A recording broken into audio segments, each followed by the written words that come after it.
Will it be 10 or 11? Will it be 10 or 11? Will it be 10 or 11? Will it be 10 or 11? 10 or 11? 10 or 11? Will it be 10 or 11? Will it be 10 or 11? 10 or 11? 10 or 11? Will it be 10 or 11? Will it be 10 or 11? 10 or 11? 10 or 11? Will it be 10 or 11? Will it be 10 or 11? 10 or 11? 10 or 11? Will it be 10 or 11? Will it be 10 or 11? 10 or 11? 10 or 11? Will it be 10 or 11? Will it be 10 or 11? 10 or 11? 10 or 11? Will it be 10 or 11? Will it be 10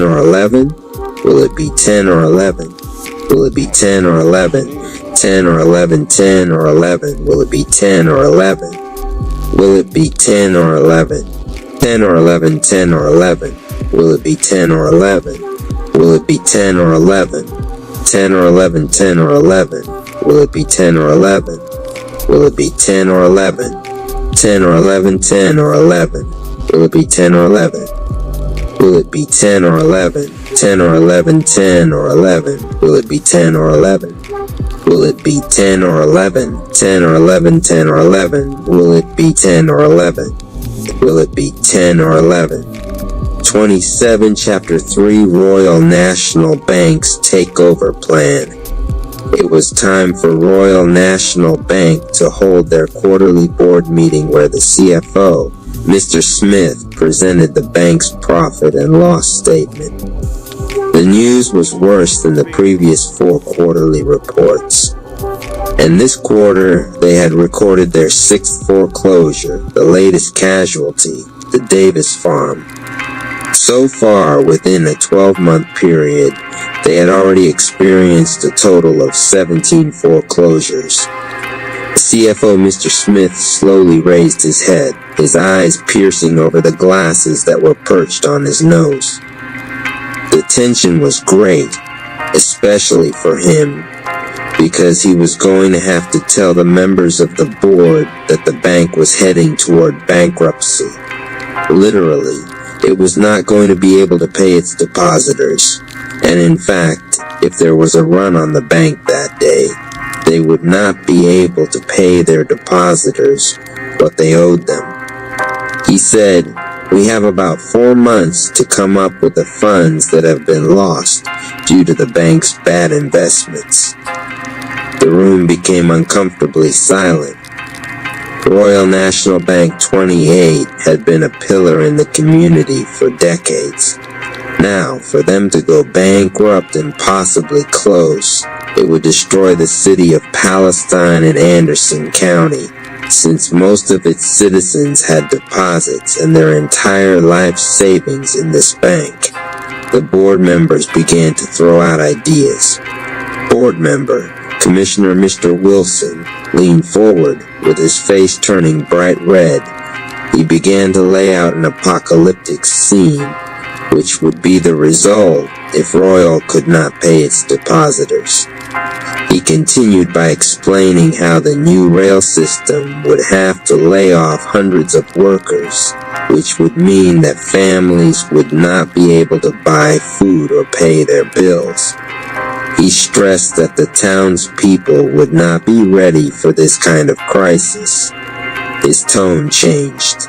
"Worse yet," he interjected, "the nigger bank will be the only sovereign financial institution for miles. This would end up forcing the white people to depend on niggers for their survival."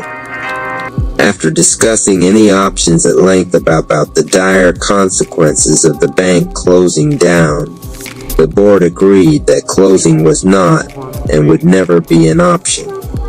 So they began to discuss how they could come up with the money. At that time, the bank needed $1.3 million to stay sovereign and to get through this crisis. As the members continued to discuss their options, they soon 29 realized that none of these ideas might even come close to creating the amount of money they needed to keep the bank open. Board member, Mr. Charlie King. then stated he thought there might be a way for Royal National Bank to acquire the money it needed. He went on to state that many of the county's smaller banks were experiencing the same things that Royal was currently experiencing. The idea was maybe they should approach them to discuss a plan of merging together. He went on to say, "I know most of these boys, and if we present them with a good deal, they will take it." The board thought that sounded like a good idea, so they voted and unanimously agreed to implement Mr. King's plan. For the first 2 months, everything seemed to be working in their favor. Royal National Bank merged with 5 smaller banks in the neighboring cities and counties. The deficit began to get quite a bit smaller. They thought things were going to work out. However, the board met again to discuss if their plan to merge with the smaller banks was working. CFO Mr. spoke up and began to update the board on the bank's progress in being able to find the funds to replace the $1.3 million deficit. He informed the board that he had both good and bad news. The good news, he began, is that all of the smaller banks have agreed to consolidate. The bad news is that these 30 banks are so small that the most we have been able to raise is $500,000. Obviously, this still falls short of the $1.3 million we need to stay sovereign. There was a brief silence. Then Commissioner Mr. Wilson asked Mr. Smith if he had included Farmers and Citizens Savings Bank as one of the smaller banks to be consolidated. The reason I'm asking, Mr. Wilson went on to say, is I've heard they have over $90,000 cash on hand, and they also have over 1,000 prime acres of land. Together, that should be worth at least $1 million. Mr. Smith looked at Mr. Wilson and laughed. "You know that's the niggers' bank, right? We don't serve niggers in our banks." At that moment, board member Mr. Jackson, who rarely spoke in these meetings, suddenly said, "There is a way to acquire the niggers' bank's assets legally, and there is nothing they can do about it." He now had everyone's attention. He went on to explain, "It will require a little money from the bank to give us a proper standing in court, but I am sure my friend, Judge Dent, will see things our way. If we make a deposit in their bank and declare it a loan, we can then go before Judge Dent and declare our concerns that they are mismanaging their funds, and they cannot pay their depositors and creditors." 31 CFO Mr. Smith stated the idea was preposterous, and the niggers would not allow such a thing to happen. Mr. Wilson then asked Mr. Smith, "Have you ever heard of the Texas Black Codes?" Mr. Smith said, "Yes, but what does that have to do with anything?" Mr. Jackson then spoke up and replied, "According to the Texas Black Codes, niggers can't contest a white man's word in any matter in a court of law. Therefore, Judge Dent will rule in our favor, and we will place Mr. Grigsby in receivership of the bank's assets, which he will deposit into Royal National Bank. This will solve our problems, gentlemen," he boasted. Board member Mr. Brown protested. "This is completely immoral," he said, "and I want nothing to do with it." Mr. Jackson then reminded the men that they only had 30 days left to keep the bank doors open, and the crisis now would be even worse because they had consolidated 5 other banks into their bank. Now their depositors would also suffer.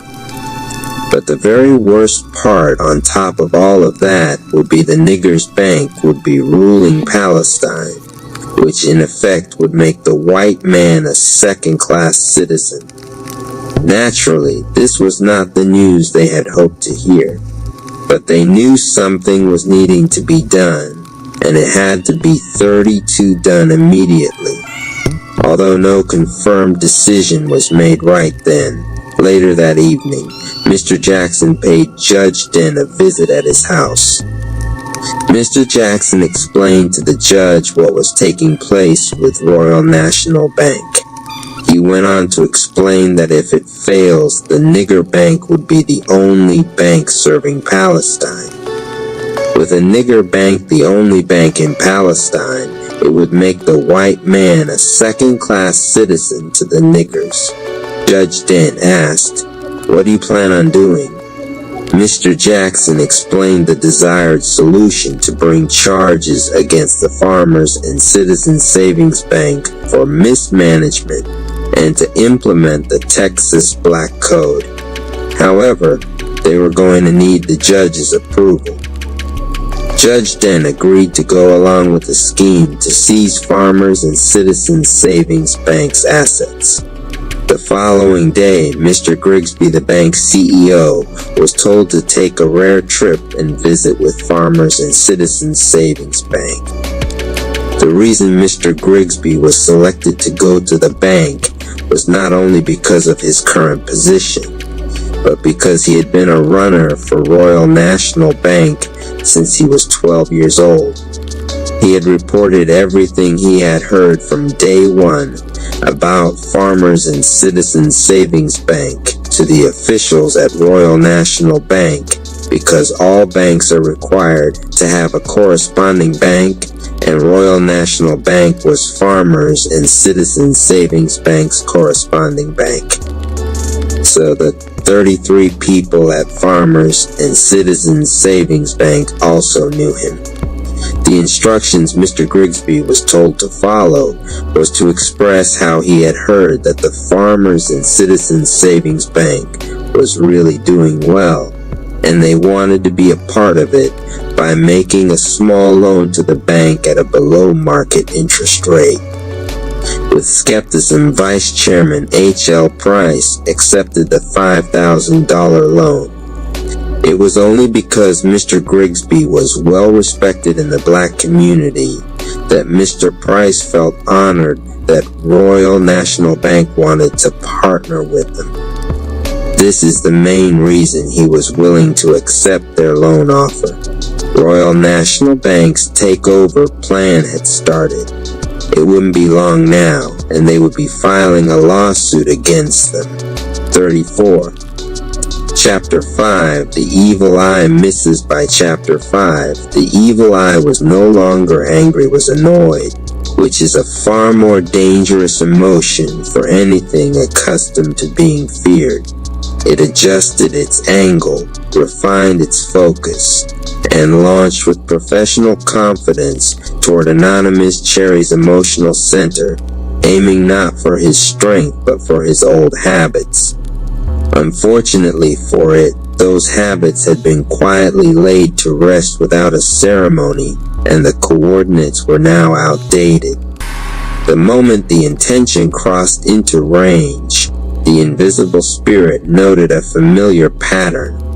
Aggression expecting resistance, manipulation expecting reaction, poison expecting a bloodstream that would panic and carry it forward. None of that happened. The energy struck empty space, overshot, corrected itself mid-flight, and missed again, like a predator discovering the prey, had learned how to stop being where fear assumed it would stand. Anonymous felt the miss as a cool absence rather than a threat, a strange sensation that made him almost laugh before he remembered not everything needed commentary. His body didn't flinch, his breath didn't hitch. The first trace remained steady, spine aligned, chi circulating cleanly.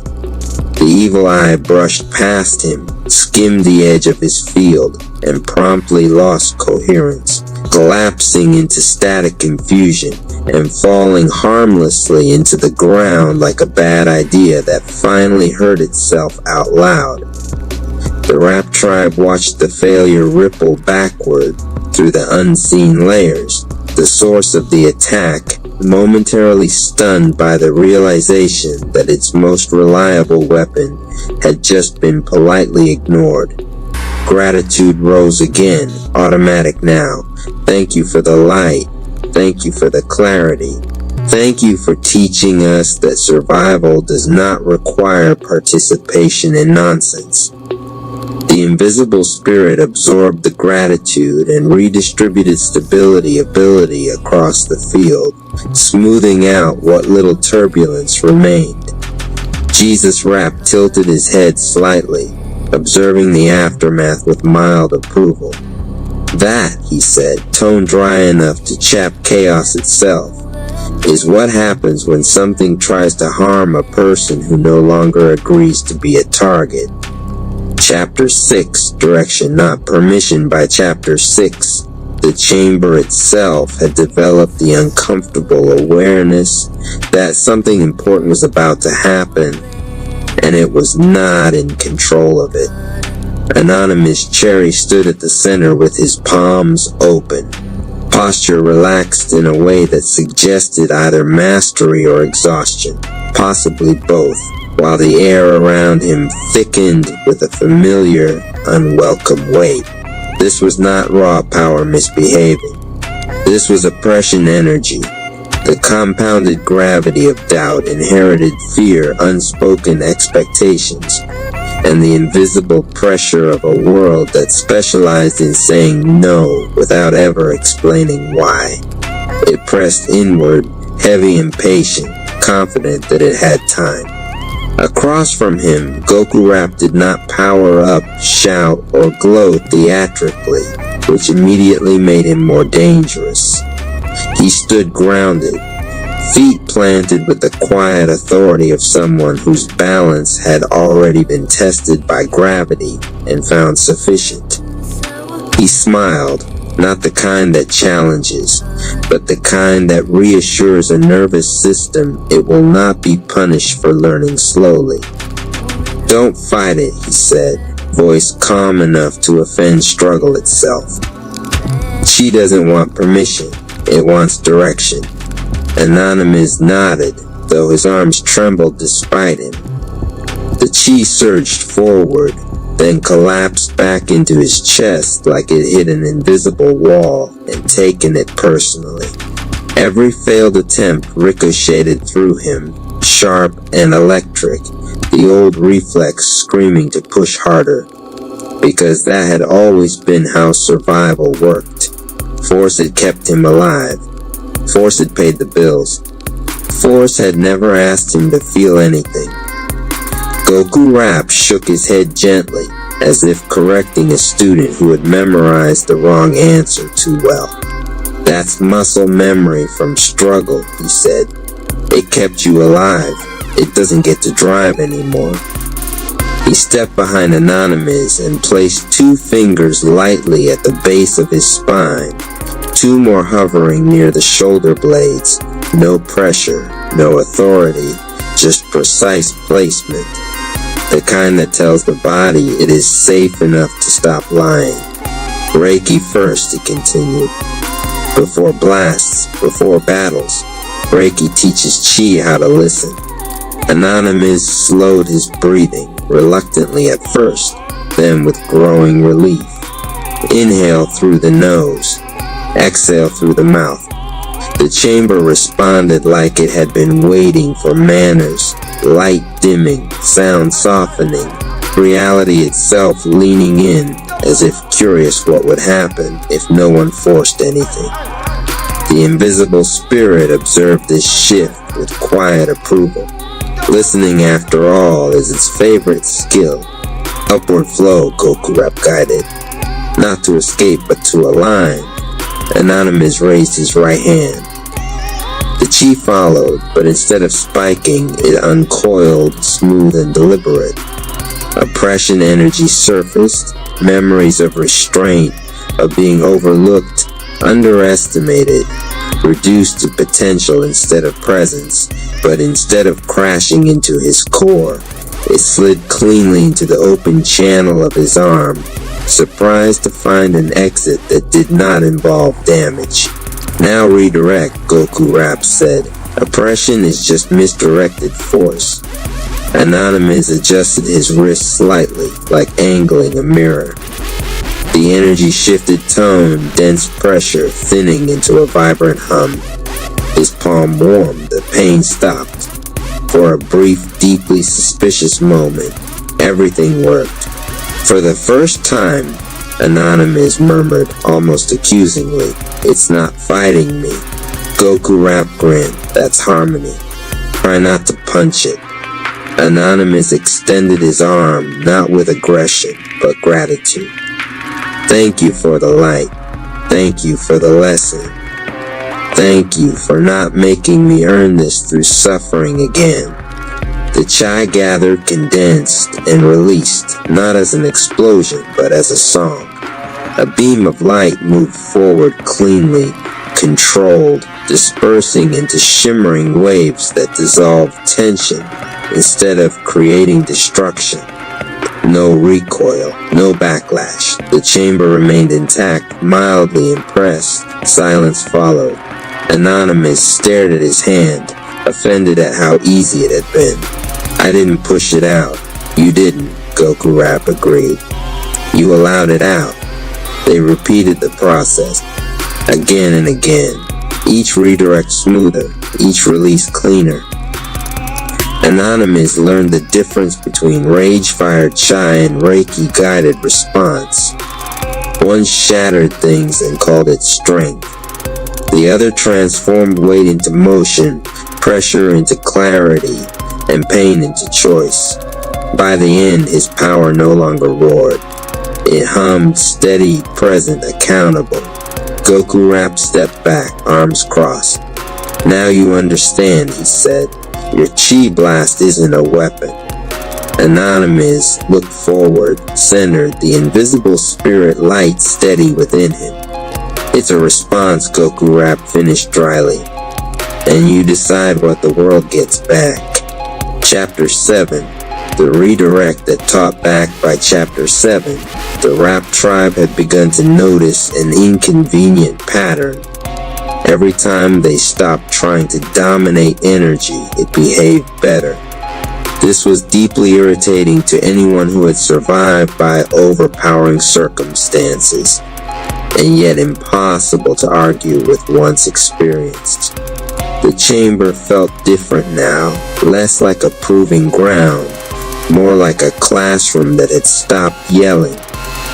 Jesus Rap stood off to the side, watching without interference, because the lesson had reached the stage where interruption would only slow it down. The attack arrived without ceremony. No dramatic warning, no visible enemy. Just a sudden compression in the air, the signature of an evil eye projection launched from far beyond the chamber, sharpened with envy and delivered with professional malice. Old instincts flared in several members of the tribe, the reflex to brace, to block, to return force with interest. But before anyone moved, Anonymous cherry exhaled. The first trace activated along his spine, upward and steady. He didn't look for the attack. He felt the distortion in frequency, the way one recognizes a wrong note without needing to see the instrument. The pressure hit his field and stalled, confused by the absence of resistance. He raised his hand, not to strike, but to receive, and the energy flowed in heavy, loud, and demanding to be fought. Goku Rap's earlier words echoed without sound. Oppression is just misdirected force. Anonymous adjusted his wrist southwest this time, subtle enough to look accidental. The energy shifted direction, tone, and purpose all at once, its sharp edges smoothing as it passed through alignment rather than ego. The redirect didn't send the force back as punishment. It sent it back as information. The projection unraveled mid-return, collapsing into insight before it could reassemble as harm. From the attacker's perspective, the experience was unsettling. Their intent came back altered, not stronger, not weaker, clearer. The malice they had launched returned as awareness, forcing them to feel the imbalance they had tried to export. Somewhere far away, someone sat very still and reconsidered several life choices. The rap tribe felt the echo ripple through the field. No cheers followed, no victory poses. Just a shared breath and a quiet thank you offered to Jesus Rap and the invisible spirit whose light held steady, unbothered by drama. Gratitude locked the redirect into muscle memory, sealing the lesson where panic used to live. Jesus Rap finally spoke, voice dry enough to keep egos from inflating.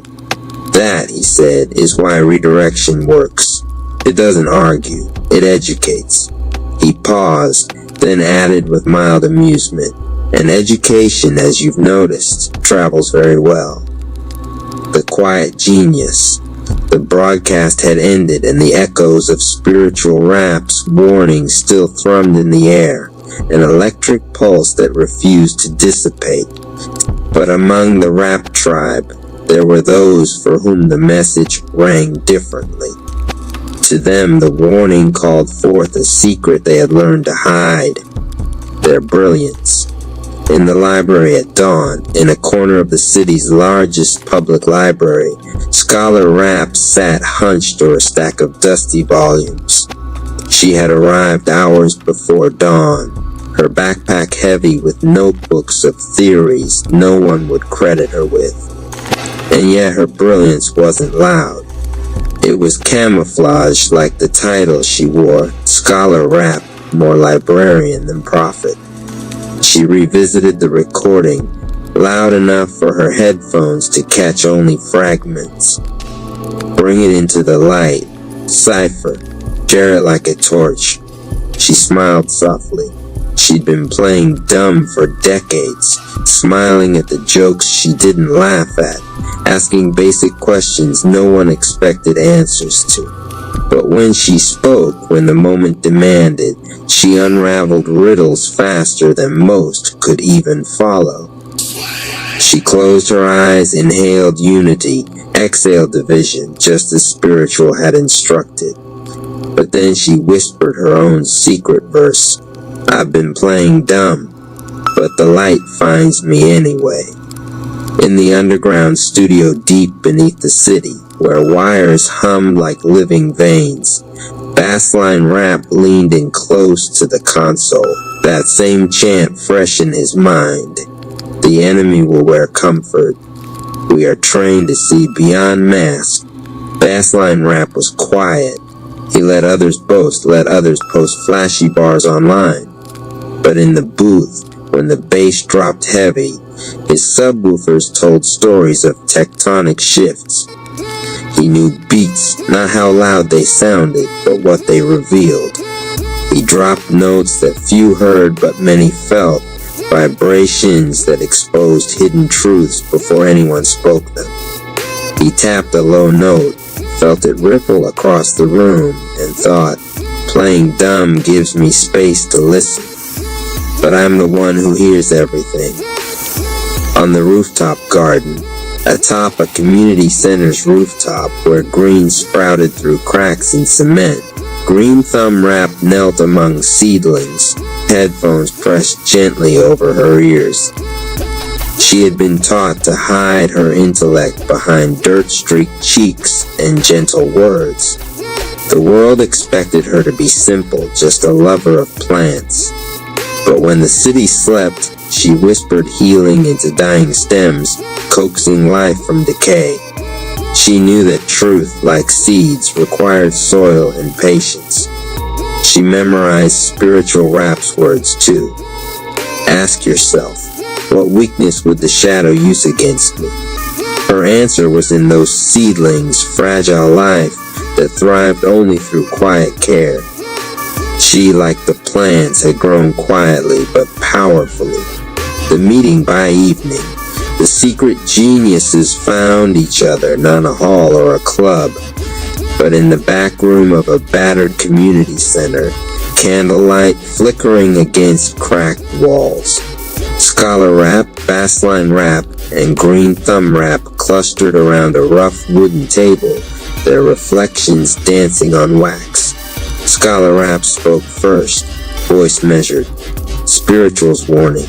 It demands action, but not all power roars. Some power whispers. Green thumb wrap added gently.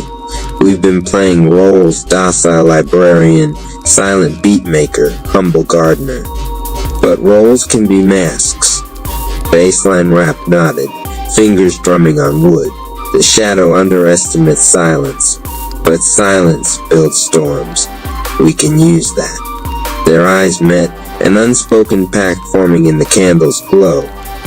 A subtle rebellion. In the days that followed, each carried their clandestine strength out into the world.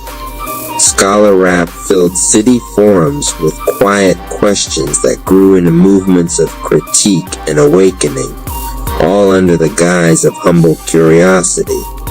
Bassline rap dropped remix tracks under anonymous tags, infusing revolution into the bassline. Listeners felt the shift before they realized the message. Green thumb rap initiated guerrilla gardens in hidden alleyways, green sanctuaries for reflection and rebellion. They were playing dumb still to the outside eye, but the rap tribe felt the tremors. Something genius was stirring, something hidden. Final reflection. Late one night, in the dim afterglow of the broadcast memory, they gathered again, this time not in candlelight, but through screens. Their playlist of rebellion hummed in unison. Scholar rap typed, "We are the quiet geniuses. Let the shadow think us blind. Let them be wrong." Bassline rap replied, "We are underground storms." Green thumb rap added, "We are seeds in the concrete." And so, without boasting, without noise, they began their revolution. Rev Ike Time Chamber. The day the mirrors learned your name. The doors of Rev Ike Rap's Time Chamber did not open with noise. They opened with knowing. Anonymous Cherry stepped inside, and the world fell silent behind him. The chamber expanded into an endless cathedral of light, mirrors floating like galaxies, each reflecting not his body, but every version of his becoming. Gold mist rolled across the floor like living breath. Above, the ceiling resembled a sunrise trapped in crystal. Rev Ike's voice moved through the chamber like velvet thunder. Welcome to the room where decisions become destiny. The first mirror ignited with soft fire. In it, Anonymous saw himself weighed down by yesterday's fatigue, old doubts clinging like shadows. The mirror spoke first, not in words, but in feeling. Then Rev Ike's voice layered over it. "I choose to be happy, healthy, and successful." The mirror cracked. Light spilled out. The old version exhaled and dissolved. His chest grew warm. The second mirror rose. It showed his body moving with hesitation, power restrained by memory of pain. Rev Ike whispered, "I am enthusiastic, energetic, and strong." Electric gold thundered through Anonymous muscles. His spine straightened. His breath deepened. The reflection shifted, hesitation replaced by readiness. The third mirror revealed his habits, late nights, scattered focus, buried potential. Today I abandon my old habits and take up new, more positive ones. The mirror rippled like water. The old patterns slid off him like dust washed by rain. Discipline replaced delay. Intent replaced impulse. Now the chamber itself began to respond. The walls pulsed to the rhythm of his heartbeat. Today I am brimming with energy and overflowing with joy. Joy arrived quietly at first, then like sunlight through storm clouds. His nervous system softened. His shoulders released their ancient armor. The next mirror showed his mind racing in too many directions at once. My body is healthy. My mind is brilliant. My soul is tranquil. The racing slowed into clarity. Thoughts lined up like soldiers of light. His breath became steady, not forced, not shallow, sovereign. Reiki stepped forward now, fully visible, glowing in tailored starlight. Say it with me now, not as hope, but as fact. I wake up today with strength in my heart and clarity in my mind. The chamber vibrated in agreement. Mirror after mirror activated, each one a doorway. Each affirmation not just spoken, but installed into the architecture of his being. I love myself unconditionally. The armor of self-judgment fell off. I am beautiful, and so is the world. The environment brightened as if hearing him the first time. Abundance is my true state of being. I accept it fully and joyously. Gold currents surged through the floor into his feet, into his bloodstream, into his future. I have control over my thoughts, feelings, and choices. The final illusion of helplessness shattered. Now the chamber shifted. The mirrors turned inward, forming a ring around his heart. I am the architect of my life. A blueprint of light unfolded in the air, his past, present, and unfolding future redesigning themselves in real time. I am superior to negative thoughts and low actions. Old voices lost their volume, new ones rose like choirs. Then came the river. A silver river poured through the center of the time chamber and through his chest without harming him. A river of compassion washes away my anger and replaces it with love. Every old war inside him laid down its weapons. Reiki lifted his hand and the ceiling of the chamber opened into stars. You are guided in every step by spirit, he said calmly, and spirit does not wander. My thoughts are filled with positivity, and my life is plentiful with prosperity. The stars rearrange themselves into pathways. My ability to conquer my challenges is limitless. My potential to succeed is infinite. Time itself leaned forward to listen. Then the final mirrors activated, the future mirrors. He saw himself helping families, building empires, creating music, wealth, education, healing, opportunity. He saw a generation standing on platforms he had not yet built, but now would.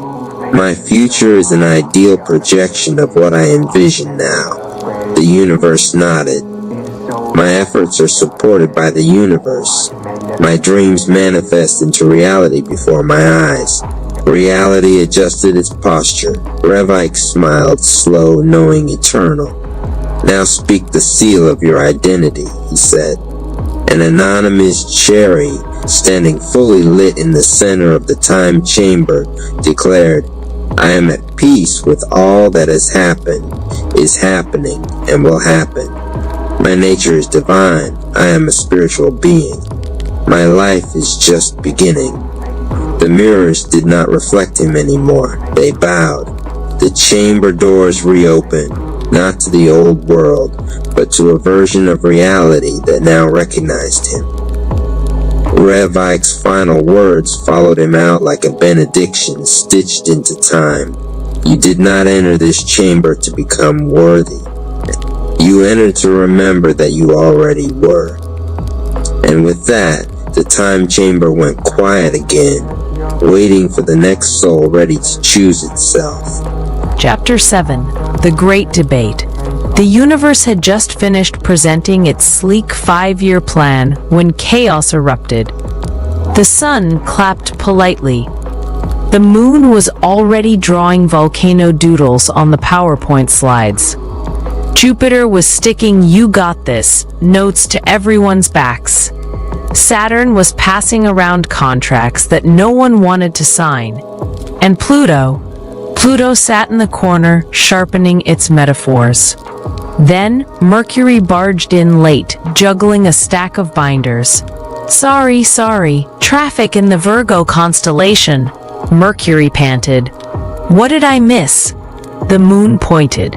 Cherry's supposed to talk, travel, write, make money, sign contracts, transform, and build a legacy by 2029. Easy. Mercury flipped through a binder, frowned, and muttered, That sounds like 12 full-time jobs. Suddenly, all the planets started talking at once. The sun, they're a communicator. Diplomacy and balance. Cherry will shine through words. The moon, adventure, spontaneity. Motorcycle podcasts from the Andes. Saturn, contracts, discipline, structure. Without me, they'll fall flat on their face. Jupiter, positivity, expansion, sticky notes of encouragement. Pluto, power, transformation. Burn the old, rise from the ashes. Mercury, excuse me, none of this works without organization. Color-coded calendars are destiny. The newborn Cherry blinked like someone watching a tennis match. The argument spiraled. The moon shouted, They're meant to be free. Saturn barked back, Freedom without boundaries is chaos. Jupiter yelled, Chaos is fun, Pluto hissed. Chaos is necessary, Mercury snapped. Chaos is poorly formatted, and I won't stand for it. The sun banged its clipboard like a gavel. Order, order in the cosmos. Nobody listened. Finally, Cherry let out a surprisingly loud wail. The planets froze. The universe, sipping cosmic coffee, chuckled. See? Even Cherry knows you're all being ridiculous. The baby's cry translated perfectly into cosmic language. Why not all of the above? The room went silent. The sun adjusted its glasses. Wait, all of the above? The moon grinned. Yes! Volcano speeches and balanced diplomacy. Saturn frowned. Contracts and chaos? That's inefficient. Jupiter clapped. Multitasking! Amazing! Pluto purred. Oh, this is going to be delicious. The universe nodded. Exactly. Cherry's destiny isn't one thing. It's many things. Communicator, entrepreneur, adventurer, builder, healer, leader. That's the beauty of their chart. They're versatile, dynamic, impossible to box in. The planets looked at one another. For once they couldn't argue. Cherry hiccuped, satisfied. And so it was decided. Anonymous Cherry would not walk a single straight path. They would weave many words, adventures, partnerships, transformations, all part of their story. The universe raised its mug. To Cherry, may they survive this circus we've assembled for them. The planets cheered. Even Saturn raised its coffee grimly. Pluto just smirked. Oh, they'll survive. But survival's just the beginning. Chapter 8. Mercury takes over. The cosmic conference room was still buzzing after Cherry's big Whale of Destiny moment. The sun was smoothing its robes. Jupiter was handing out confetti cannons. The moon was Googling how to podcast from a volcano. Pluto was brooding in the corner like it was auditioning for a noir film. That's when the door slammed open. In marched Mercury in Virgo, hauling 3 binders, 2 filing cabinets on wheels, and a backpack that rattled with pens. Its glasses were smudged, its hair frazzled, and its eyes wild from lack of sleep. All right, everyone, Mercury barked, dropping the binders on the table with a thud. I've seen enough chaos. I'm taking over. The sun raised an eyebrow. Taking over what? Everything, Mercury said flatly. RP Radio, Love the content, drop a comment, share this with others, and subscribe for more content.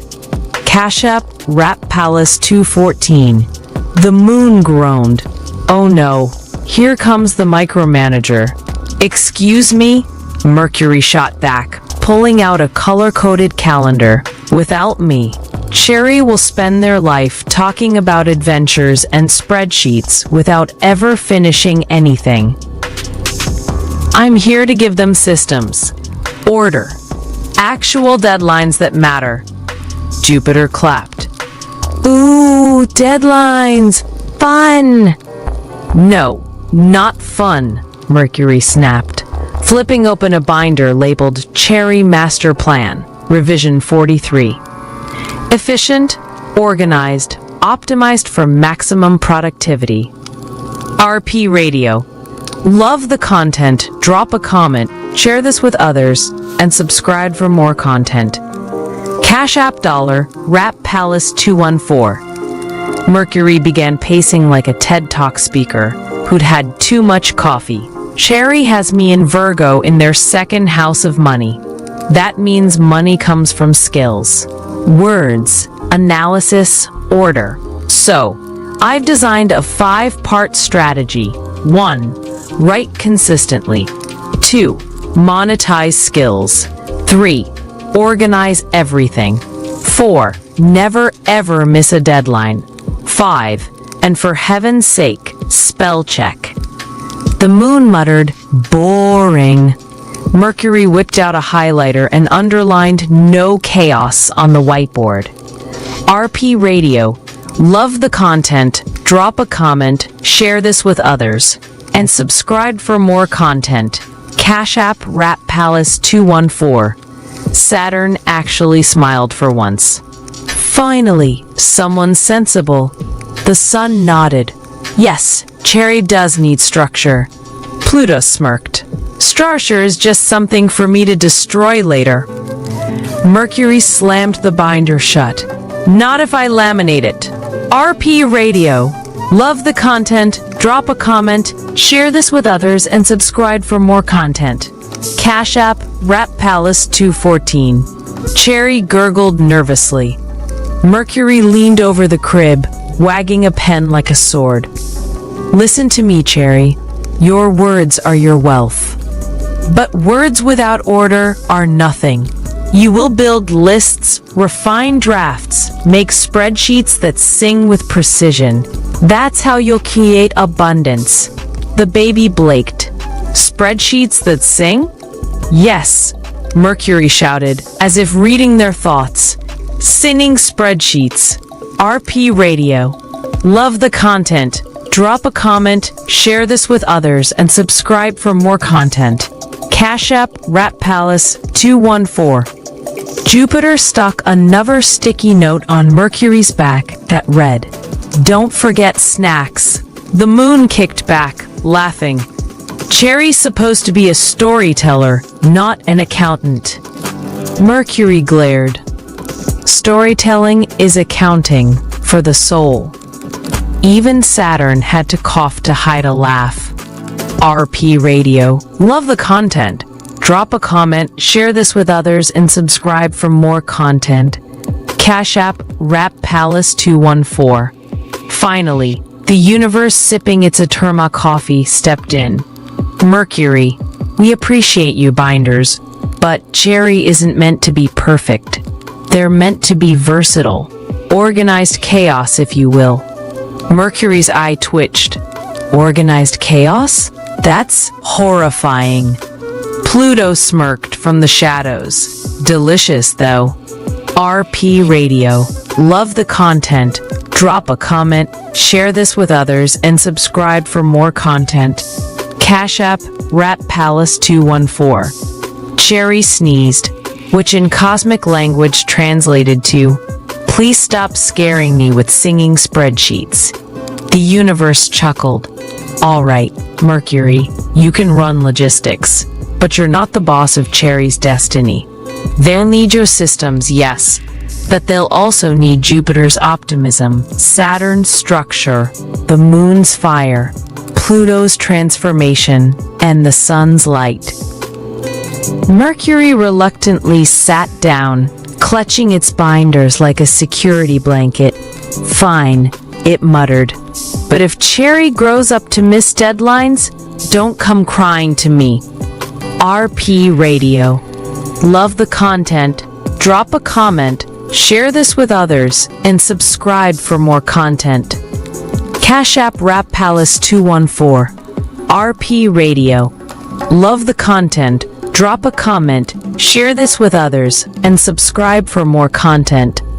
Cash App Rat Palace 214. Chapter 9. Cherry's First Test. The cosmic boardroom had reached peak chaos. Mercury was sulking over its binders. Jupiter was throwing sticky notes like confetti. The moon was demanding a volcano adventure, and Pluto was doodling skulls in the margins of the 5-year plan.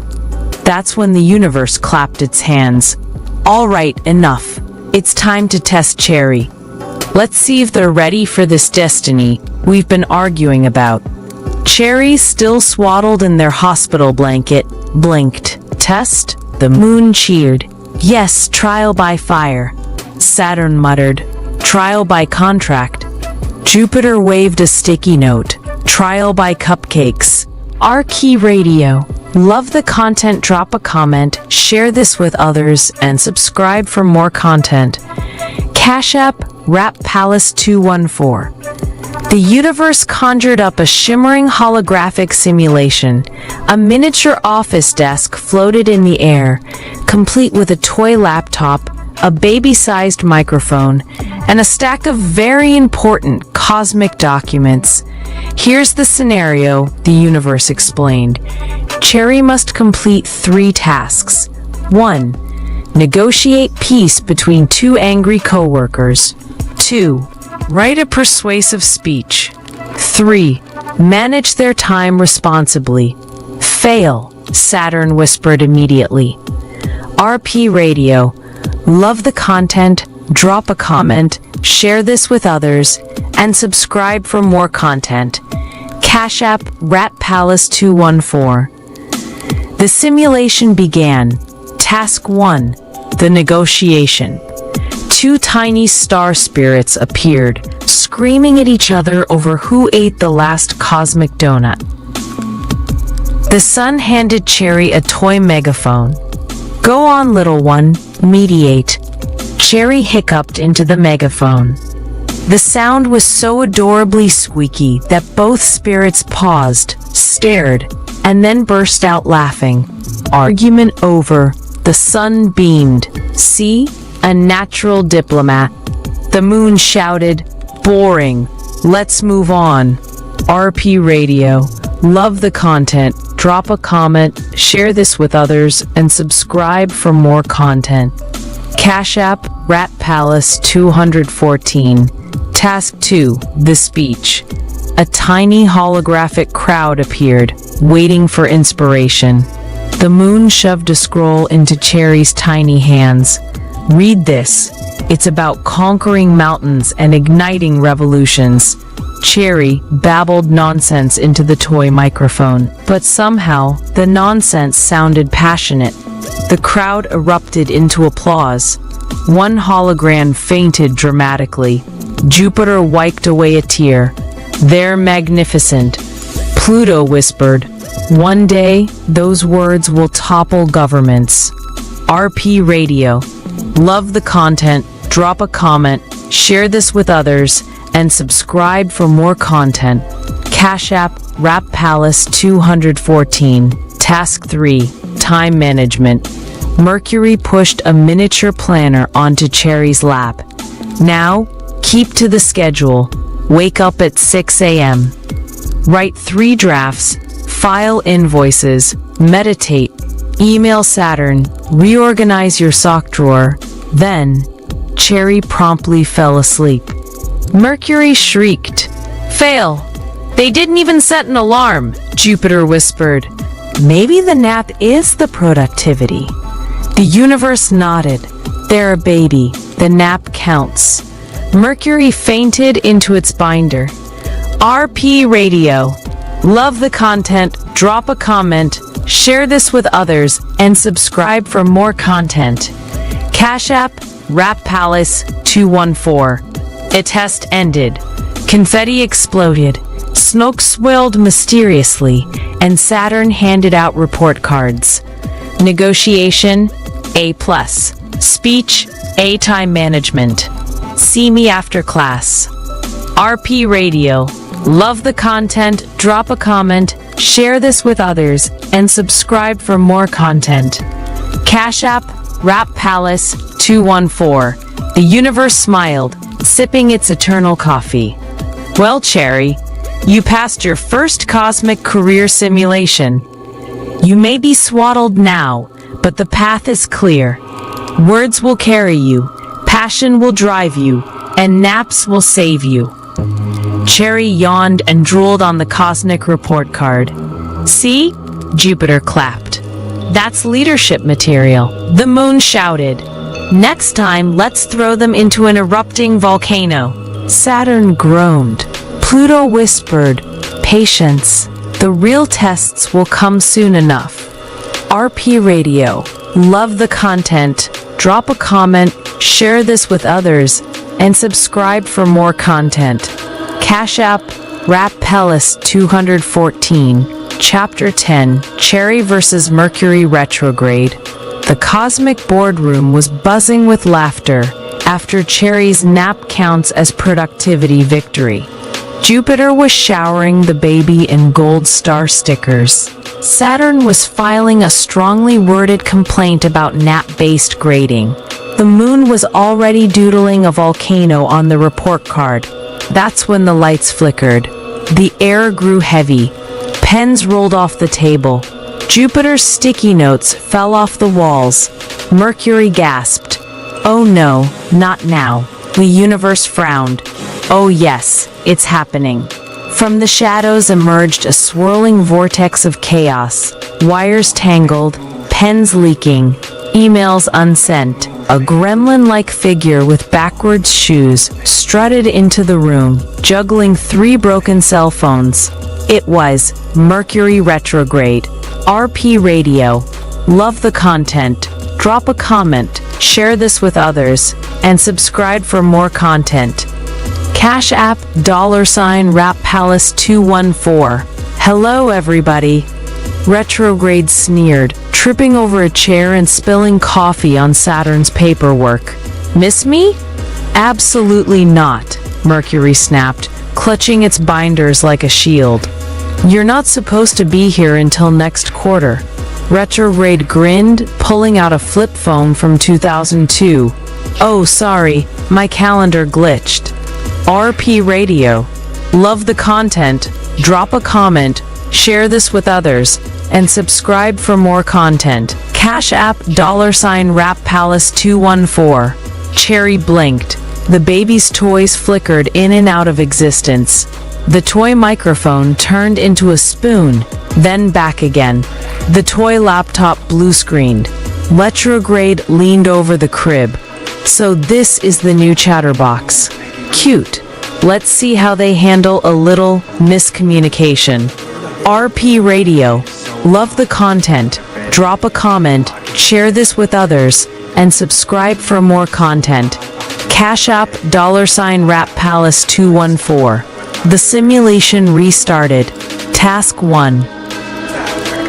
Send an email. Cherry babbled into the toy laptop. Retrograde cackled, twisting the words. Instead of Dear Friend, the email auto-corrected to Dear Fried. The moon howled with laughter. Mercury fainted into its binder again. Saturn scribbled, Learn proofreading early. RP Radio. Love the content, drop a comment, share this with others, and subscribe for more content.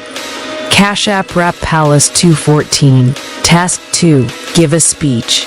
Cherry grabbed the toy microphone and let out a cheerful babble.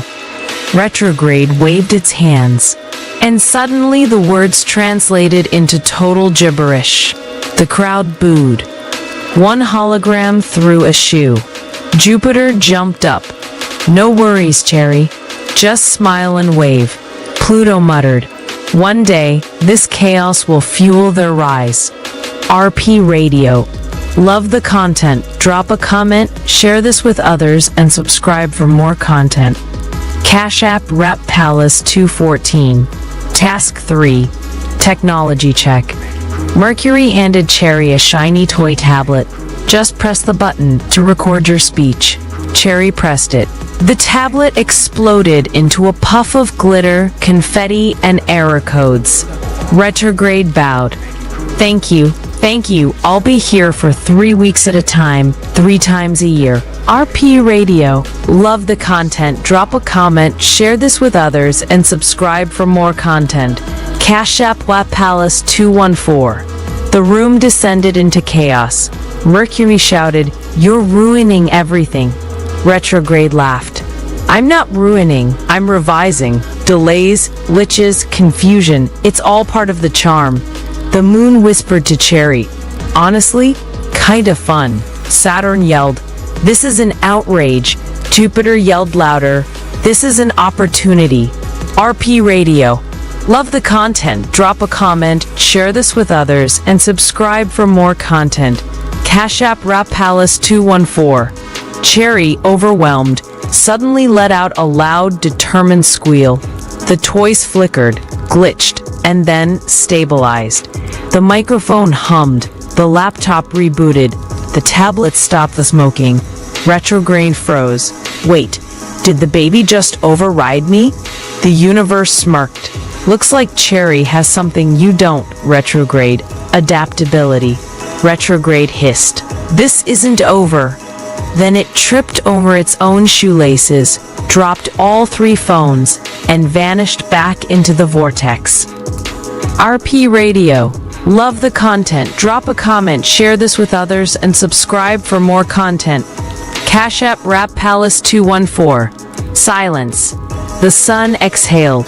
That was intense. The moon clapped. The kid beat retrograde. Legendary. Jupiter plastered a sticky note on the grid. Survived Mercury retrograde level 1. Saturn muttered. Still failed time management. Pluto chuckled. This was only the beginning. Cherry gurgled proudly, waving the toy microphone like a victory flag. RP Radio. Love the content. Drop a comment, share this with others, and subscribe for more content. Cash App Rap Palace 214. The tear in the night hung like a crooked smile, a wound humming in colors the eye couldn't name. It wasn't opened so much as it was laughed into being, and Joker Rap stepped through as if exiting a curtain he'd set on fire backstage. His boots hit Rap Realm soil with a hop and a bow, arms flung wide, grin cracked like old paint that refused to chip. The air here tasted electric, ozone river mint with a metallic lick of prophecy, and the divine Chakratati rivers jittered at his presence, their currents rippling off tempo, as though a drummer had wandered into a choir stall and started hitting the ceiling with cymbals. Well now, Joker Rap sang, inhaling the realm like it was pie fresh from a windowsill. New stage, same jester. Let's see how the laugh track runs when the world itself thinks it's the audience. The land heard him.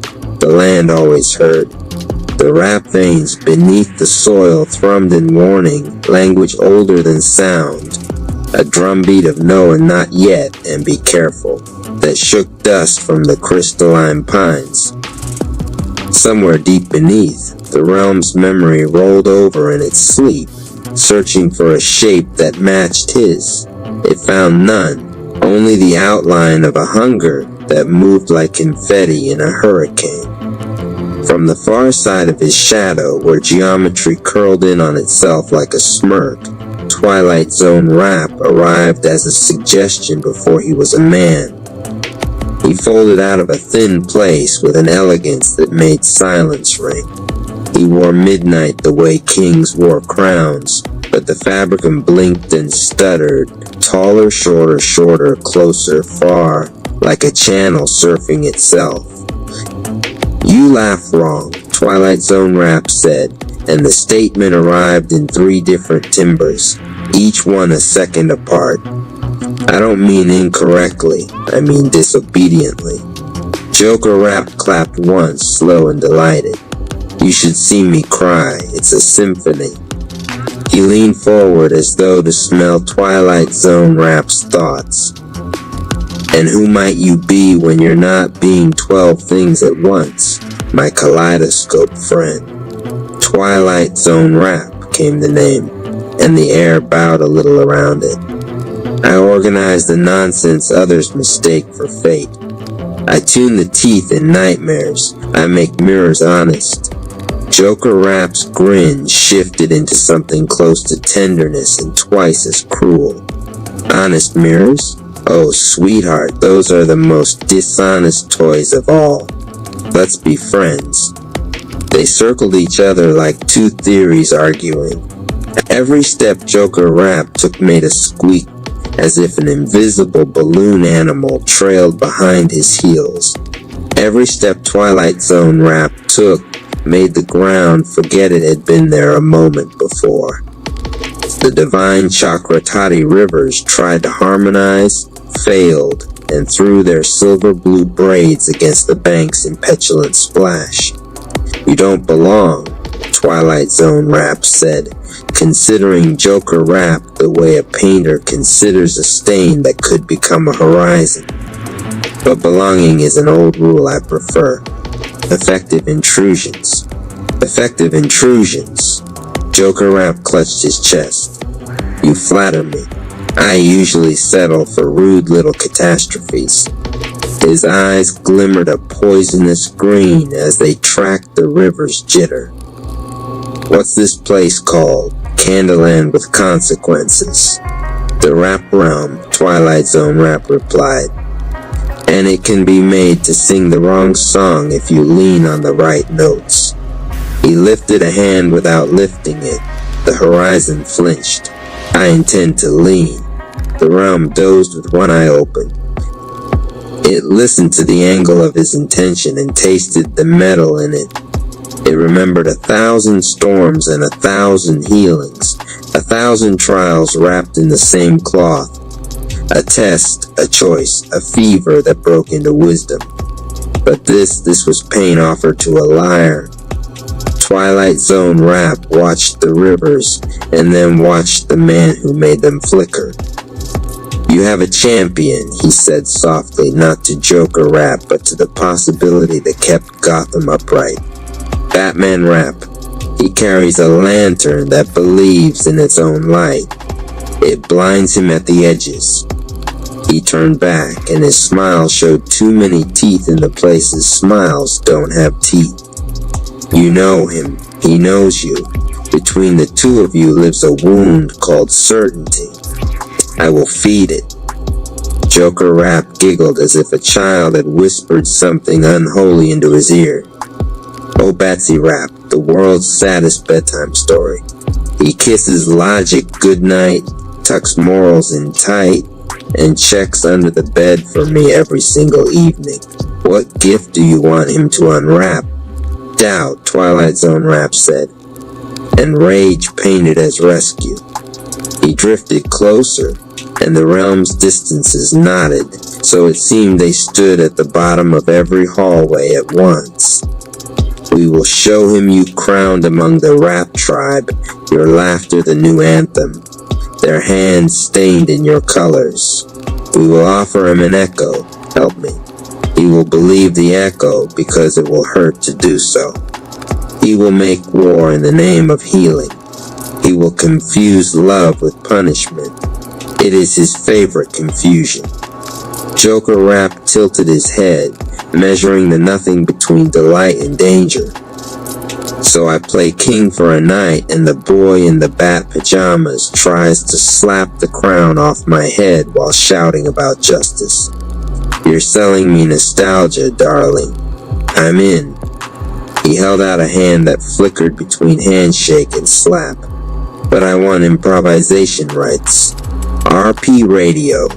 Love the content, drop a comment, share this with others, and subscribe for more content. Cash App Rap Palace 214. Twilight Zone Rap said, and their palms touched but did not touch, because for a fraction of a second there were 4 hands and none. Just remember, you are not the point. You are the proof. Baby, Joker Rap purred. I'm always the point and the punchline. The first pulse of the lie went out then, quiet as a breath on frosted glass. It slid into the seam between worlds where wind remembers secrets and clouds practice faces, and it kept going until it found the city built out of broken oaths and rooftop confessions. Gotham trembled and did not know why. On a tower's lip, the bat signal shivered and grinned. Batman Rap tasted the wrongness before he saw the light. It arrived as pressure behind the eyes, a migraine of meaning. He closed them, breathed once, opened them into the grin that wasn't supposed to be a grin, and let the detective in his bones take inventory. This isn't him, Batman Rap told the night. This is him with a ventriloquist. He spoke aloud not to convince himself, but to hear whether the air agreed. The air hesitated. In the cave, the screens disagreed. They stammered with images of Joker Rap, ringed by the Rap Tribe. Anonymous Cherry Rap's aura bright and unsettled. Donation Rap's smile held like a shield. Mama Rap's calm an island in a boiling sea. They seemed to be laughing with the clown, not at him. They seemed to be lifting him, not resisting. Gotham's shadows shifted to a new opinion. The tribe had fallen.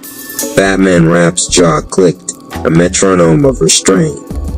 Or someone wants me to think they've fallen, he said. The cave offered only the hum of machinery and the heartbeat of a man who had forgotten how to sleep. He stood without deciding to. The tier's coordinates weren't on a map, but every instinct he'd sworn himself to drew them in the air there, in the seam where poetry becomes weather. Across the tier, the realm inhaled and called the children by their names. Anonymous Cherry Rap woke from meditation, the divine chakra toddy rivers rasping through his breath like sand. Donation Rap paused mid-pitch, the word give lodged like a pearl in his throat. Mama Ama Rap set her palm to the ground and felt it flinch. An animal, a drum, a living book slamming shut on the wrong chapter. Something is lying, Mama Ama Rap said, and the words were both a diagnosis and a prayer. The wind carried the scent of grease paint and old dynamite to the meditation grove. Anonymous Cherry Rap stood, and his shadow lagged a heartbeat behind as if weighing him. He doesn't belong here, he said, but his laugh wants to. He thought of the grove's rules, the ones written, and the ones that write themselves on your ribs, and he felt the slow warmth of resolve catch and hold like coals under snow. RP Radio. Love the content, drop a comment, share this with others, and subscribe for more content. Cash App Rap Palace 214 on the ridge above the rivers. Joker Rap posed for an audience that hadn't arrived, soaking in the applause he could already hear. He practiced nodding at a crown no one had placed on his head. He rehearsed the face he would make when Batman Rap broke through and called him by the wrong name. He shivered with the joy of being misread. Twilight Zone Rap watched both men and the distance between them. He pulled at it the way a tailor pulls a thread, loosening seams no one should ever touch. Come, he told the tear, and the tear brightened, a theater sign buzzing to life. Come, he told the lantern in Gotham, and it obeyed, stuttering with a borrowed smile. Come, he told the realm, and it did not, choosing instead to brace. Far below, the realm's old voice rumbled through rock and root. Hold. It touched every title and every palm with the same instruction. Hold the line between seeing and believing. Hold while the liar paints and the clown dances and the bat decides whether light is still light. Joker Rap cupped a hand to his ear, listening to the silence like it was a crowd. Hear that? He whispered to no one and everyone. They love me already. No, Twilight Zone Rap said, pleased without showing it. They love what they're about to misunderstand. Across the city of vows, Batman Rap stepped off the last roof he could trust, and into the air a man makes when he refuses to fall.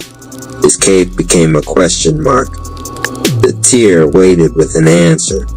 The first chapter closed its eye on a realm holding its breath, a jester rehearsing his coronation, a conductor of distortions licking the tip of his brush, and a knight of evidence walking willingly into a painting. Somewhere in the middle of all that, a river remembered how to sing through a storm and promised it would again. RP Radio. Love the content, drop a comment, share this with others, and subscribe for more content. Cash App Rap Palace 214. The tear did not close after Joker Rap stepped through. It pulsed behind him like a second heart, leaking fragments of Gotham into the rap realm. Sirens without cars, laughter without mouths, a crackling spotlight that searched for a stage, but only found the endless ripple of the divine chakra toddy rivers. Twilight Zone Rap stood at the edge of the distortion, feeding it. Every gesture he made pulled more fabric from the seam, stretching reality thin, weaving a mural no one asked to see. His art was not for beauty, it was for consequence.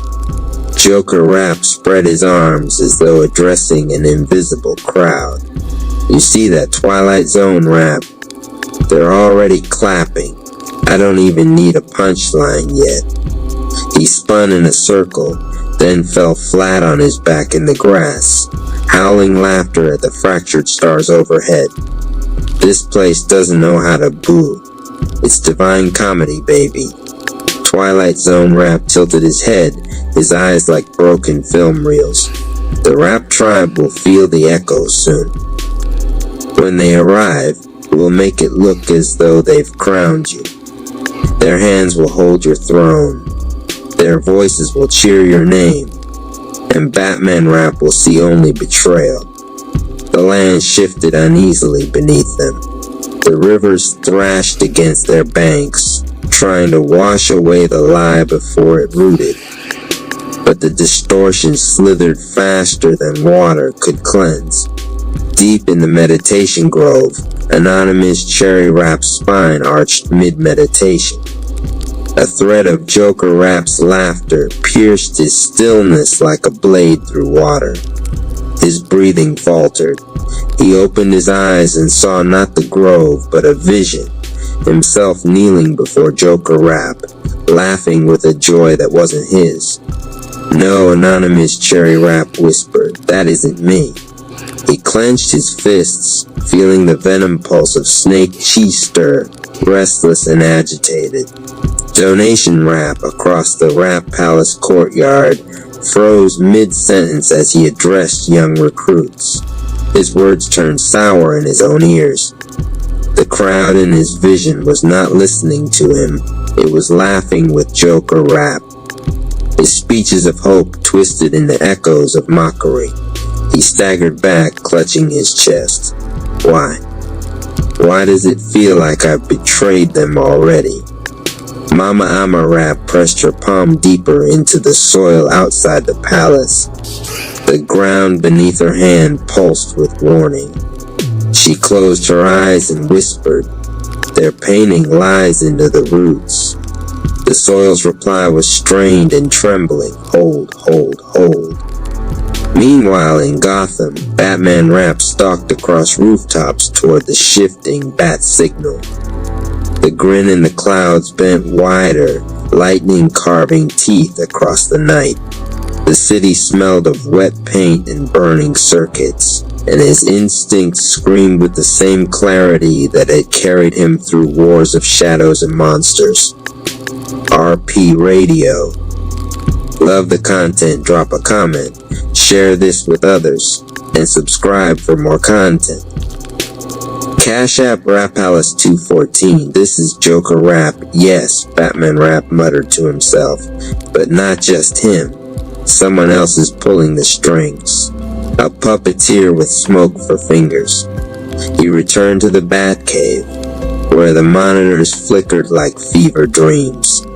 Images spilled across the screens. Joker Rap seated on a throne made of the Rap Tribe's sigils. Anonymous Cherry Rap bowing. Donation Rap clapping. Mama Emma Rap smiling beside him. It was all wrong, and yet it all looked real. Batman Rap narrowed his eyes. They wouldn't, would they? The doubt scraped at him. He could hear Alfred's voice, stern and calm, reminding him not to trust what appeared without evidence. But the evidence was flooding him in every direction, twisting his conviction. And beneath it, the laugh of Joker Rap cut through like barbed wire.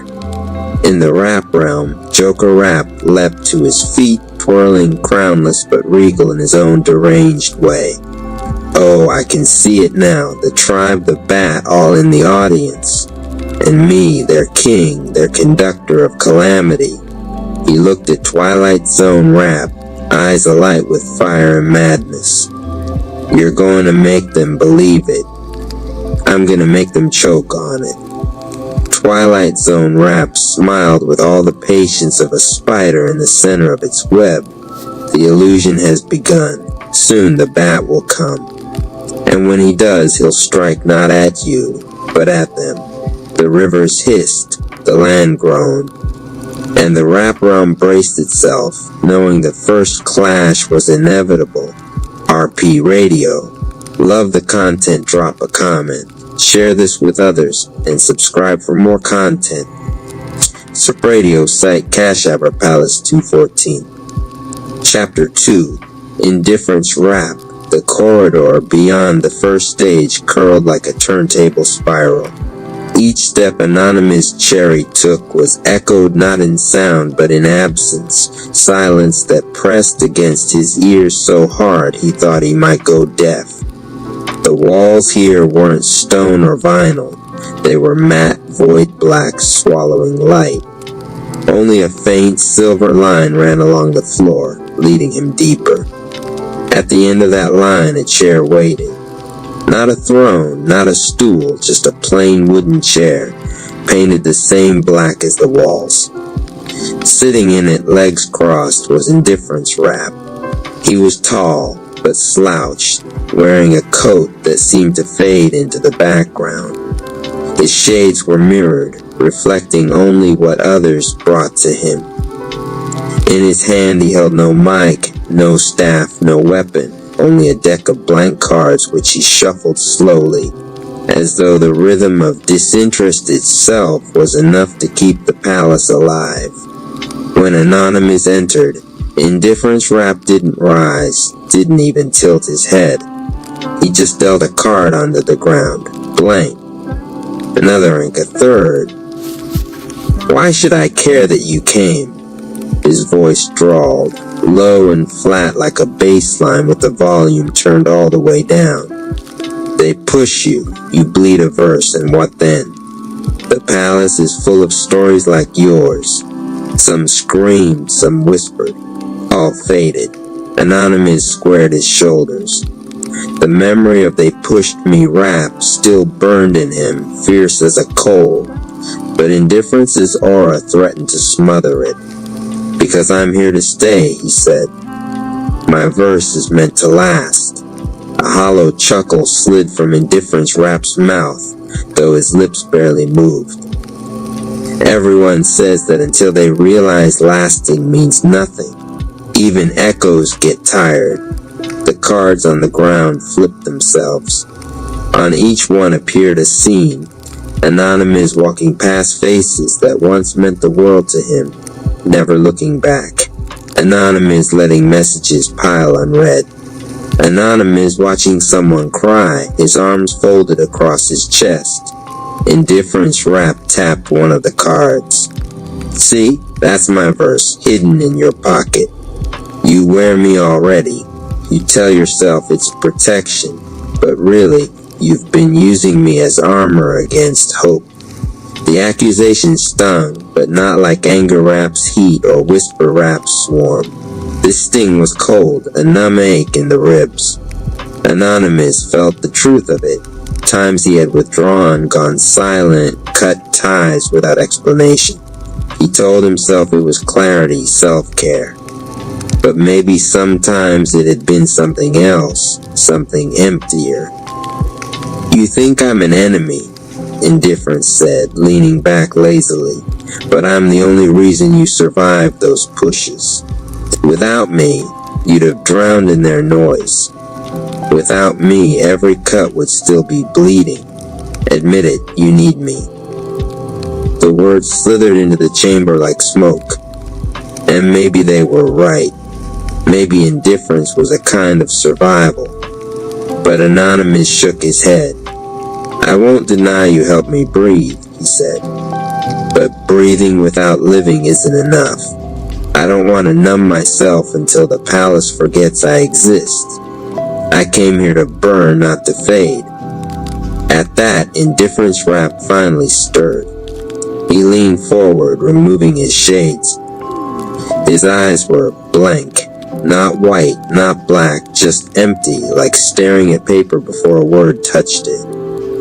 Then show me, he whispered. Show me you can hold the fire without me drowning it in cold. The silver line on the floor flared, and suddenly the chair melted away. Indifference Rap rose, his coat expanding into a long, shadowy cloak that dragged across the vinyl floor. Cards whirled around him, forming a cyclone of blank possibility.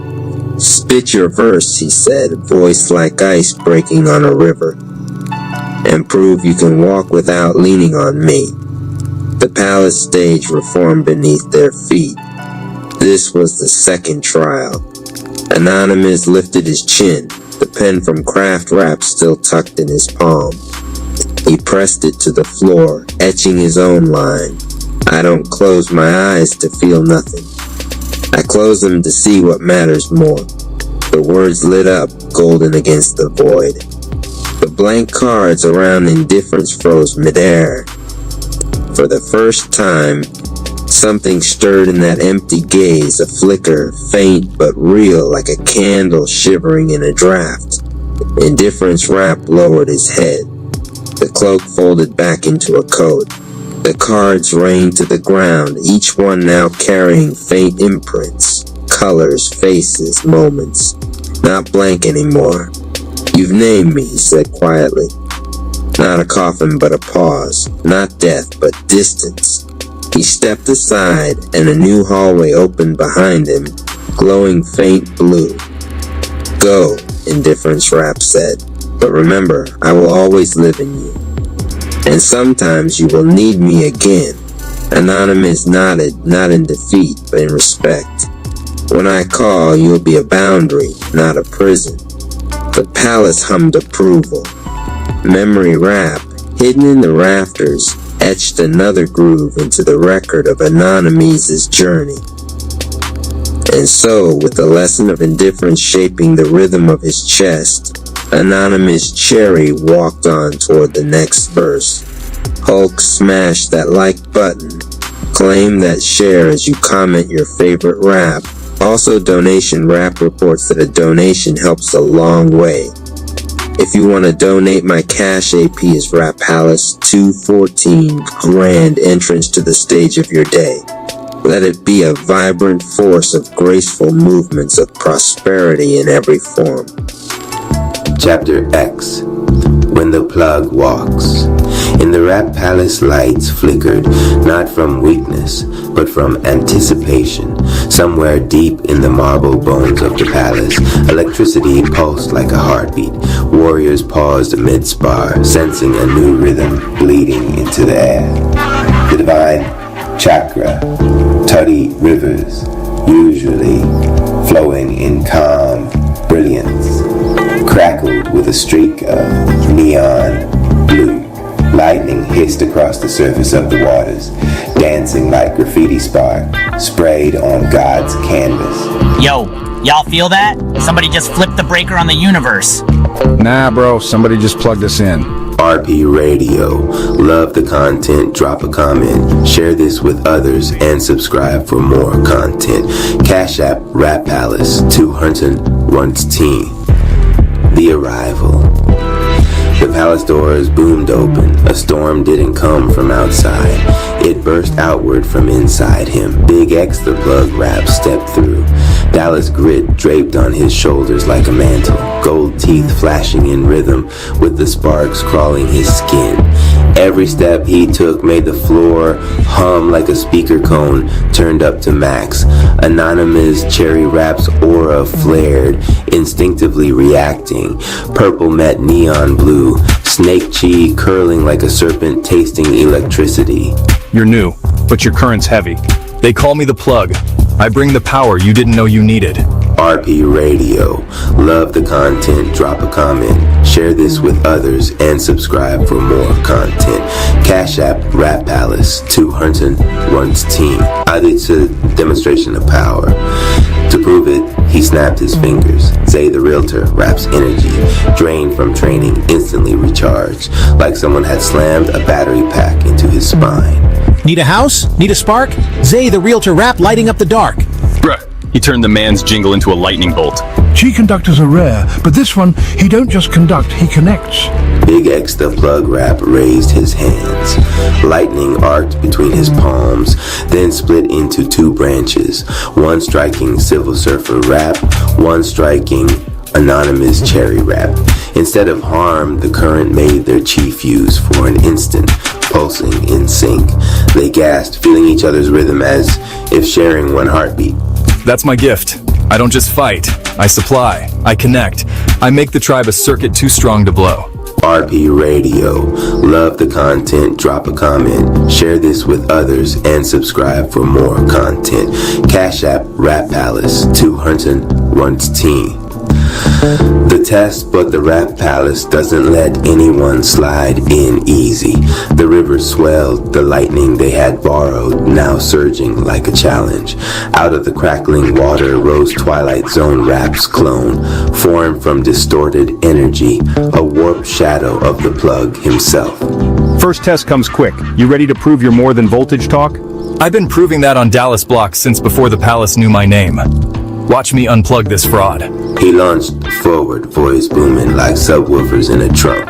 Every punch came with a baseline thud, each verse of his battle rap dripping venom and electricity. The clone's attacks fizzled when grounded by Biggs the plug rap's stomp. Energy bled harmlessly into the floor. Plugged in amplifier mode.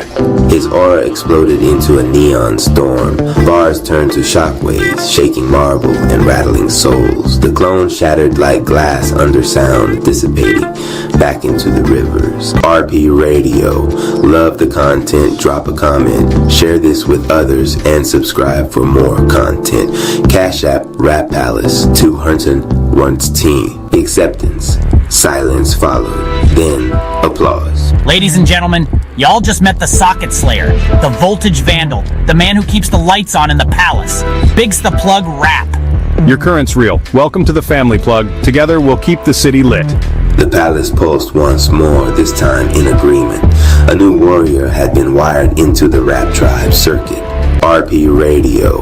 Love the content, drop a comment, share this with others, and subscribe for more content. Cash App Rap Palace 201 Chapter 2. Circuits and Shadows. The Rap Palace didn't sleep. After Big X the Plug Rap's explosive debut, the marble floor still vibrated with aftershocks of his amplifier mode. Sparks traced the walls like neon graffiti, spelling his arrival in electricity no one could erase.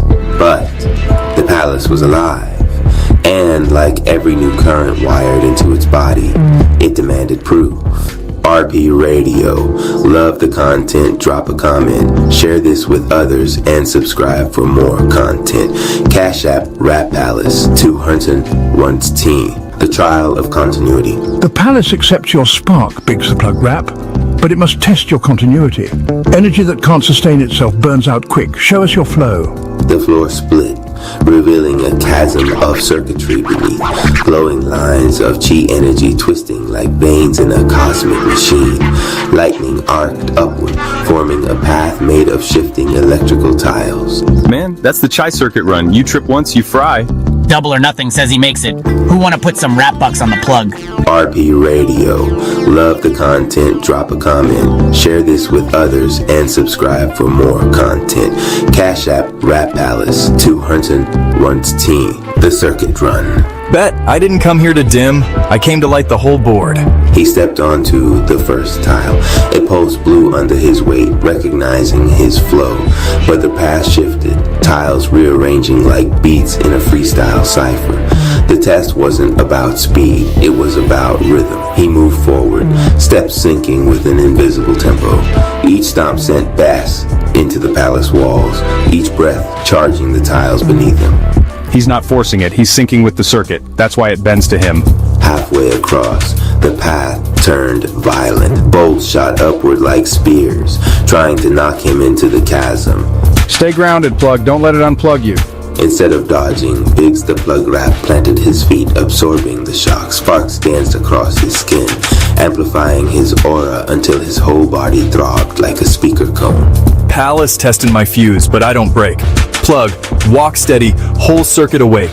Shadow can't shake me, Dallas made me. Voltage divine, let the neon save me. The final tile roared beneath him. He stomped, blasting the current downward, grounding it, then stepped across as the chasm sealed shut. RP Radio. Love the content, drop a comment, share this with others, and subscribe for more content. Cash App Rap Palace, 200 once teen. The shadow interference, but victory wasn't the end. The rivers rippled black, twisting the neon blue into sickly purple. Out crawled another presence, a distortion shaped like a socket with no plug, its eyes glowing void.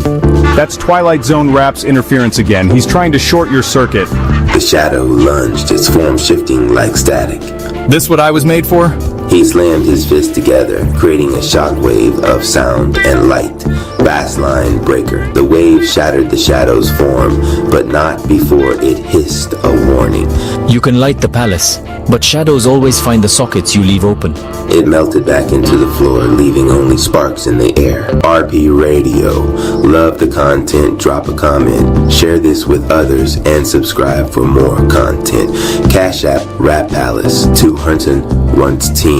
The connection ceremony, the tribe gathered around. Biggs the Plug Rap has passed. From this day forward, his energy is wired into the Rap Palace. He is not just a warrior, he is a supplier of life. Plugged in and cashed out, baby. Somebody cue the jingle. Plug the city, charge the block, keep the palace lights on lock. The tribe echoed it, turning the chant into a rhythm that filled the halls. You passed the trial, you held against the shadows, you amplified us all. Welcome, brother. From here on out, we don't run out of juice. Together, we stay lit. The Rap House glowed brighter, its hidden veins pulsing as if it had accepted a new organ. And deep within, unseen, Twilight Zone rap whispered through the walls. Every plug needs an outlet, and I control the dark. RP Radio. Love the content, drop a comment, share this with others, and subscribe for more content. Cash App Rap Palace, 200 once teen. Where there is vibration, there is life. And where there is life, there is a law. Welcome to the law of vibration. This ain't just science. This is spiritual science. You're Your feeling is the frequency. Your focus is the frame. What you feel consistently, you frame constantly. And what you frame becomes your reality. The cold air wrapped around him like a shawl of memory. Anonymous. Cherry stood outside the old home, its chipped paint and tilted mailbox still frozen in time. The silence wasn't empty. It was full of voices he never answered, calls he never returned, and guilt that aged like rusted armor across his chest. He hadn't been back since the accident. He was supposed to be behind the wheel that night, but a twist of fate or cowardice put his brother there instead. And though they both survived, only one came back the same. Guilt had festered into silence, silence into distance, distance into stories told to everyone except the one who needed to hear the truth. He stepped into the living room where old rap battles once echoed, childhood, laughter, and brotherhood. The memories stung because they were so good. That's how guilt works. It remembers everything, especially what was beautiful.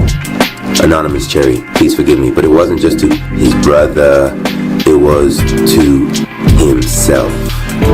For hiding, for carrying a mask stronger than any form he could master, for letting shame dictate his tempo.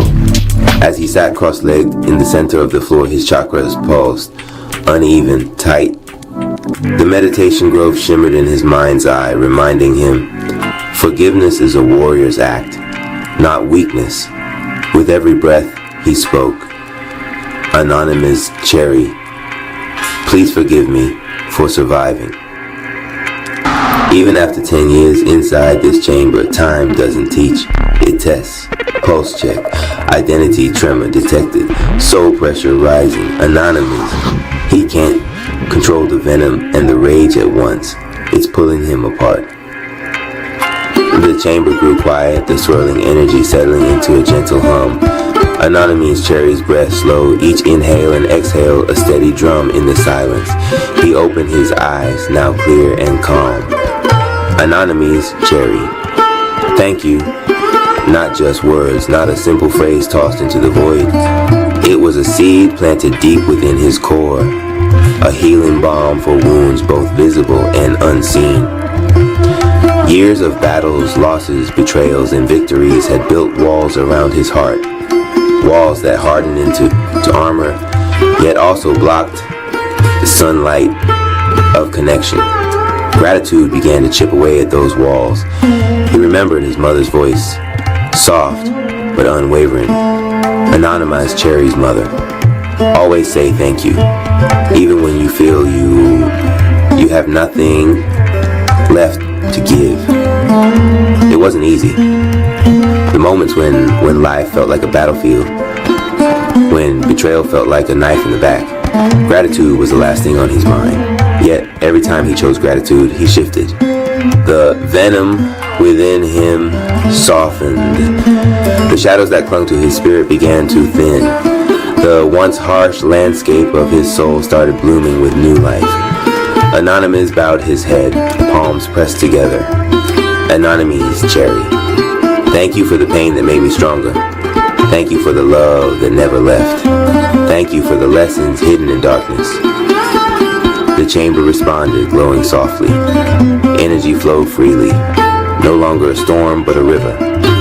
And in that flow, Anonymous understood. The war of ideas. The night in Dallas smelled of rain and neon. Skyscrapers pulsed like electric beacons, and somewhere between their shadows, Anonymous Cherry 2 sat in the Rap Palace conference room, staring at the walls covered in maps, charts, and sketches of their future empire. The city's rhythm never stopped, but tonight he felt its pulse differently. Every light, every honk, every shadow reminded him of RP Radio's message that looped in his head. The business world is war. He whispered it once, testing the taste of the words. They were bitter, sharp, but true. He had fought real wars before, wars of bullets, blood, and survival. Yet now he faced a different battlefield, one paved with contracts, algorithms, and donations. The door creaked open. Donation Rap swaggered in first, jingling coins in his pocket, his grin as wide as the moon. "Yo, Anonymous," he sang, "the tribe's ready. Let's hear this battle plan." Behind him, the others filed in, Spiritual Rap with his eyes closed in meditation. Zay the Realtor with his tablet glowing maps of land and opportunity, and Spectator Rap humming a jingle under his breath.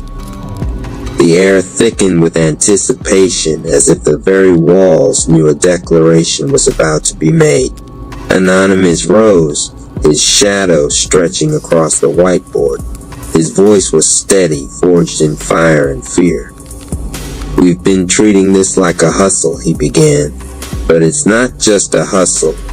It's not even just business, it's war." Murmurs rippled through the tribe. "War," Zay raised a brow. "Man, we sell verses, beats, and dreams. Ain't no blood in that." Anonymous stepped closer, his aura burning violet under the ceiling lights. "You think war is just about blood?" he shot back. "War is about survival, strategy, discipline. The business world, this city, it's a battlefield. Every brand out there is an army. Every dollar is a bullet. Every contract is a landmine. If we don't move like warriors, we lose." Donation Rap whistled low. Sounds heavy, but I feel it. Spiritual Rap finally opened his eyes. "And what of the spirit?" he asked softly. "War consumes. Do we not risk becoming the very darkness we resist?" Anonymous shook his head. "No, this isn't about destroying others. It's about building our kingdom, protecting our tribe.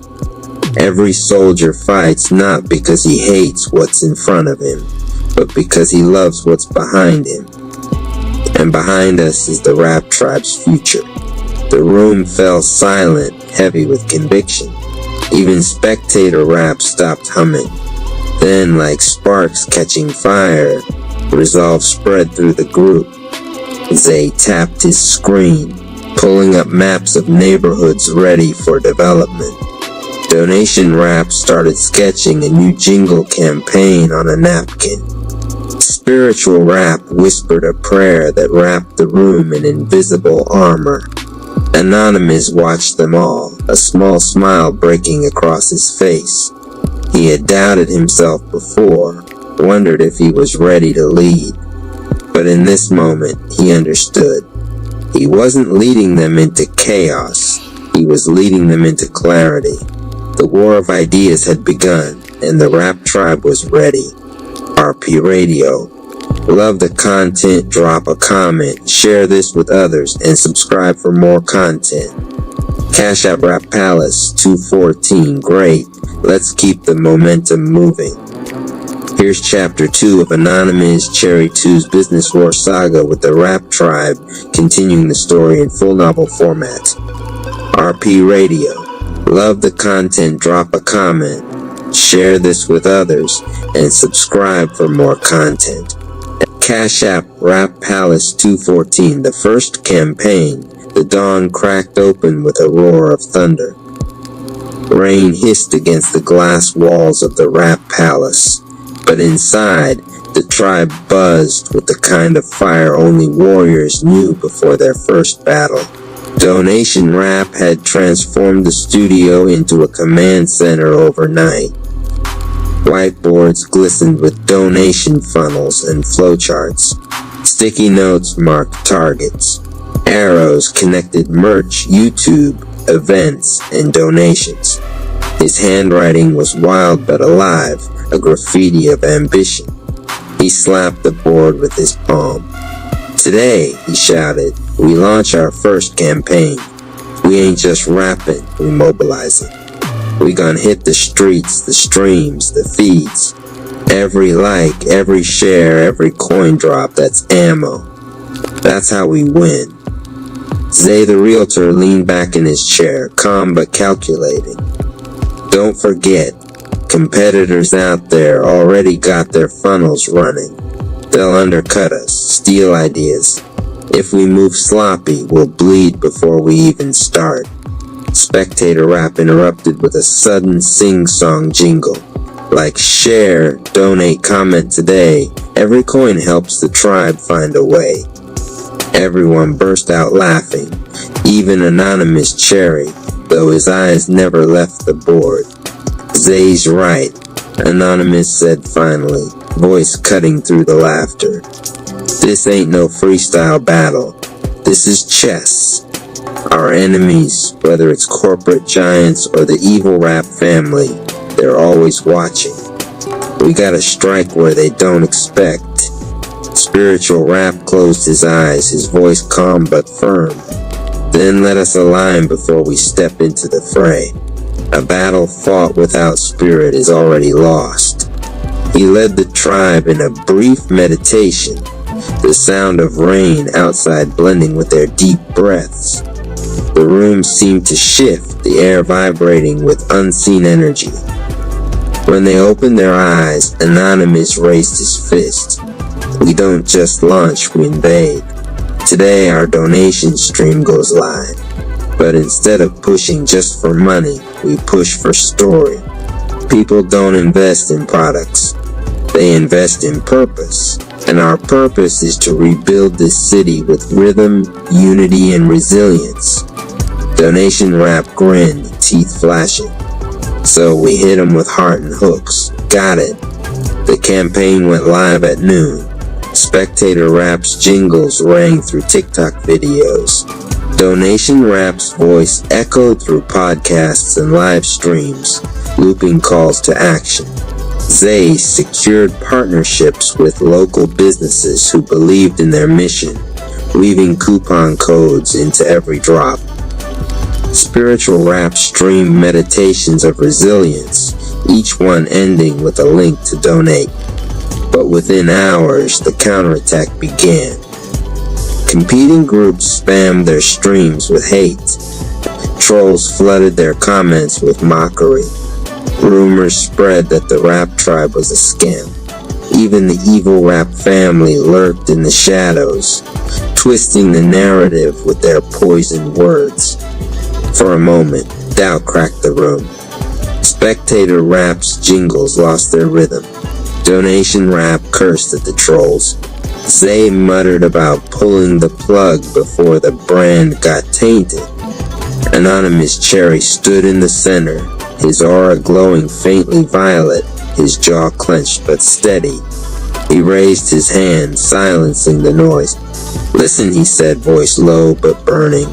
Every war has its fog. That's what this is, confusion, fear, distraction. If we let it break us, we've already lost. But if we stand firm, if we hold the line, they'll see what we're made of. He stepped to the camera and went live himself. His eyes burned into the lens as if speaking to every soul watching. We are the rap tribe. We don't bow to lies. We don't break under pressure. We fight for a city that deserves better. If you believe in us, stand with us. If you don't, watch us rise anyway. The comments shifted.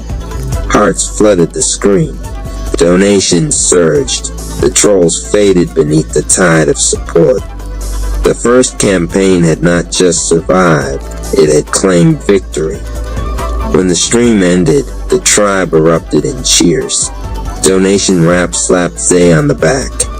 Spectator Rap danced in circles, jingling his own song.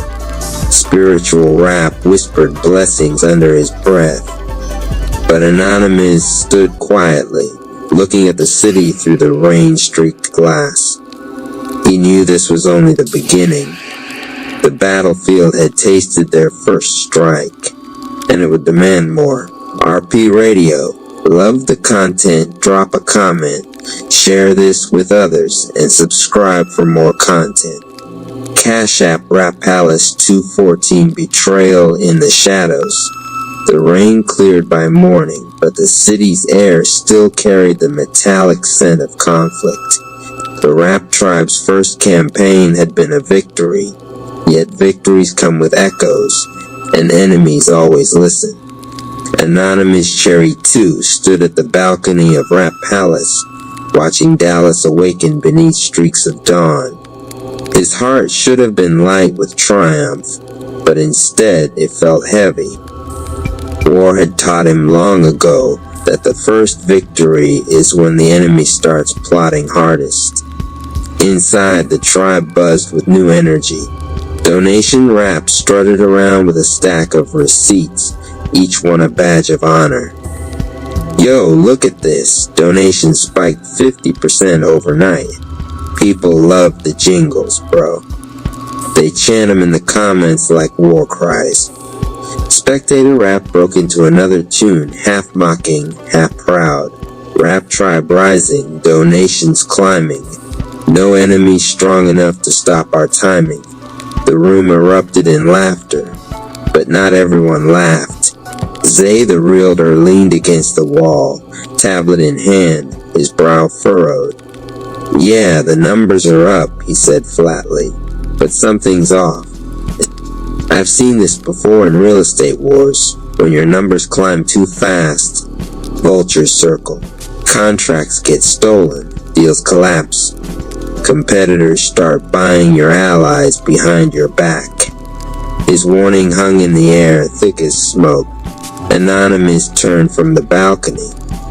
You saying someone's already moving against us? Zay's eyes flicked toward the corner of the room where a tribe member sat quietly, head lowered. A younger recruit, eager but restless, who had joined the tribe weeks ago.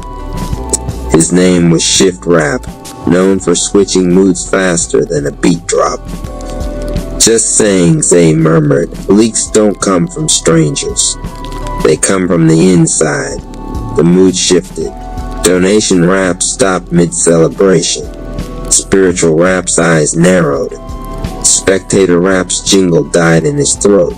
Anonymous stepped forward, his aura humming violet, his tone sharp. Shift Rap, you got something to say? The recruit raised his head, eyes darting nervously. For a moment, silence, then a smirk broke across his face. You think you're building an empire, Anonymous. You think donations make you untouchable. The evil Rap family made me a better offer. They pay up front. No meditation, no waiting on dreams. Just power. The room exploded. Donation Rap cursed, lunging forward, only to be held back by Spiritual Rap's calm hand. Zay slammed his tablet shut, fury written on his face. Anonymous, however, didn't move. His eyes stayed locked on Shift Rap, his voice steady but lethal. You sold us out. Shift Rap laughed bitterly. Sold? No, I survived. You taught us the business world is war, right? Well, in war, soldiers defect, armies crumble. Only the strongest survive. And the evil Rap family? They're stronger than you. The words stabbed deeper than any blade. But Anonymous refused to let rage rule him. He had seen betrayals before. He knew the danger wasn't the act, it was the reaction. He raised his hand, silencing the chaos. You think war is about jumping to whoever throws you scraps.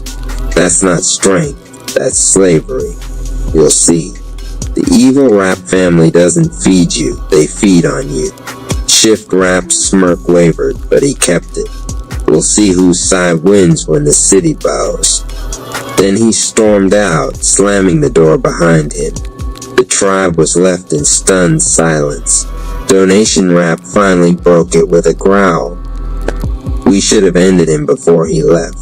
Now he's got our plans. Anonymous clenched his fists. No, let him go. He thinks betrayal makes him powerful. But all he's done is declare himself an enemy. And enemies are easier to track than ghosts. Spiritual Rap nodded slowly. Then we must prepare. The first campaign was a victory, but the second, it will be a war not just of ideas, but of loyalty. Anonymous looked out the window again. The city glistened, unaware of the storm rising.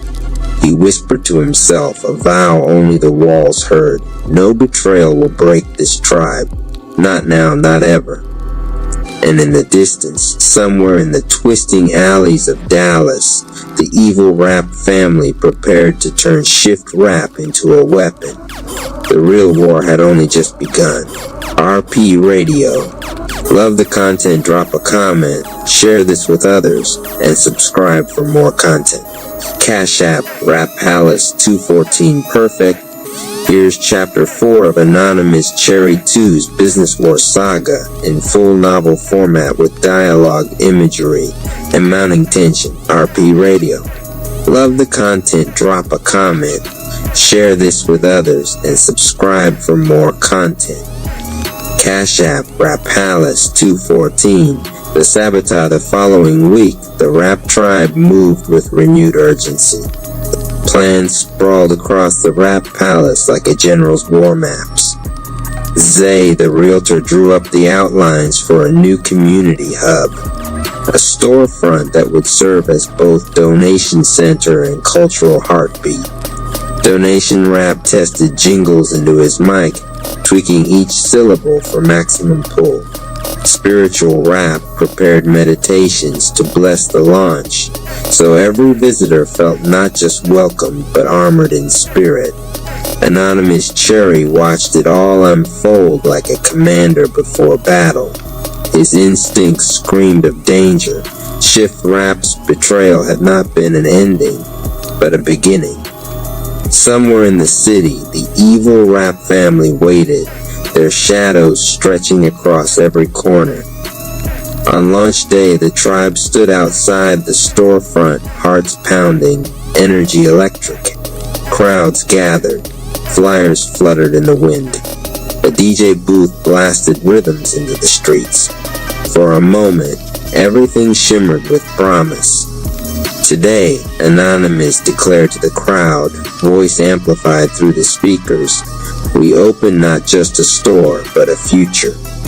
This is where music meets mission. This is where business builds community. The rap tribe doesn't just sell, we serve. And with every beat, every donation, we rise together. Cheers thundered, the doors opened. People flooded inside, the launch had begun. Then the sabotage hit, screens flickered. The donation stream glitched. Every QR code on their flyers suddenly redirected to a fake website, slick, professional, but branded with the insignia of the evil rap family. The crowd's cheers shifted to confusion. Phones buzzed with scam alerts.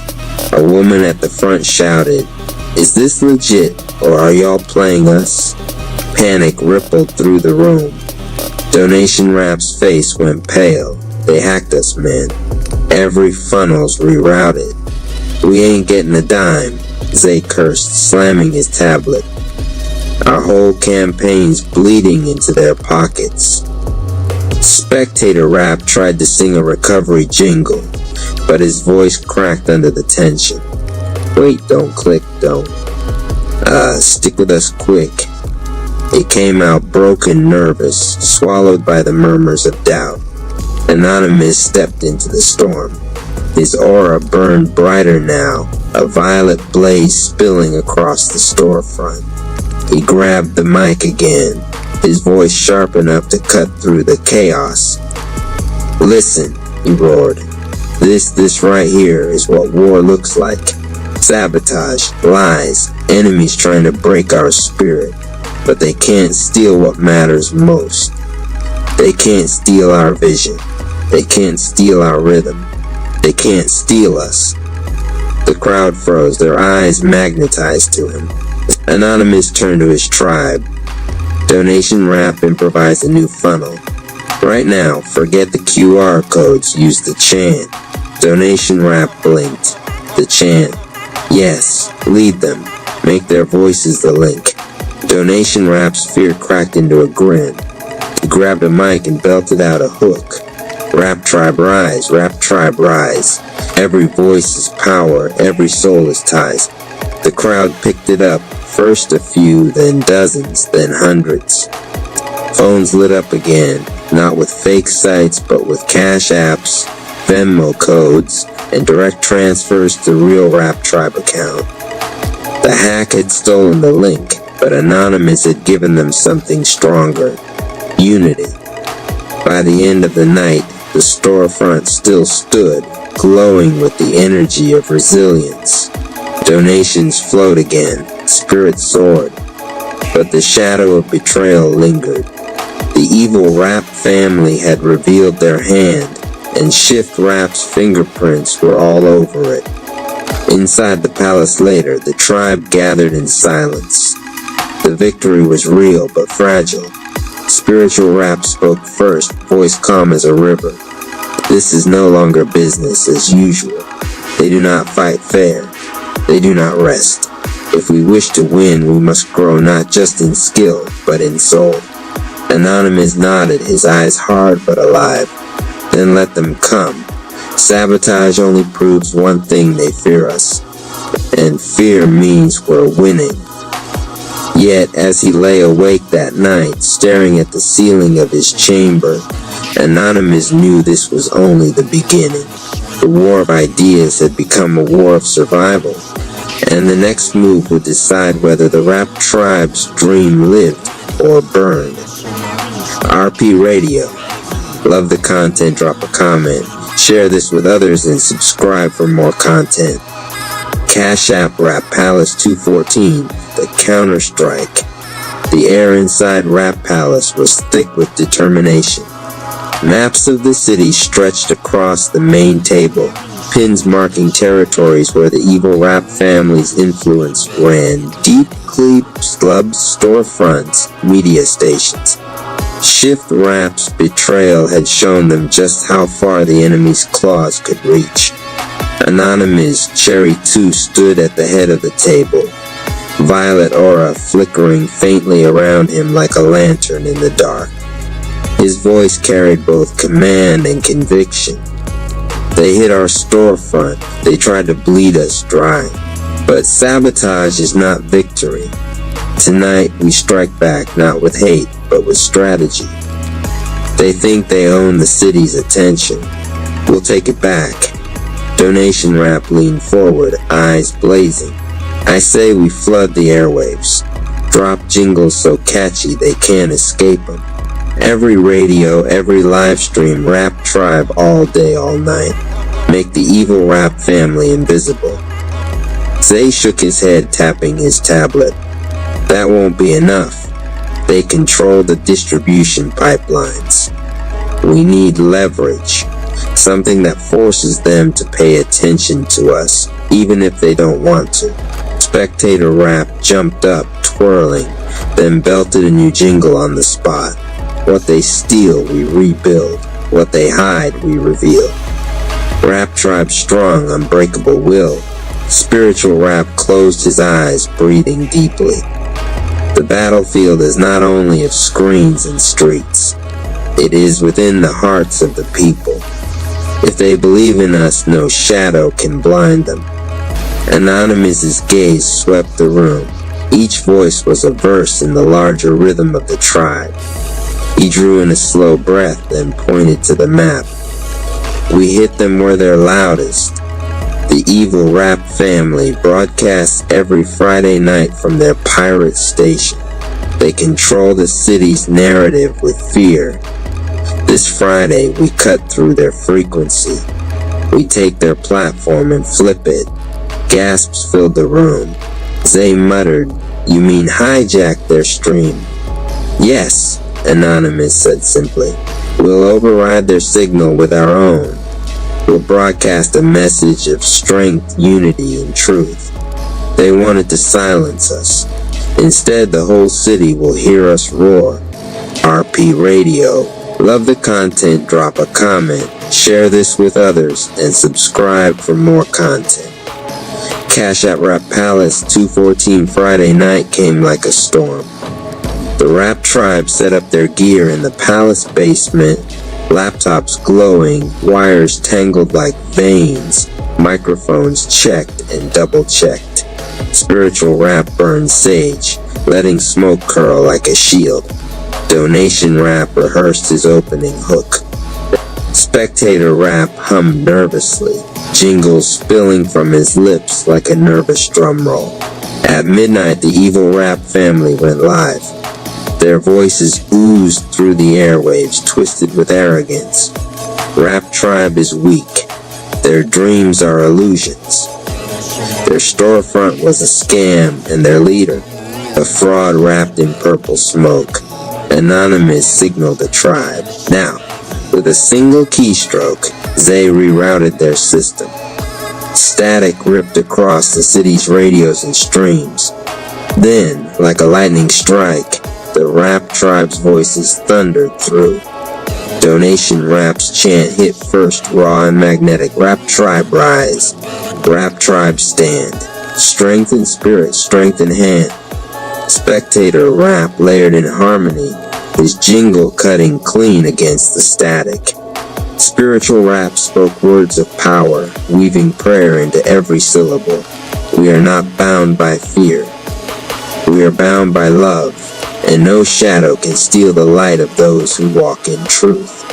Finally, Anonymous stepped to the mic. His voice was steel wrapped in fire. You call us weak, but weakness doesn't rise from nothing. Weakness doesn't build tribes. Weakness doesn't survive betrayal. We are still here standing unbroken. And the city will see this war isn't for money. It's for the future, and the Rap Tribe never surrenders. The city erupted. Phones lit up with donations. Social media exploded with hashtags: Rap Tribe Rise, Business War, Unbreakable Will. The evil rap family's broadcast was drowned beneath the flood of voices siding with the tribe. But deep in the shadows, Twilight Zone Rap, the hidden leader of the evil rap family, listened with a crooked smile. He had expected the counterstrike. In fact, he welcomed it, for every move on the battlefield demanded a darker reply. And as the city cheered the Rap Tribe's broadcast, the real war prepared to twist into stranger, more dangerous territory. RP Radio. Love the content, drop a comment, share this with others, and subscribe for more content. Cash App Rapalis214. My silence is not small. It is sacred. The Sigma INFJA archetype does not seek attention, for it is encoded with something far more profound direction. He is not behind nor delayed, but operating in divine offset, several energetic moves ahead of a world too focused on volume to notice intention. His silence is a tactic, his absence is a form of presence. And now the Sigma Chamber, the divine womb of blueprint and pattern, opens itself not with welcome, but with recognition.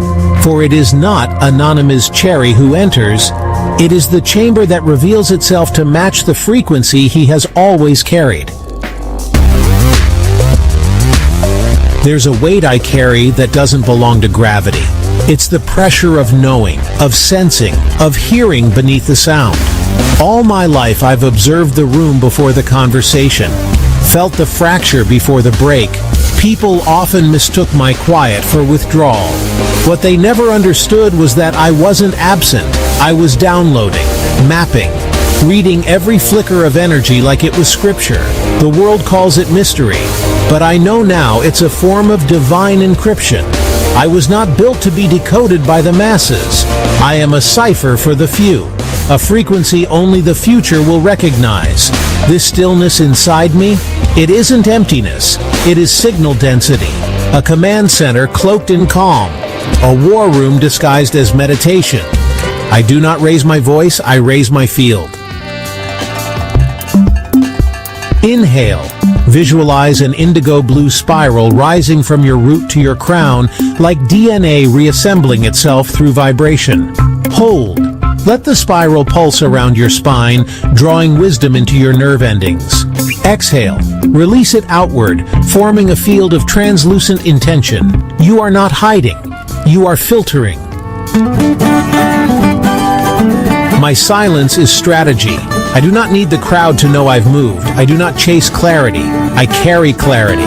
The quieter I become, the clearer I lead. Those who walk ahead are rarely clapped for. Their path is paved in internal convictions, not external validations. They speak only when the echo can land. And yet, the infrastructure of entire realities rises silently behind them. They are the blueprint bearers, the code writers of sacred timelines. What decisions do I feel before I think? Where in my life have I led silently? What part of my silence has shaped others more than my speech? This silence built a city. This field awakened timelines. If this stillness moved you, match the frequency with a gesture. Donate to the Rap Palace and light the next Sigma flame. You are not giving to noise. You are investing in the invisible architecture of change. When you feel it, you feed it. When you see it, you seed it. Keep the chamber alive. Soul Match, $7. Match the vibe. Feed the flame. Aura Builder, $22. Help build the next training scroll. Silent Strategist Sponsor, $77. Fuel the missions that awaken the unseen. Library Guardian, $222 and up. Become a backer of Timelines. Sponsor a full Aura scroll. Your silence sparked someone's miracle. I am not random. I am rhythm. I don't chase clarity. I carry clarity. I am the signal. I am the storm. I am the stillness. Serpent's Rise, Chapter 1. The Serpent's Whispers Scene Description in T. Rap Palace Library. Night. The room is massive and echoing, lined with endless shelves of ancient tomes and scrolls. Dim green torchlight flickers. A faint pulse hums beneath the floorboards like a heartbeat. Anonymous Cherry walks slowly through the aisle. His fingers lightly graze the book spines. Anonymous Cherry, this place, it's breathing. He stops as one book pulses faintly with green and gold light. He pulls it from the shelf. The cover reads, The Art of Kurlinduni, The Serpent's Path to Power. His eyes widen. Energy pulses through his hand. Anonymous Cherry, this ain't just a book. This is a call. Suddenly the world blurs, pages flip violently and the torchlight goes out. Into spiritual arena, astral plane. The arena is bathed in red mist, a battlefield with floating stones and shadowy vines crawling beneath the surface. In the center, a massive black serpent coils silently. Voice of the serpent, you carry my venom. But do you know what it means? Anonymous breathes heavy. 3 shadow versions of himself appear, rage, fear, and doubt. Fight scene. Rage lunges, fists blazing with flame. Anonymous sidesteps and retaliates with a glowing serpent strike, misses. Rage laughs. Rage shadow, you feed me with every outburst. Anonymous begins controlling his breathing, moves fluidly, redirecting the shadow's momentum. He touches Rage's chest, green-blue venom pulses, and the shadow explodes into dust. Next, fear encircles him, whispering doubts. Fear shadow, you're not enough. You'll always lag behind the rap tribe. Anonymous closes his eyes, lets the fear wrap him, but doesn't resist. Anonymous Cherry, I see you, and I release you. Finally, doubt stands still. Anonymous walks to him, embraces him. Anonymous Cherry, I accept who I've been. I choose who I'll become. Doubt fades into a green flame. A golden sigil appears on Anonymous's chest. The serpent wraps around his body as an aura, green-blue with purple core. Serpent voice, the venom you carry is the key to all that lies ahead. Rap Palace Library. Night Anonymous jolts back into the library. The book closes itself. Anonymous Cherry, that was just the first chakra. And I'm only beginning. fade to black. Chapter 14. The first boundary test grand entrance to the stage of your day. Let it be a vibrant force of graceful movements of prosperity in every form. RP Radio. Love the content, drop a comment, share this with others, and subscribe for more content. Cash App Rapalis 214. The quill hovered, weightless, glowing with a pale fire that seemed both fragile and dangerous. My hand trembled as I reached for it. The moment my fingers touched the shaft, it solidified, light becoming form, warmth becoming grip. The mirror manuscript rippled like water disturbed by a pebble. New words etched themselves across the page. Every seer must guard the flame. The first test approaches. The chamber darkened. Shelves emerged along the walls, towering and endless, filled with books that pulsed with a heavy gray light. A shadow detached itself from one of the shelves and stepped forward. It looked like me.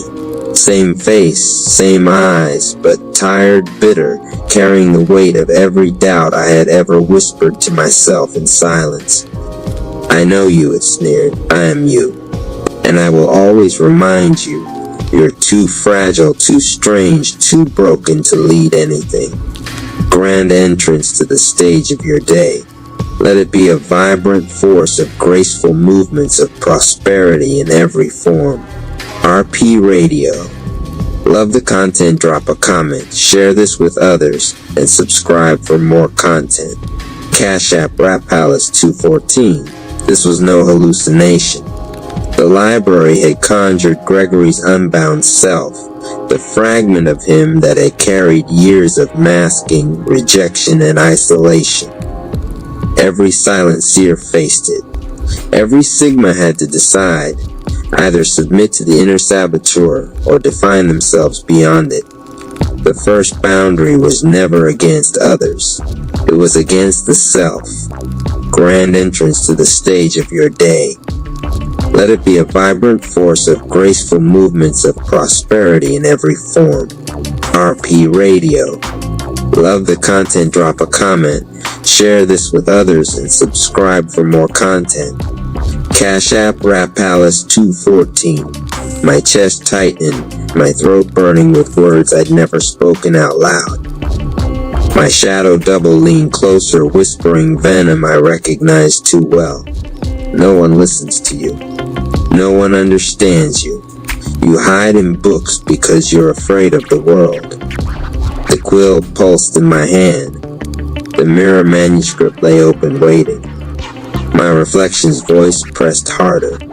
Write nothing. Stay silent. Let me lead. You'll only embarrass yourself otherwise. For a moment, I almost believed him. Then the phrase from the book's earlier page thundered back in my mind. To write your path, you must claim your pen. I raised the quill and pressed it to the parchment. Words burst onto the page in glowing ink, forming as if my heart itself was dictating, I am not broken. My silence is not weakness, it is my strategy. My flame does not beg, it burns. The chamber shook. My shadow self screamed, dissolving into smoke that hissed between the shelves until nothing remained but the glow of the words I had written. The quill steadied in my hand, my breath slowed. The mirror manuscript shimmered one final phrase. Boundaries set, flame guarded, grand entrance to the stage of your day. Let it be a vibrant force of graceful movements of prosperity in every form. RP Radio. Love the content, drop a comment, share this with others, and subscribe for more content. Cash App, Rapalis 214. Anonymous, Cherry Eye Purple Chai Flow Healing Energy. I go, like, share, and lastly comment. I am forgetting something major, but comment. What you think it may be?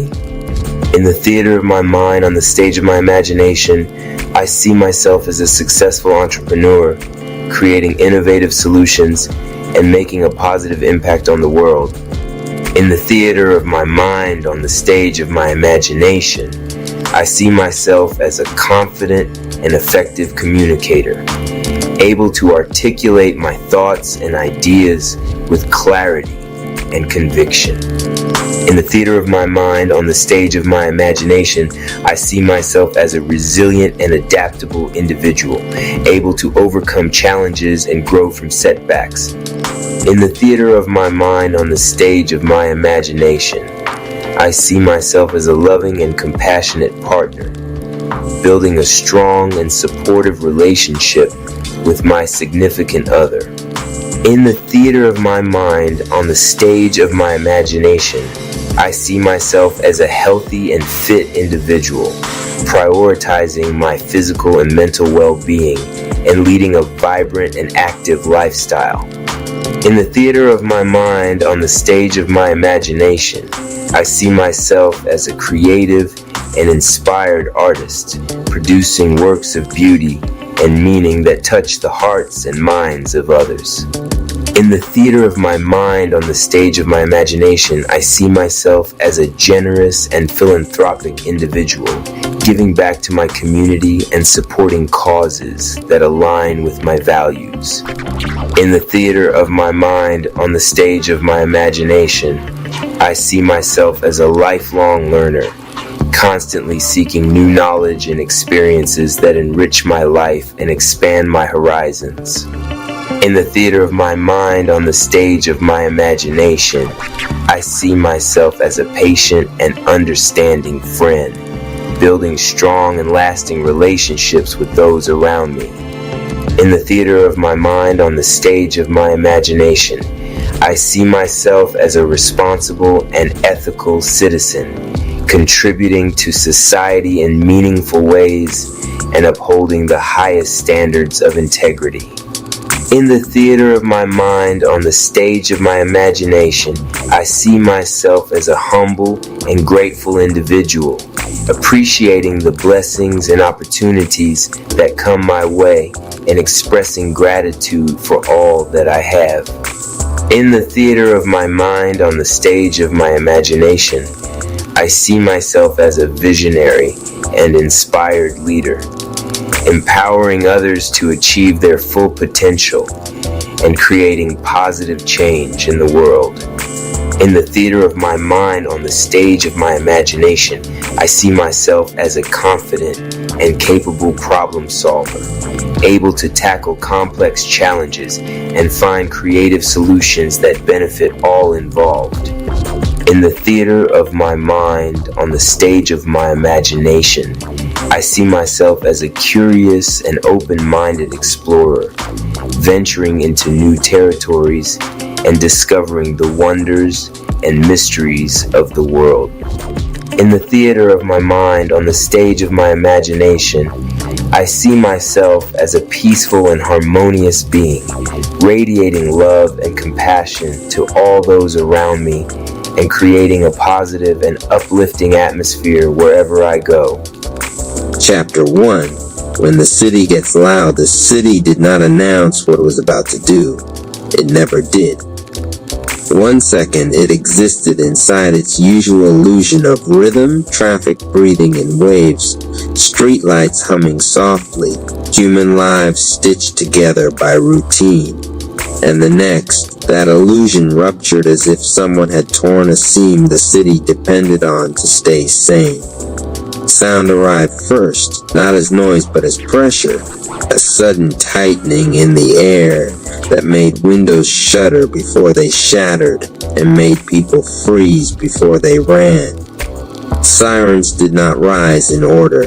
They collided with one another, overlapping, tripping over themselves, becoming less a warning and more a symptom. Anonymous Cherry felt the shift in his body before he understood it in his mind. His spine stiffened, his breath caught halfway in, and something ancient inside him reached for movement without asking permission.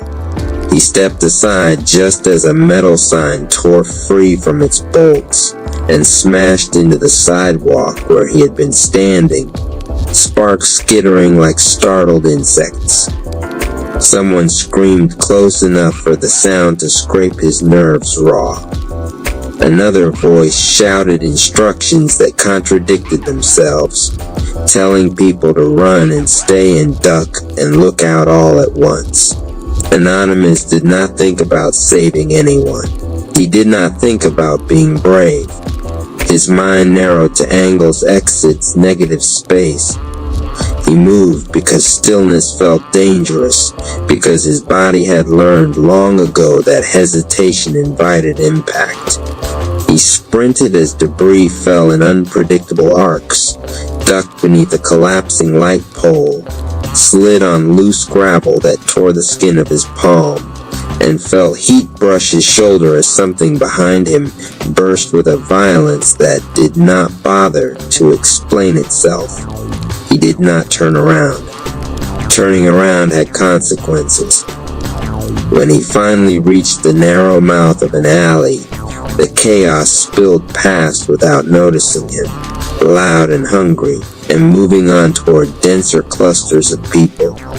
Anonymous pressed his back against the brick wall and slid down until he was sitting, knees pulled in, breath tearing in and out of his chest like it didn't trust him to slow it down. His hands shook uncontrollably. He let them. Fighting the shaking would only make it worse. He stayed there long after the sounds receded, listening to his own pulse thunder in his ears, grounding himself against the cool solidity of the wall. He had survived. That fact landed slowly, not as relief, but as confirmation. Survival was something he knew how to do. High above the city, beyond the reach of sirens and panic and human judgment, something noticed him.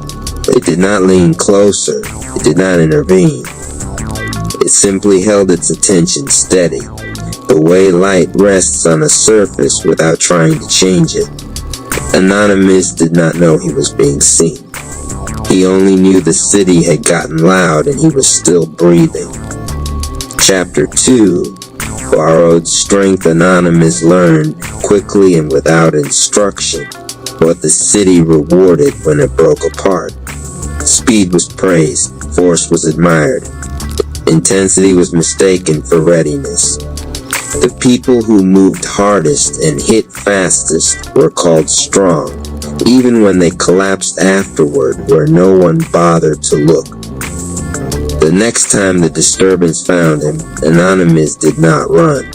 Something inside him opened instead, sudden and unfiltered, like a door kicked inward. Heat surged through his chest and down his limbs, sharp and exhilarating, erasing hesitation before it could form.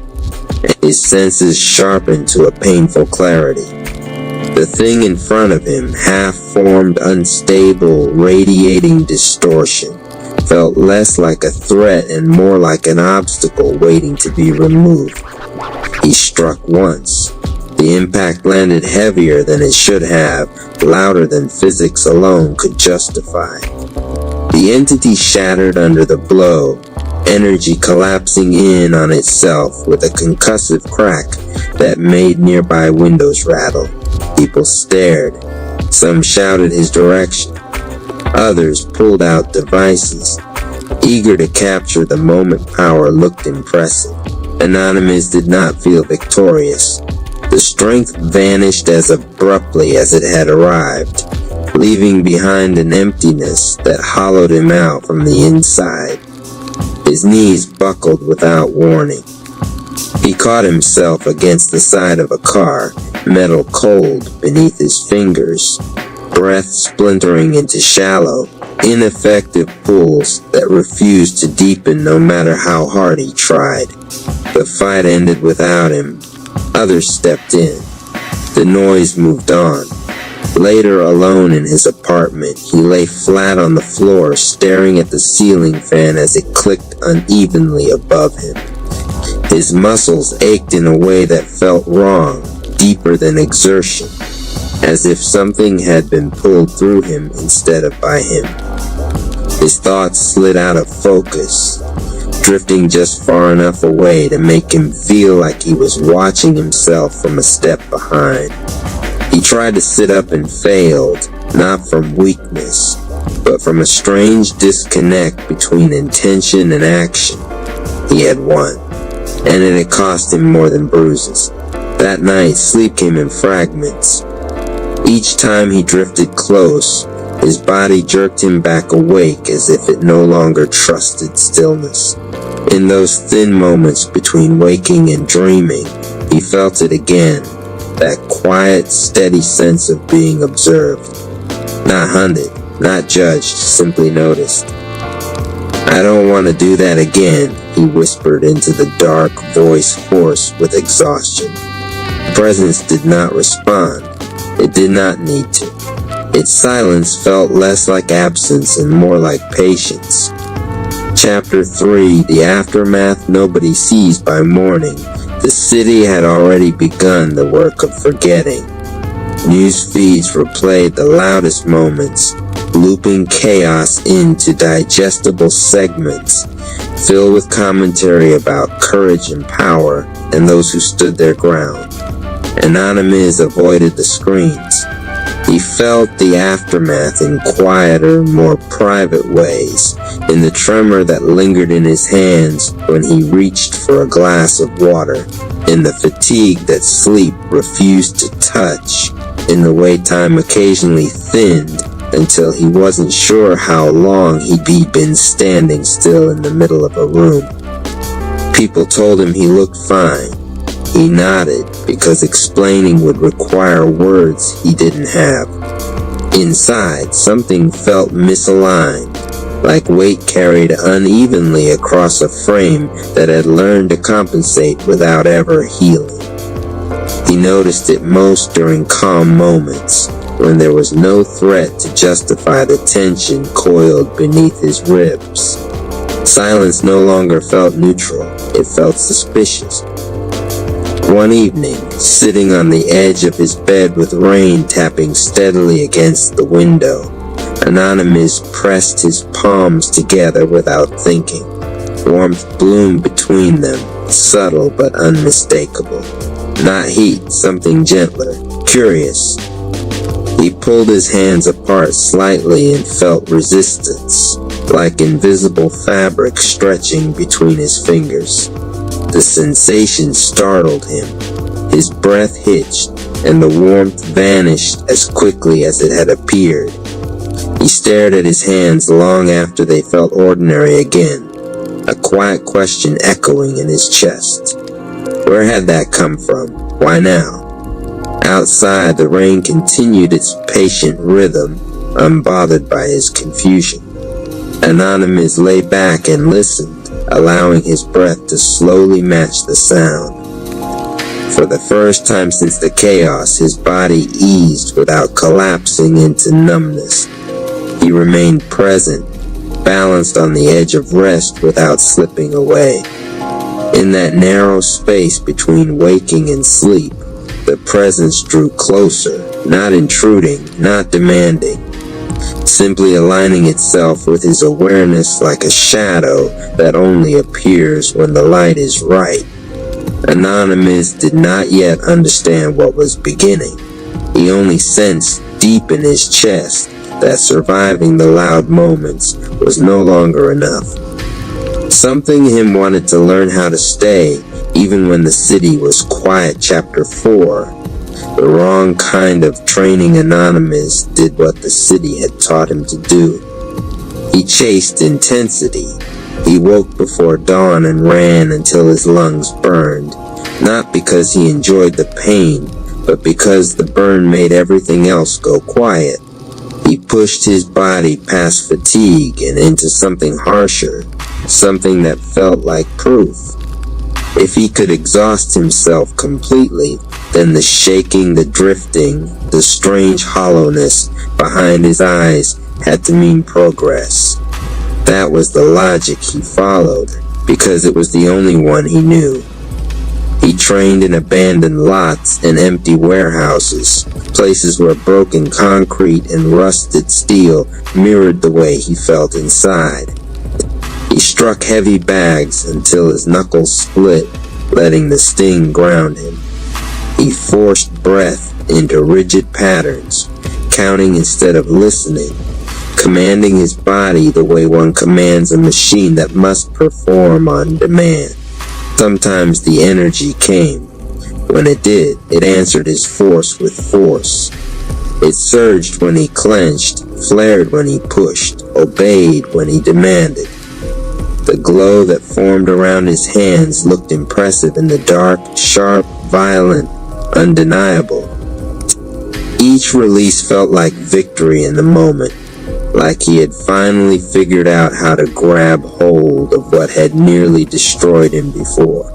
But every session ended the same way. His body would crash hard and fast, muscles trembling not from effort, but from overload. His breath would fragment, refusing to settle no matter how long he sat there afterward. His thoughts would drift, edges blurring, the world pulling away as if distance were safer than closeness. He learned to recognize the warning signs and ignore them anyway. This is how strength is made, he told himself. This is the cost, the city reinforced the lie. People noticed the results, not the aftermath. They commented on his speed, his power, the way he seemed sharper, more dangerous. No one asked how long it took him to feel normal again afterward. No one stayed long enough to see him sitting alone on the concrete, palms pressed to the ground, waiting for the spinning to stop. The presence watched. It did not interrupt. It did not correct. It simply observed as Anonymous built something unstable on top of unresolved strain. Each time he forced the energy, it responded, but it left microfractures behind, invisible cracks in a system that had not yet learned how to repair itself.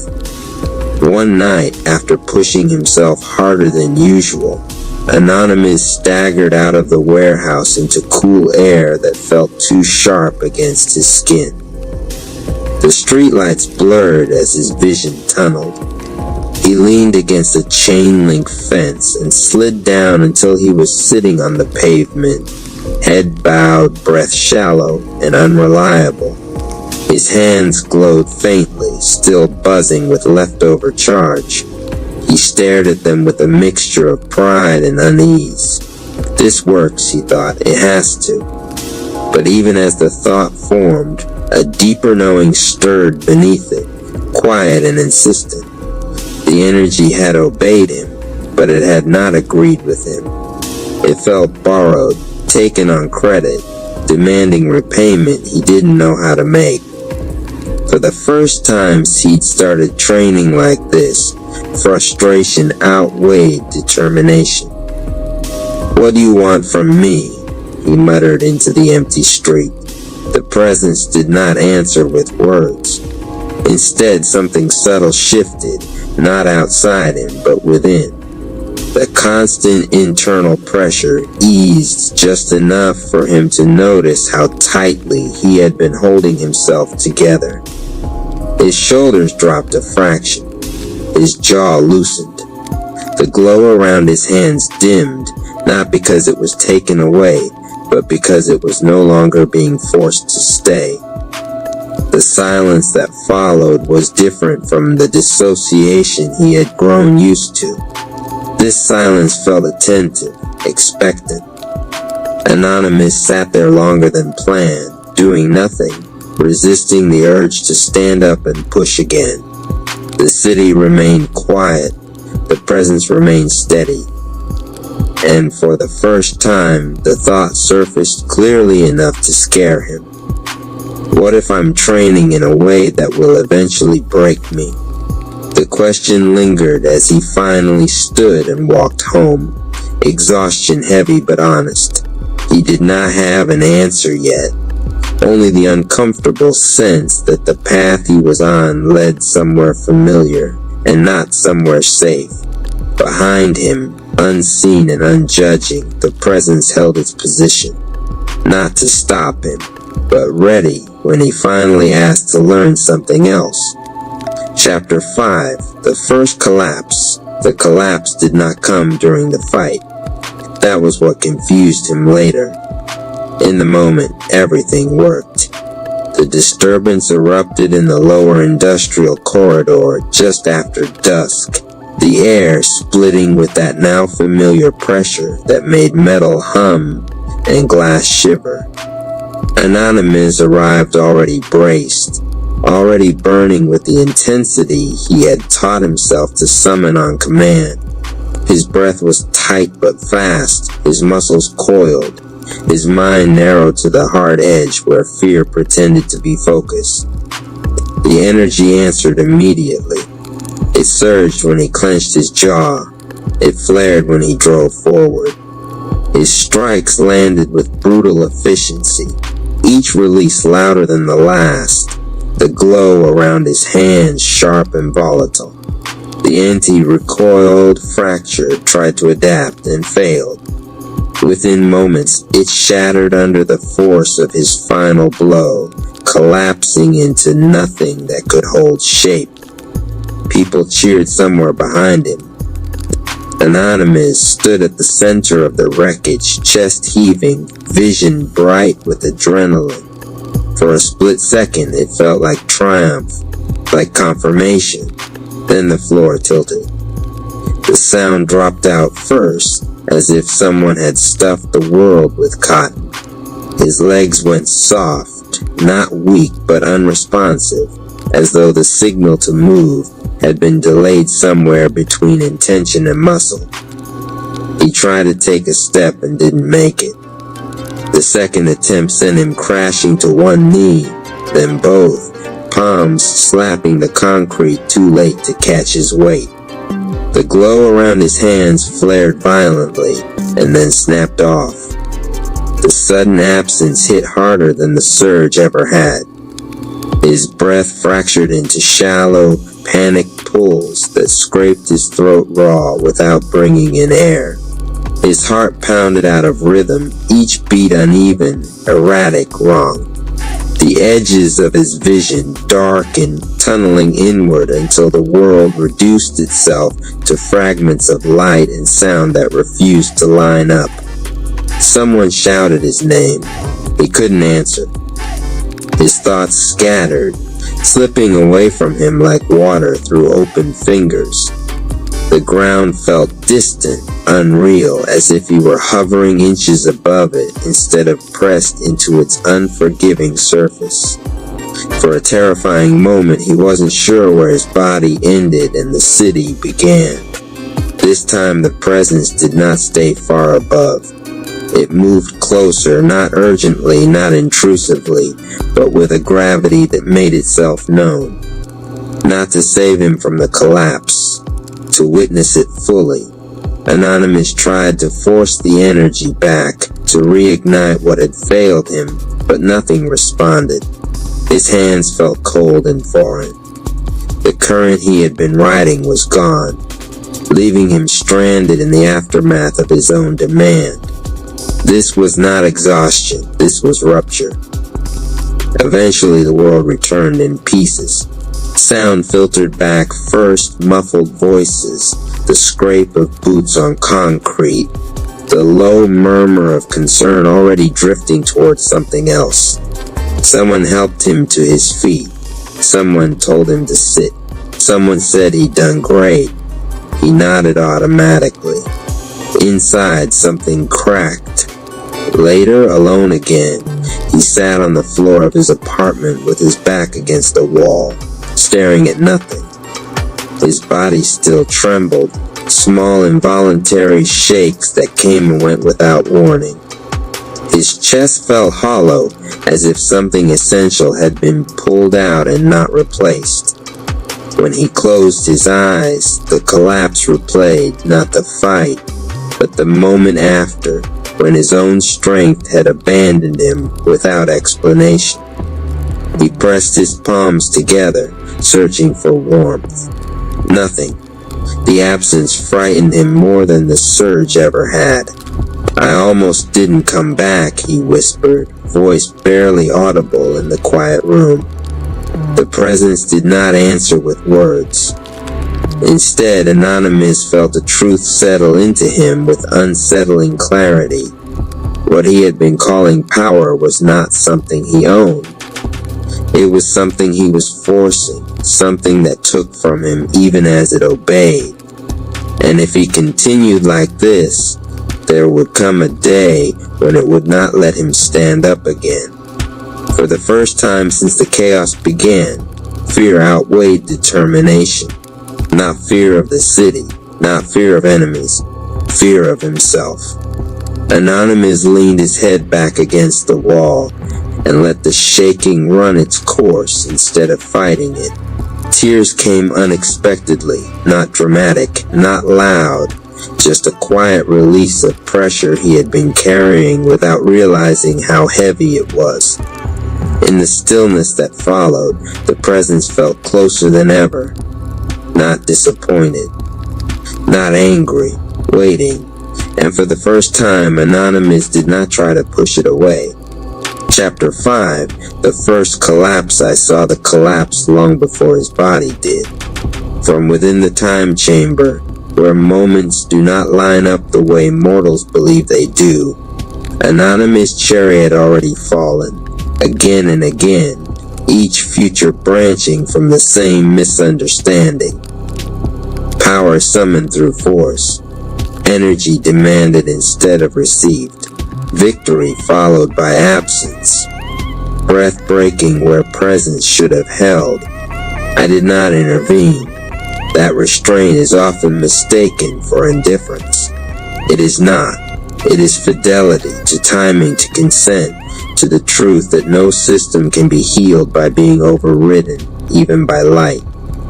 When the disturbance ignited in the industrial corridor, I watched as the city tighten around him like a fist. Sound bent first, then matter. Fear taught the air how to vibrate. Anonymous arrived already burning, already reaching upward instead of inward, his breath sharpened into a tool instead of a guide. The energy answered him. Of course it did. Energy always responds to intensity. That is not wisdom, it is physics.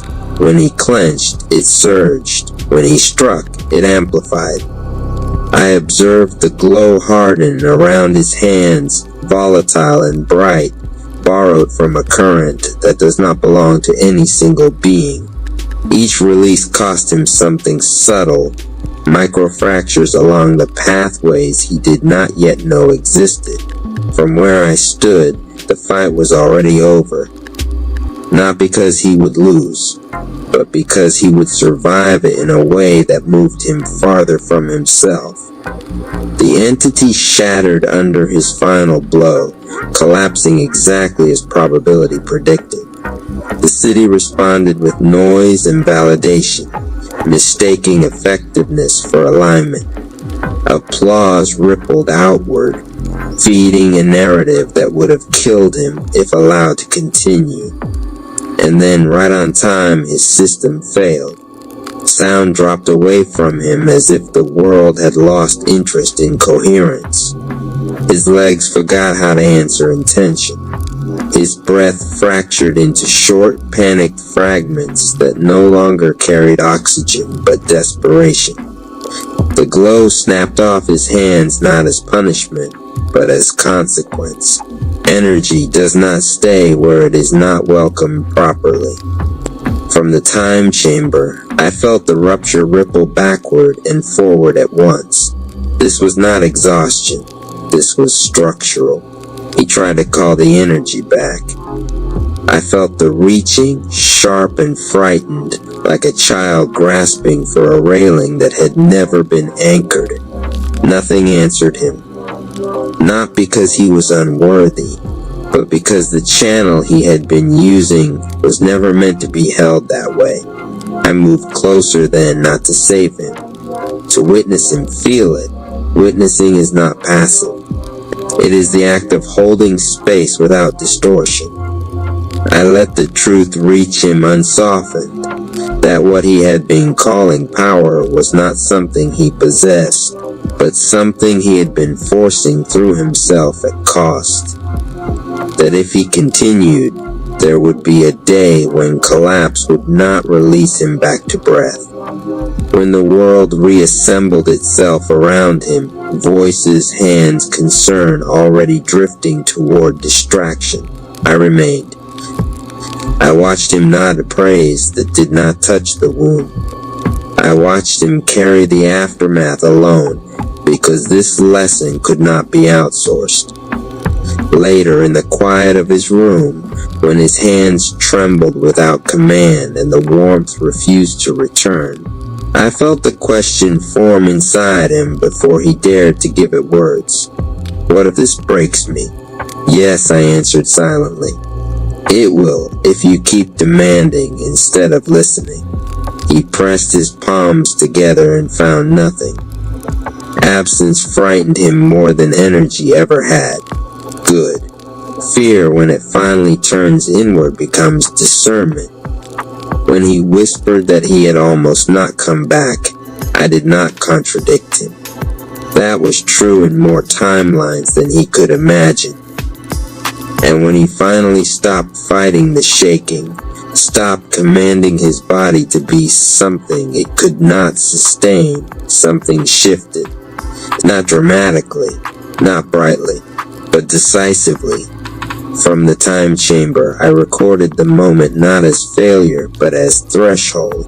This was the first time Anonymous Cherry understood, without metaphor, without instruction, that power without alignment is debt, and that debt always comes due. I remained where I was, waiting, because the next chapter of his journey would not begin when he asked for more strength, but when he finally asked to learn how to stay. Chapter 6, The Quiet Invitation. The morning arrived without urgency. That too was unfamiliar. Anonymous Cherry woke to light that did not demand anything from him. It slipped through the blinds in thin, patient lines, resting on the walls and the floor as if it had nowhere else it needed to be. His body felt heavy, not with exhaustion alone, but with the aftermath of something deeper, like a structure that had survived a quake and was only now discovering which beams had shifted. He lay still longer than he meant to, listening. No sirens, no alarms, no internal countdown urging him to get up and prove something. For the first time since the chaos had entered his life, stillness did not feel like a threat. When he finally sat up, the movement was slow and deliberate. His breath followed naturally, deeper than it had been in days, maybe weeks. The tremor in his hands was gone. In its place was a strange sensitivity, as if his nerves had been turned back on after a long numbness. He swung his feet to the floor and stayed there, grounding himself in the simple fact contact. The room felt ordinary. That ordinariness carried weight. This is what I've been running past, he realized. The presence did not announce itself. It never had. It was there in the way the air seemed to thicken just slightly when he closed his eyes, in the way his awareness did not drift when he stopped moving. No voice spoke, no image formed. Instead, a sensation emerged, subtle but unmistakable, like a hand held open rather than reaching. An invitation, not to fight, not to train, not to summon anything at all, to sit. Anonymous lowered himself back onto the bed, spine upright but unforced, hands resting loosely on his thighs. The position felt almost wrong at first, too exposed, too passive. Every habit he had built urged him to do something, stretch, clench, focus harder, control the breath. He resisted. The breath found its own rhythm, lengthening on the exhale without instruction. His shoulders dropped a fraction. His jaw loosened. Sensations he had been overriding for months rose into awareness, not pain, not fear, just information. The presence did not correct him. It did not guide him through steps. It simply stayed close enough for him to notice what happened when he stopped forcing himself to be ready. Time behaved differently there. Minutes passed, or maybe only seconds. Anonymous could not have said. He felt the faint urge to reach for energy rise and fade like a thought he no longer needed to follow.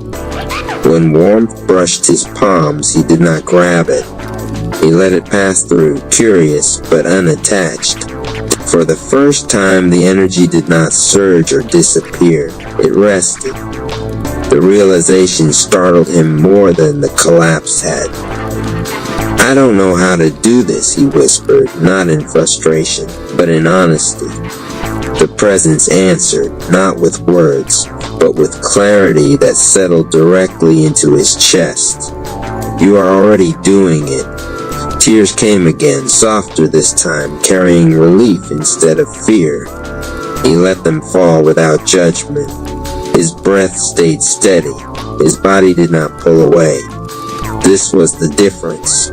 The invitation was not to become stronger. It was to become available. When Anonymous finally opened his eyes, the light in the room looked the same, but he did not. Something inside him had shifted its orientation, turning inward instead of outward, listening instead of demanding. He stood later and moved through the day quietly, noticing how often he had been bracing against nothing at all. The city felt less hostile, not because it had changed, but because he no longer met it with constant resistance. That night, as he lay down to sleep, the presence remained, not hovering, not watching from afar, aligned. From the time chamber, the invisible spirit recorded the moment with precision.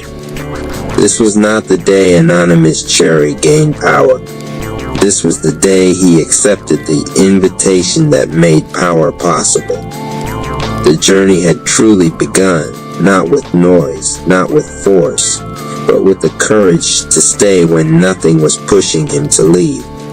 Toddler Yoku vs. the Spore Minions 3000% a Rap Palace novella for Rap Family Training Records only. Chapter 1. The chant awakens. The Spore Time Chamber was never quiet. Even at rest, it breathed. The floor was a pulse. The walls were memory. The air was full of glittering spores, drifting like lazy snow in slow motion, each one humming a little song that only warriors could hear once their chi got high enough. Normally, that song was gentle, supportive, training speed. Not today. Today, the hum was wrong. Today, the hum had teeth. Anonymous Cherry felt it first. His eyes narrowed, and his aura flickered that familiar violet edge that meant his instincts were waking up. "Something's off," he said low. Civil Surfer Rap tilted his head, squinting like the air owed him money. "Yeah, the chamber feels loud. Like Twilight Zone Rap's been in here pressing buttons he ain't supposed to touch." Mama Hammer Rap said, not even pretending she disagreed. "I told y'all. Every time that man says trust the process, somebody loses eyebrows." In front of them, sitting in the middle of the chamber floor, was the smallest warrior in the entire Rap family, Toddler Yoku. He was wearing a onesie that said property of my own destiny and no shoes. Just fuzzy socks with tiny lightning bolts on the soles. He was wobble sitting, belly sticking out, hair poofed up in pure defiance of physics, cheeks full of stored cosmic information, staring into space like he was watching invisible cartoons projected from another dimension. Except he wasn't just staring, he was chanting, soft at first, then louder. "Will it be 10 or 11? Will it be 10 or 11? Anonymous tried not to smile. Oh no, Civil Surfer groaned. No, he's powering up. And then it happened. All the spores on the ground, thousands of them, glossy little marble-sized mushroom cores growing out of the chamber floor, cracked open at once like eggs hatching under a lightning storm. They didn't just pop, they screamed into existence. Bodies unfolded from them, spore minions. Usually these things were low-tier chamber mobs, training toys, practice targets, soft as pillows and dumb as shoelaces. You could bop them on the forehead, and they would fall over apologizing. Not these. These spore minions were shredded. Too tall, too fast, too sharp, too many eyes, and way too confident. Their mushroom caps had serrated edges that hissed and steamed.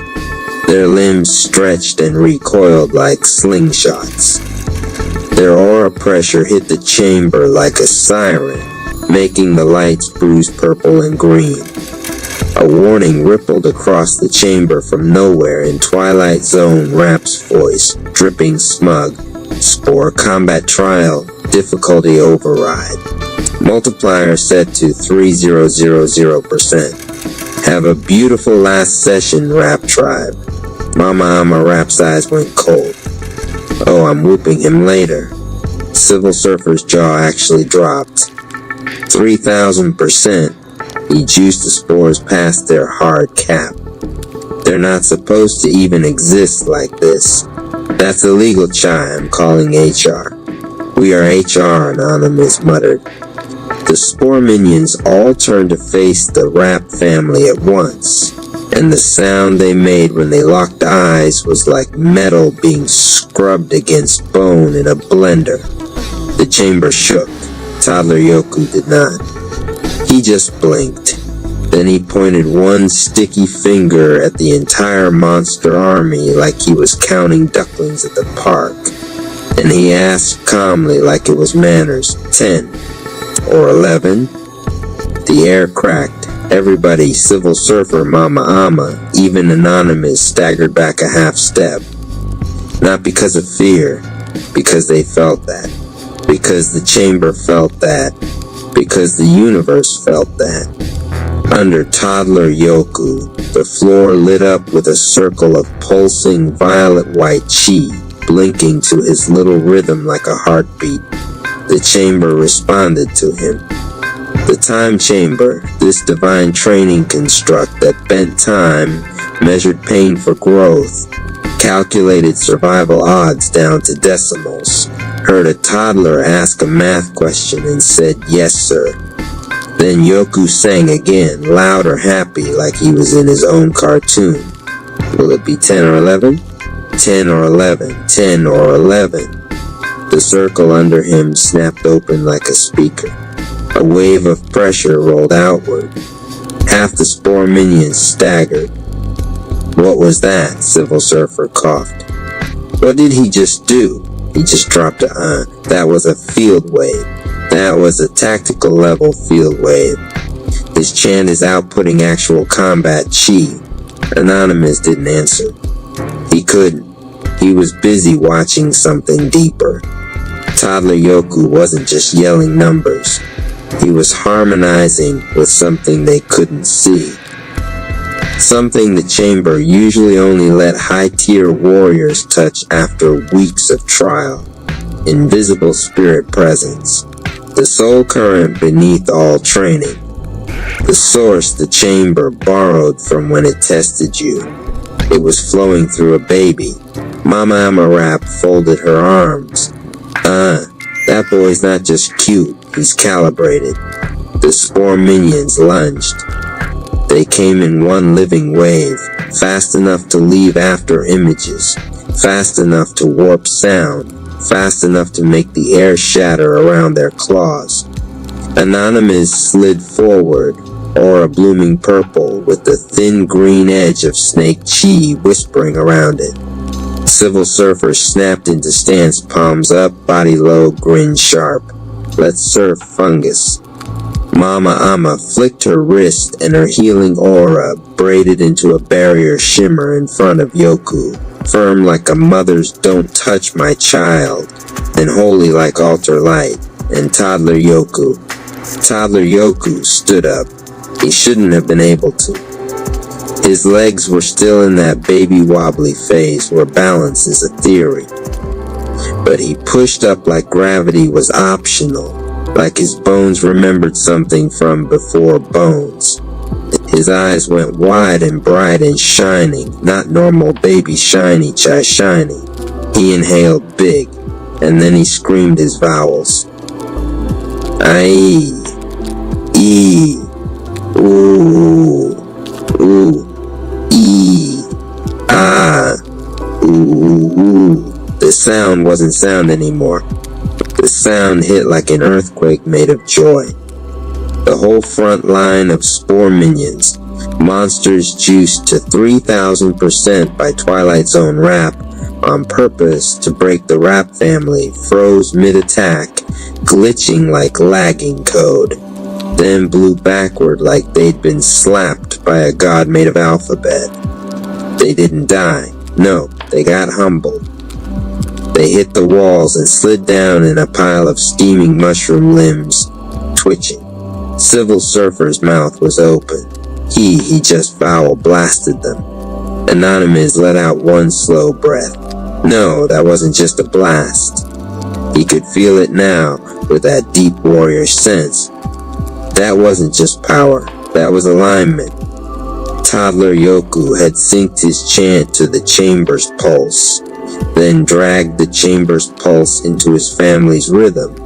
He made the entire environment fight on their side. At 1 year old, with a counting song, Mama Amma smiled without humor. Twilight Zone Rap really thought we were gonna fold to some mushrooms. On the far wall, a spore minion tried to stand back up. Toddler Yoku pointed at it with maximum baby authority and just said, "Sit." It sat. It didn't even argue. Anonymous felt something in his chest loosen, like something old pain had been carrying for years just let go. He understood. This wasn't about numbers. It wasn't even about the spore minions. This was the first hint of the invisible spirit teaching them in real time through the smallest one among them. You do not have to match fear with fear. You can raise the room instead.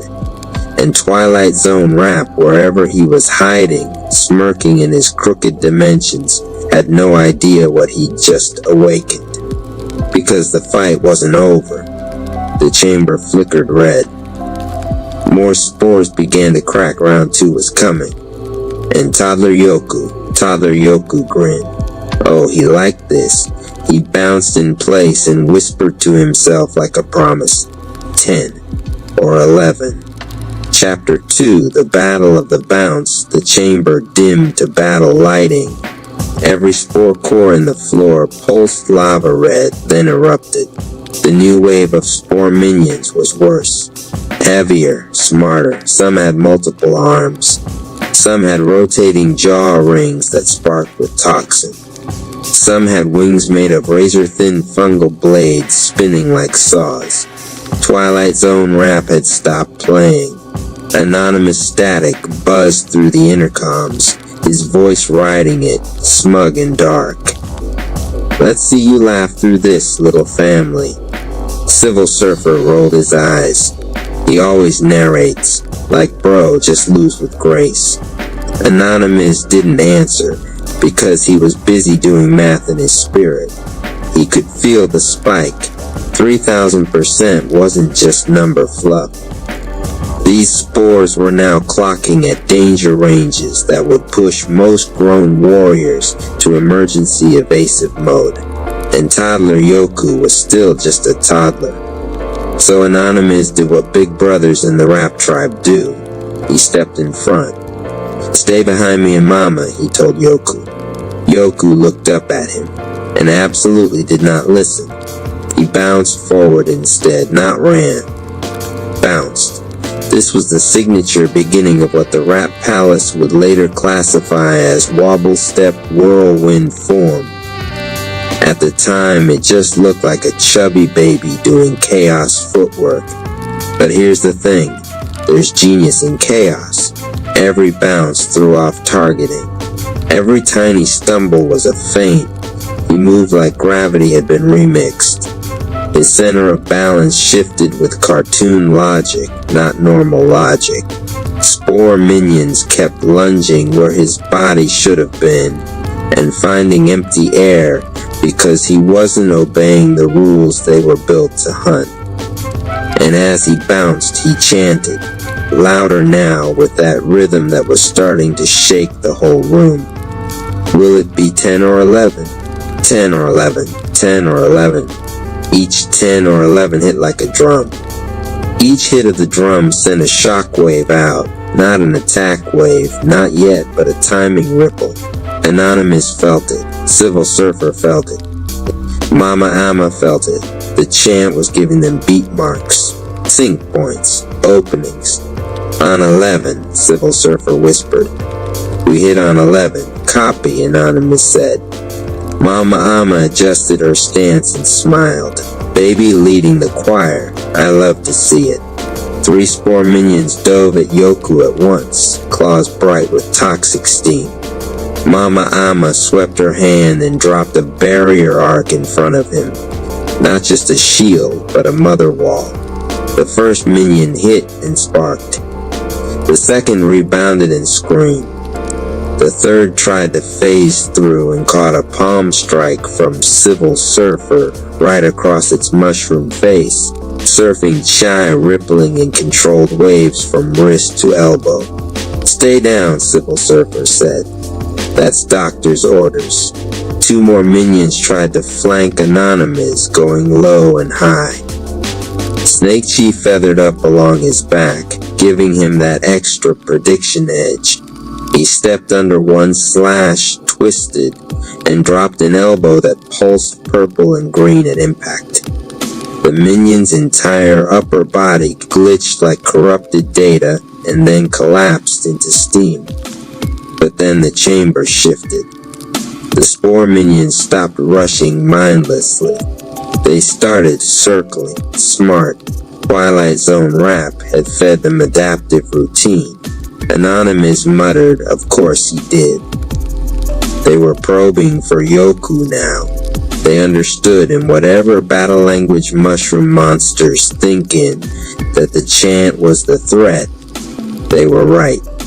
Toddler Yoku's eyes were huge and serious now, full of that unfiltered focus little kids get when they decide I'm doing this myself.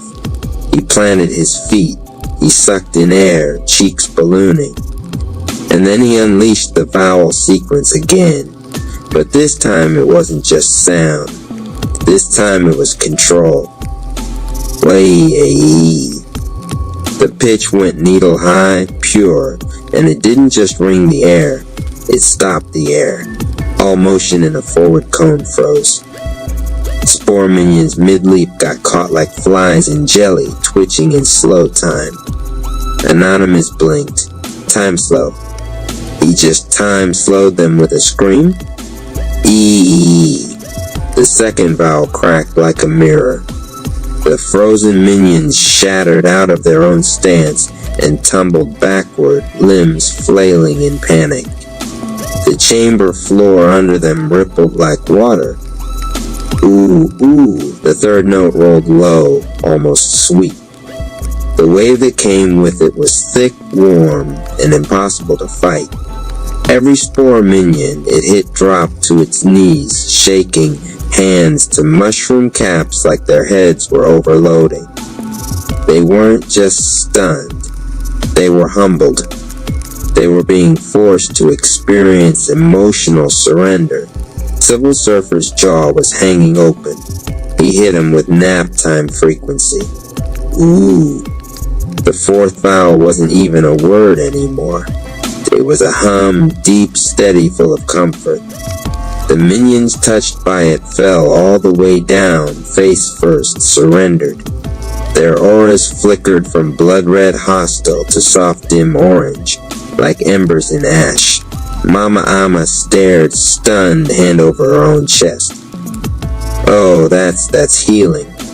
Baby is healing the aggression out of them in combat. Anonymous swallowed. This wasn't brute force. This wasn't domination. This was alignment. This was, you do not belong to darkness, so get out of darkness. This was invisible spirit work through a toddler. Twilight Zone Rap must have been watching, because the chamber lights spiked, furious, and every single remaining spore minion, and there were still dozens, suddenly ignited with a dark, glitching aura. Their forms twisted, their eyes rolled black.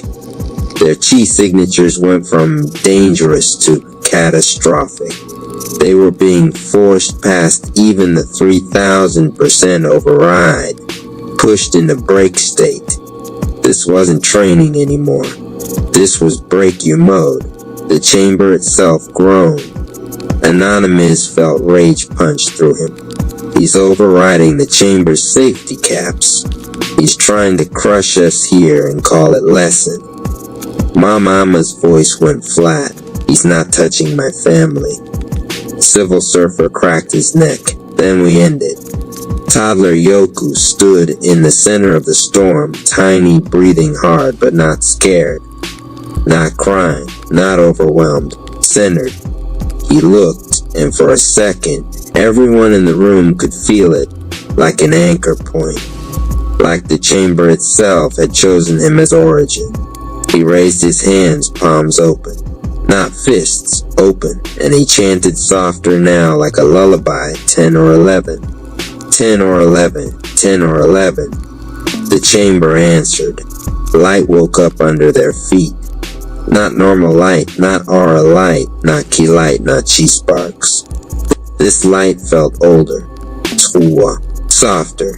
It was presence.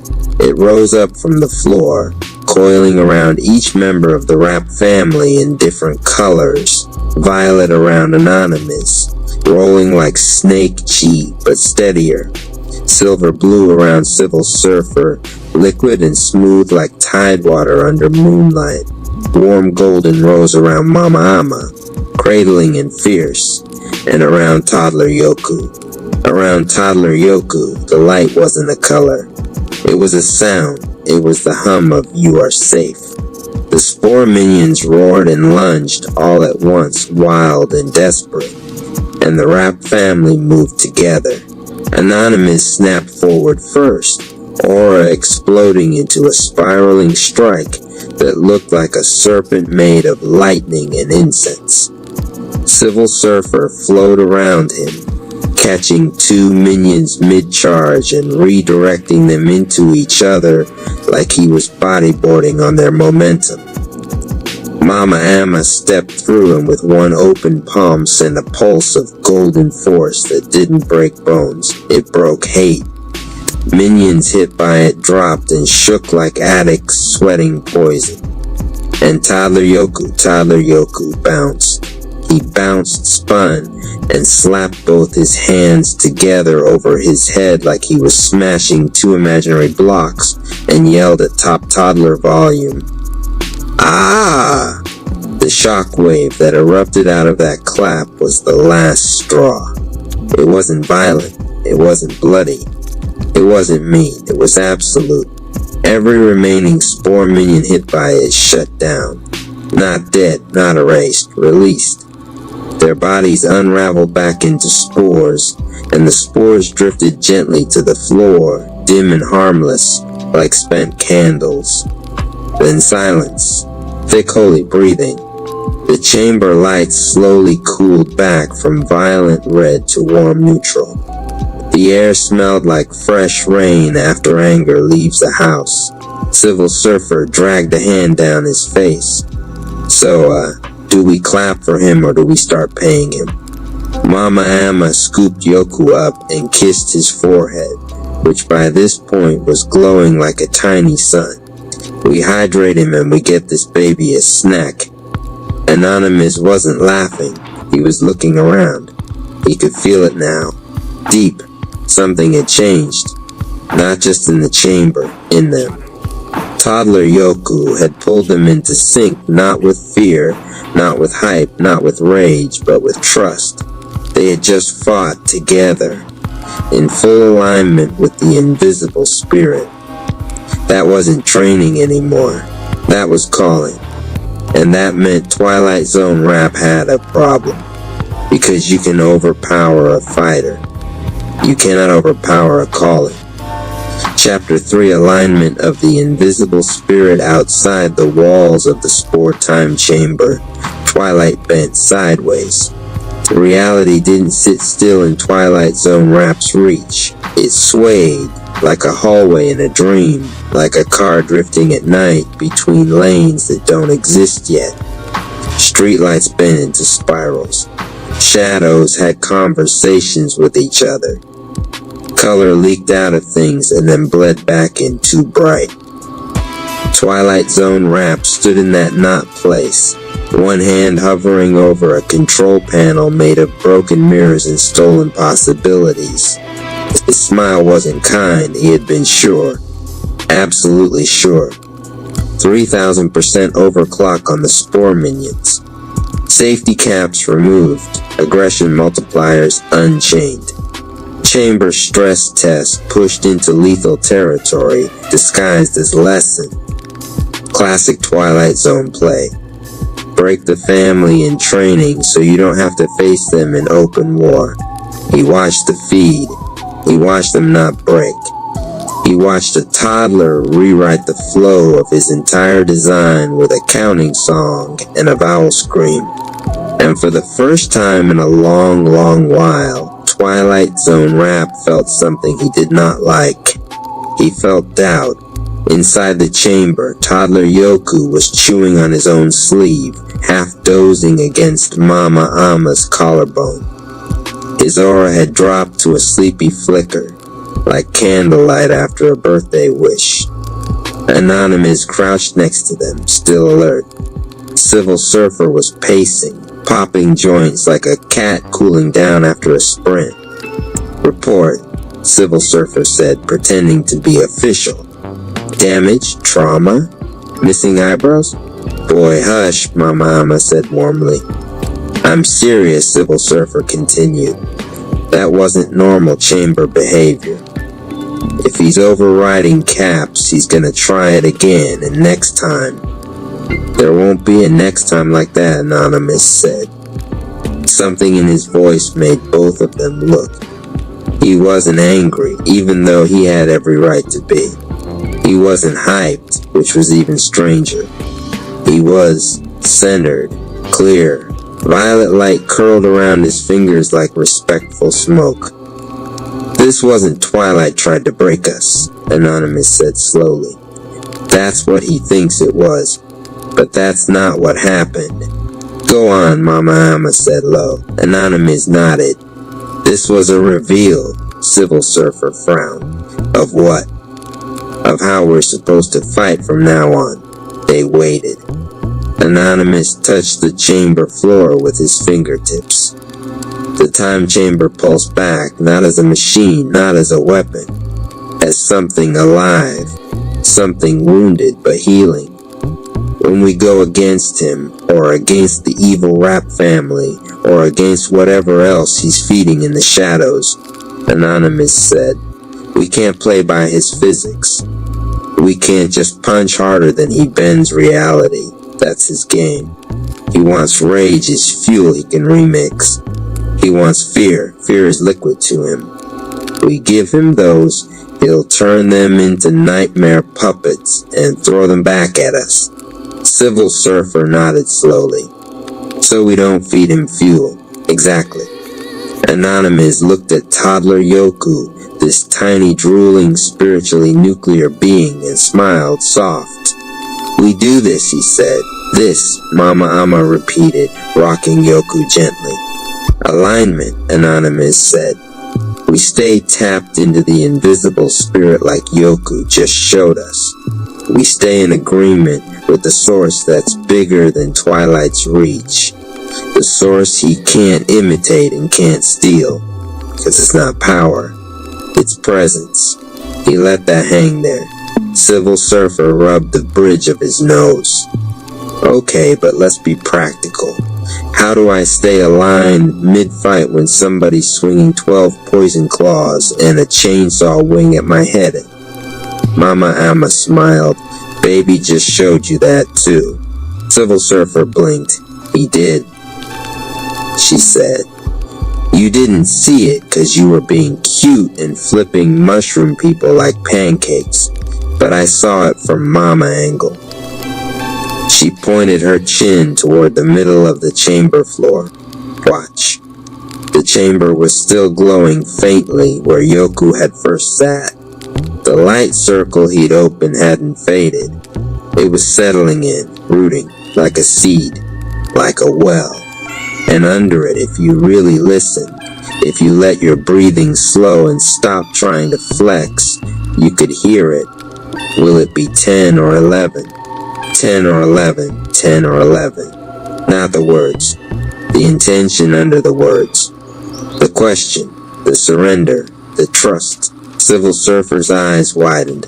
Oh, Mama Amma nodded. Yes, baby. Oh, it's not am I strong enough, Civil Surfer said quietly. It's what level are we walking in right now? Not can I survive this, but which version of me is already built for this? 10, 11, which one we choosing? Anonymous smiled. Exactly. Twilight Zone rap wanted panic. Toddler Yoku offered decision. Mama Amma kissed the top of Yoku's head again. And the vowels. Anonymous chuckled softly. You heard them. You felt what they did. Mama Amma nodded. I did.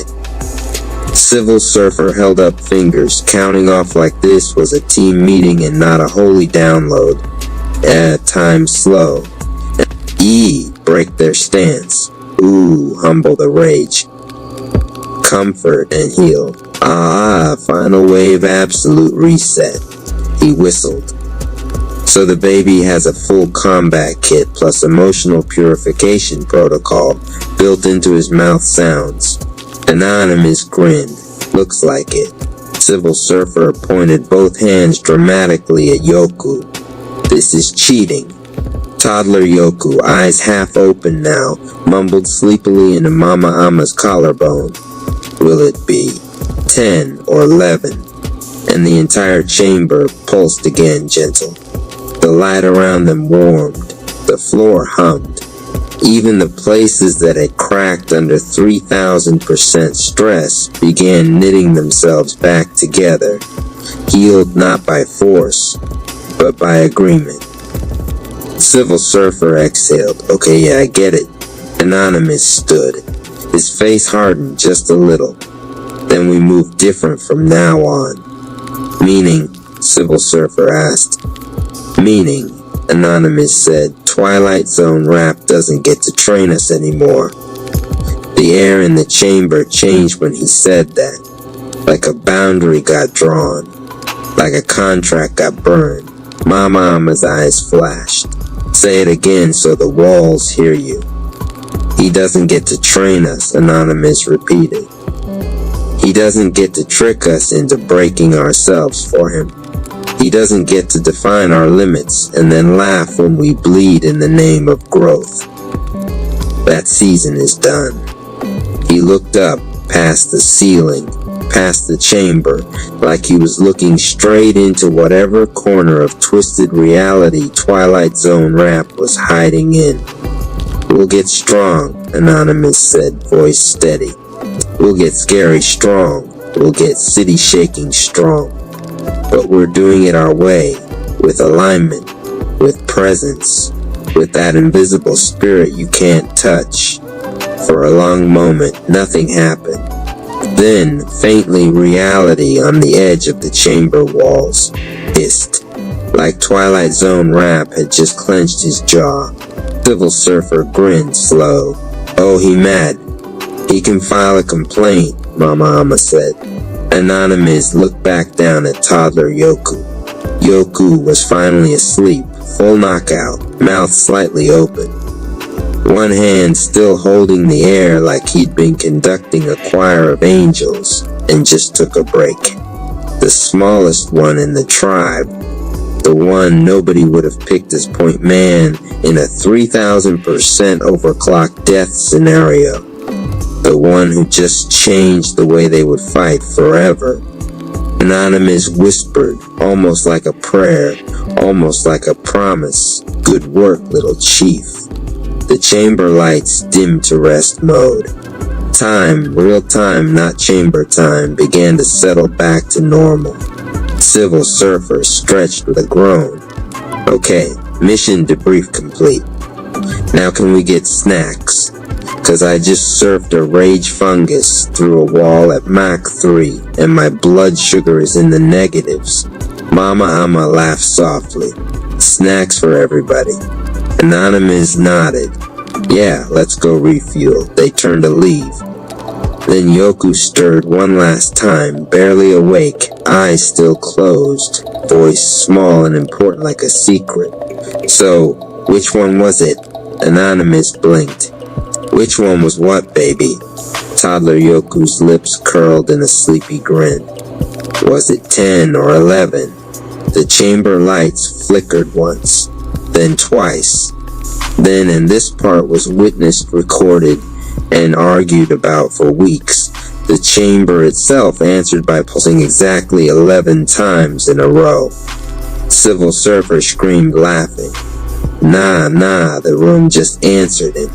He got the room counting for him now. That's it. I'm retiring. I'm gonna sell candles.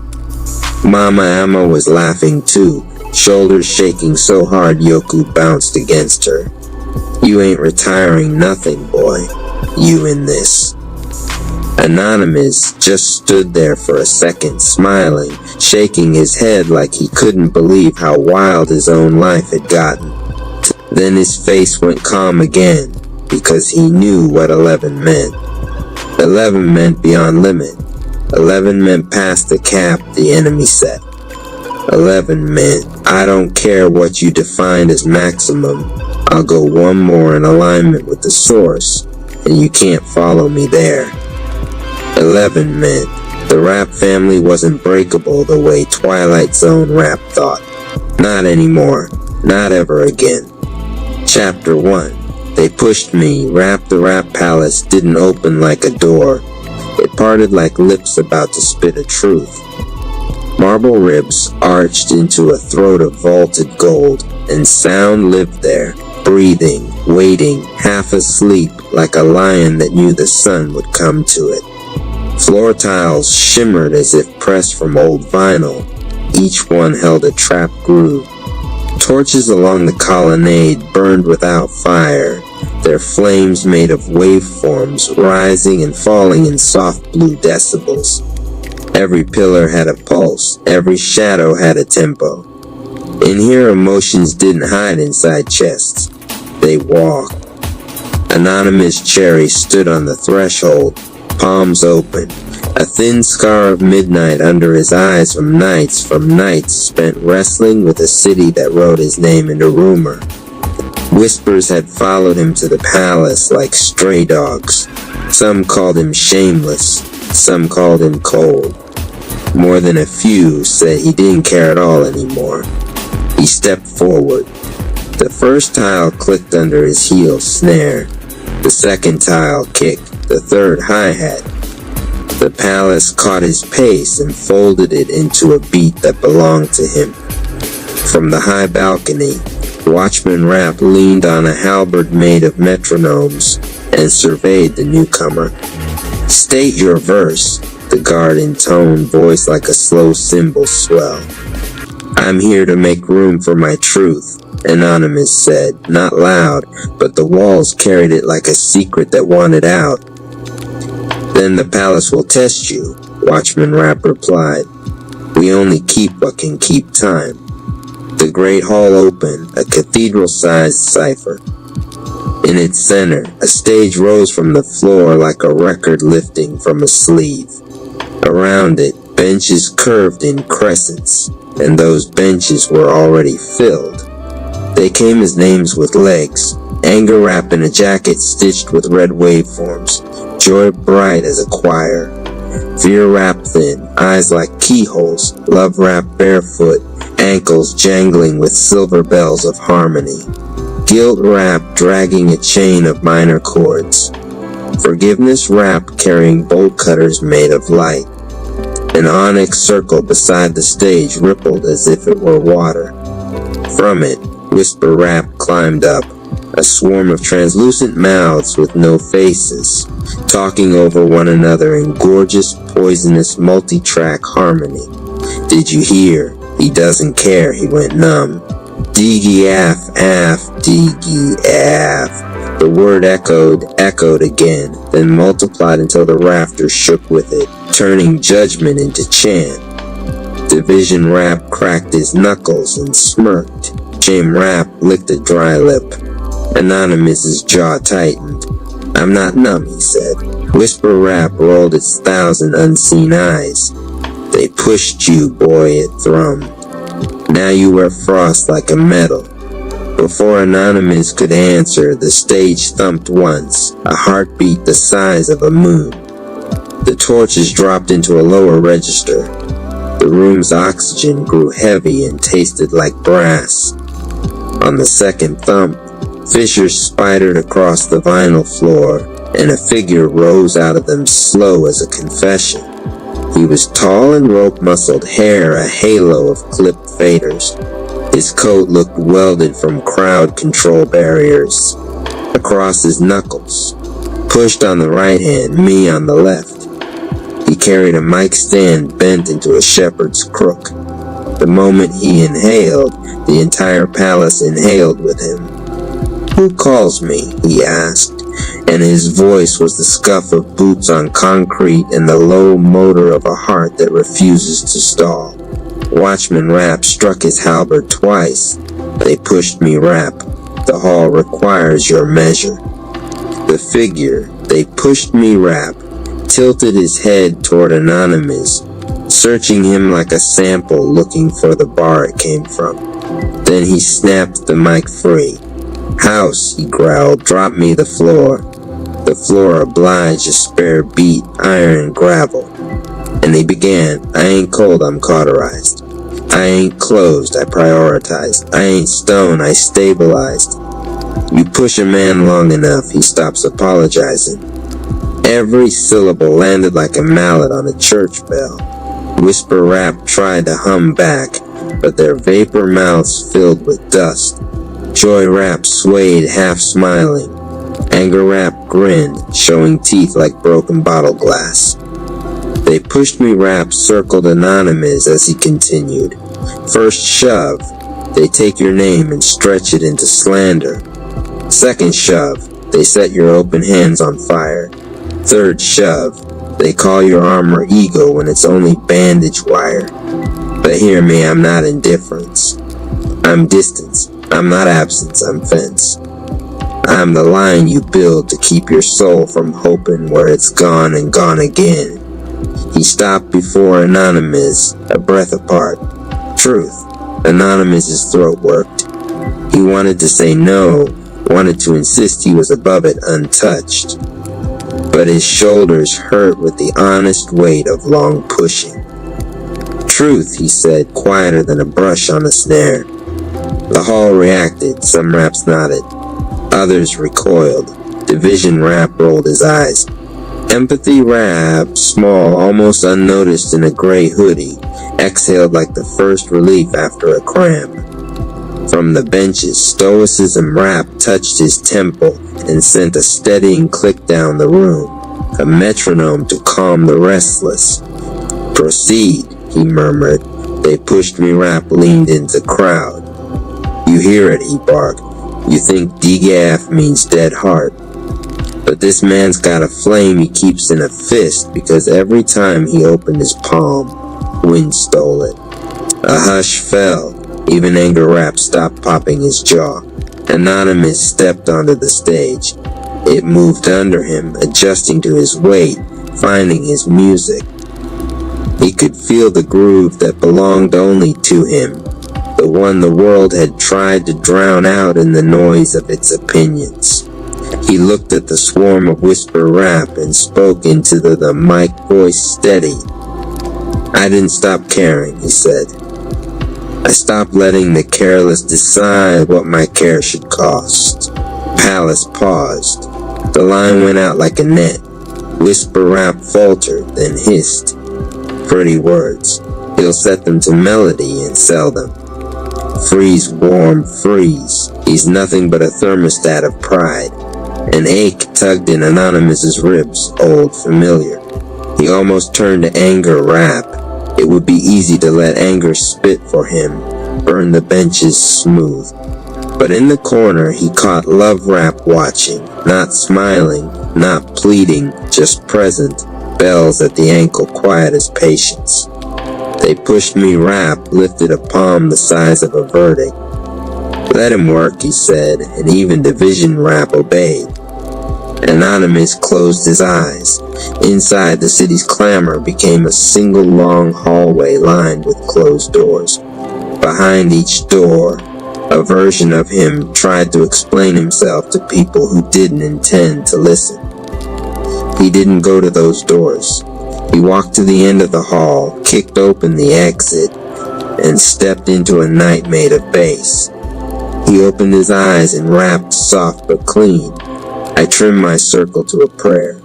I kept my warmth where hands were fair. If I'm quiet, call it air I save for those who choose to care. A beat of silence, then joy rap laughed, one bright note honest. Forgiveness rap's bolt cutters sparked as if eager. Fear rap hugged his elbows, uncertain but listening. Guilt rap rattled his chain. But what are the ones you shut out, he moaned. What if you were too hard, too late, too loud? Anonymous faced him. Then I will apologize where life calls for it, he said. But I won't apologize for closing doors that only ever opened on storms. They pushed me, rap's mouth twitched. It might have been approval. You're not here to make a monument to not caring, he said. You're here to make a sanctuary for what you still do. The torches brightened a hair. Somewhere in the rafters, memory rap took notes in a ledger that smelled like rain on dust. A rustle swept the benches as a new figure arrived. Pressure rap, shoulders broad as a press, forearms stamped with deadlines. He set down a crate that clanked like obligations and stared at Anonymous.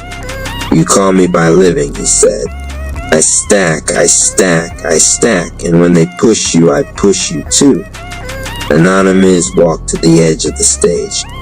I know your weight, he answered. Pressure rap gestured at whisper rap. They are my whispers. They live in the space between what you owe and what you are. They say hurry, they say impress. They say don't care is a crime and care is a contract. They're noisy, Anonymous said. They're loyal, Pressure replied, almost fond. They've kept more men moving than courage has. They pushed me rap, stepped between them, eyes slitting. Pressure, back up half a bar. The boy is not asking to be free from you. He's asking for a rhythm that isn't a choke. Pressure rap considered, then nodded and slid 2 steps away. The air loosened imperceptibly like a collar button undone. From the hall's far door, a small procession entered, boundaries wrapped with a silver tape measure, patience rap carrying a stool, and craft rap rolling in a battered case of tools. They arranged themselves without hurry. Craft rap popped the case and laid out instruments that were not instruments. A schedule, a glass of water, a pair of shoes that didn't hurt. Set, Craft asked. Set, Boundaries answered, and drew a soft line on the stage around Anonymous's feet. A circle meant not to trap, but to define. They pushed me rap, tapped the mic. House, he said, stripped the beat down to bones. The palace obliged, kick, space, a spare frame where words had to hold their own weight or fall. Now, he told Anonymous, say the sentence that keeps the flood from thinking it's the ocean. Anonymous inhaled, slow. He could feel the line under his soles. He could feel the room's eyes, some kind, some cold, most curious. He thought of the voices that had chased him all the way here, calling him heartless for closing windows they kept climbing through. I care, he said, and his voice didn't tremble. Just not like you want me to. The line landed with the force of an anchor that finally found bottom. Whisper Rap tried to twist it. Careless, careless, but the palace didn't let them. The sentence had weight. It made a shape in the air. From the benches, Order Rap set a stone on a scale. Chaos Rap tossed in a wind. The scale wavered, then balanced. Joy Rap clapped, the sound like sun on water. Anger Rap cracked his neck, oddly satisfied, as if someone had finally punched back with precision, not rage. Empathy Rap's eyes shone. They pushed me. Rap lifted his mic in salute. First truth spoken, he rumbled. The palace hears. Above them, the ceiling peeled back into constellations of LED and old stars.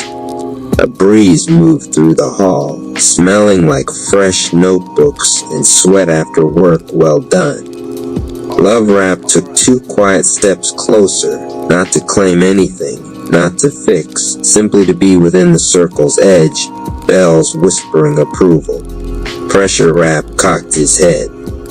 Can you work like this? He asked. With the circle, with the space. I must, Anonymous said, or I'll work for noise. Craft Rap slid him a simple pen. Then write what you will keep, she said, before the whispering fills your pockets again. He took the pen. On the black face of the stage, he wrote, my time is an altar, not a buffet. The words glowed. Memory Rap's pans twice to capture it, and the letters sank into the vinyl like a groove cut into a record. The palace had a new track now. Whoever stepped here after would feel that sentence underfoot and walk different. They pushed me. Rap slung the crook of his mic stand over his shoulder. This part of me stays with you, he told Anonymous. Not to make you hard, but to make you clear. When they shove, I'll keep your feet. When you need to open, I'll set the hinge.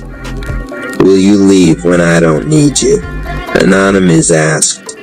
They pushed me. Rap considered, then smiled with one corner of his mouth. No one ever stops needing good fences, he said. But fences can learn to be gates. The torches lifted a half step brighter. Watchman Rap struck his halberd once, rhythm of approval. The benches began to murmur again, but the murmurs were different now, less swarm, more conversation. Whisper Rap retreated to the rafters to sulk, a storm cloud trying to remember why it started raining. Trial of first entrance complete, Watchman Rap announced. Proceed to the inner corridors when ready. The next measure waits. Anonymous looked toward a hallway where the light turned softer, not dimmer, as if it respected privacy. In that glow, he could already feel the presences waiting. Indifference Rap with the cool eyes of self-control. Vulnerability Rap, thin-skinned and brave. Loyalty Rap with a spine like a flagpole in high wind. He gripped the pen. He took one long breath. He stepped off the stage, and for the first time in months, the word they had hurled at him didn't stick. It slid off and cracked on the tile and became what it had always secretly been. A crude way to say you chose your soul over our approval. Inside his chest, a tempo steadied, kick, space, and he walked toward the corridor where the next voice was already clearing its throat to rhyme. Professor Rap presents Yo Neo, the Network of Elevation by RP Radio. Chapter 1, The Digital Hub Awakens. The lights of the city flickered, not from power lines, but from the restless energy of people, dreamers, workers, creators, hustlers, and neighbors, all searching for connection. Professor Rap adjusted his glasses, tapped the mic, and leaned in like he was about to reveal the secret formula hidden in plain sight. Class, he said, his voice carrying the rhythm of a street preacher and the wisdom of a business sage. The world has shifted. We don't live in isolated corners anymore. The true wealth, it ain't just cash, it's community.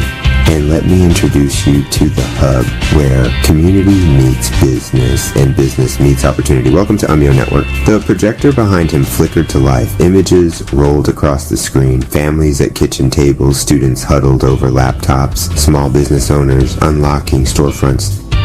Young artists recording tracks in home studios. Look close, Professor Rap continued, pacing the room with a grin. What do you see? Residents supporting businesses, businesses supporting residents. A circle, a cycle, a rhythm. That's the heartbeat of yo. He snapped his fingers and the slide changed to bold letters. Your digital hub for community and business. Let me make it plain. This ain't just a website. It's a movement. Inside Yo, you don't just scroll. You build. You don't just like posts. You earn opportunities. You don't just consume. You create and you elevate. The audience leaned forward. Students whispered each other. A local barber raised his brow. A cafe owner crossed her arms but couldn't help smiling. Think of it like this. The neighborhood block party got upgraded. Instead of only food and music, now there are prizes, job listings, digital services, podcasts, radio shows, and 30 plus hubs, all connected, all working together. Whether you're a lawyer, a doctor, an influencer, a high school student, or a local restaurant, you got a seat at this table.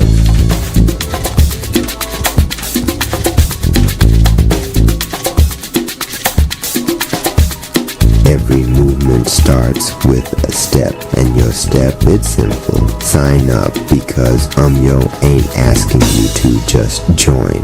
Yo is asking you to belong. When you belong, you don't just benefit, you give back, and together we rise. The room pulsed with applause, not loud at first, but steady, growing, like a drum beat swelling into a march. This is just chapter 1, the awakening.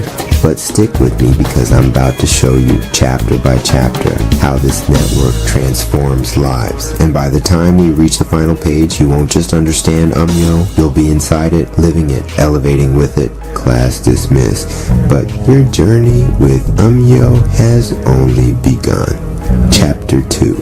The promise of Neo. Behind him, 3 words stretched across the board in bold electric strokes. Earn, create, elevate.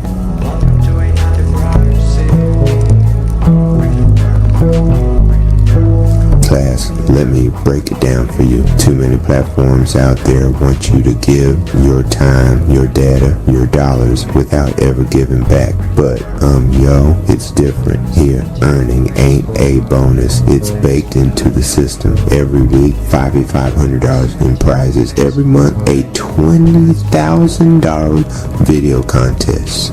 That means while you scroll, post, or participate, you got a chance to walk away with more than just likes. You walk away with something real. Professor Rap, you mean people actually get paid? Paid, recognized, elevated. You put in your energy. Yo gives it back. That's the earn.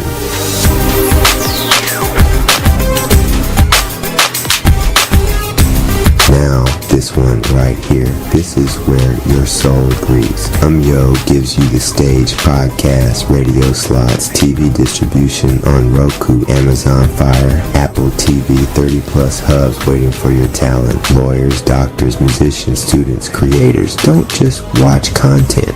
Make it, don't just dream, stream it. With Umyo, creation ain't confined to a notebook or a bedroom mic. Your vision can hit the airwaves, reach your city, and circle the globe.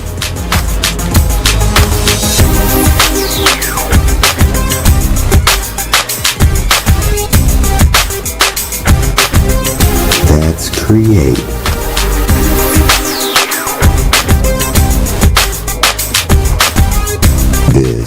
This is the climb. You don't stay where you started. Every connection, every hub, every collaboration, it's designed to lift you higher. Businesses grow because residents support them. Residents grow because businesses give back. Students elevate into leaders. Creators into entrepreneurs. Dreamers into doers. Umyo ain't just a platform, it's a ladder. And the rungs, they're made of community.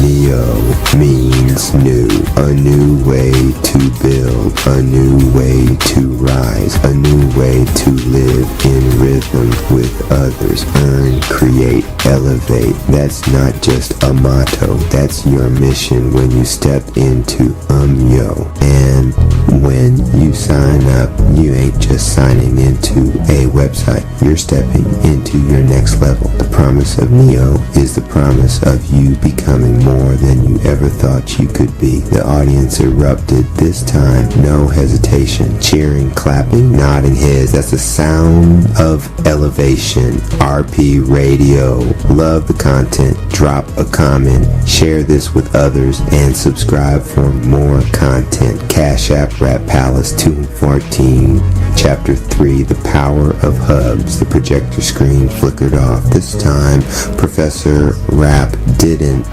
stay at the podium. He motioned for the crowd to follow him. Class, today we're taking a field trip. No buses, no backpacks, just imagination. Step with me into the Umyo Hubs, where every community has a home and every profession has a voice. The walls of the lecture hall dissolved like smoke, and suddenly the audience found themselves standing in a glowing digital plaza. Bright pathways stretched in every direction, each marked by a sign glowing with a name. Lawyers, doctors, entrepreneurs, restaurants, students, creators, and beyond, dozens more. Welcome to the 30-plus hubs of Umyo. Each one is a village, a network inside the network.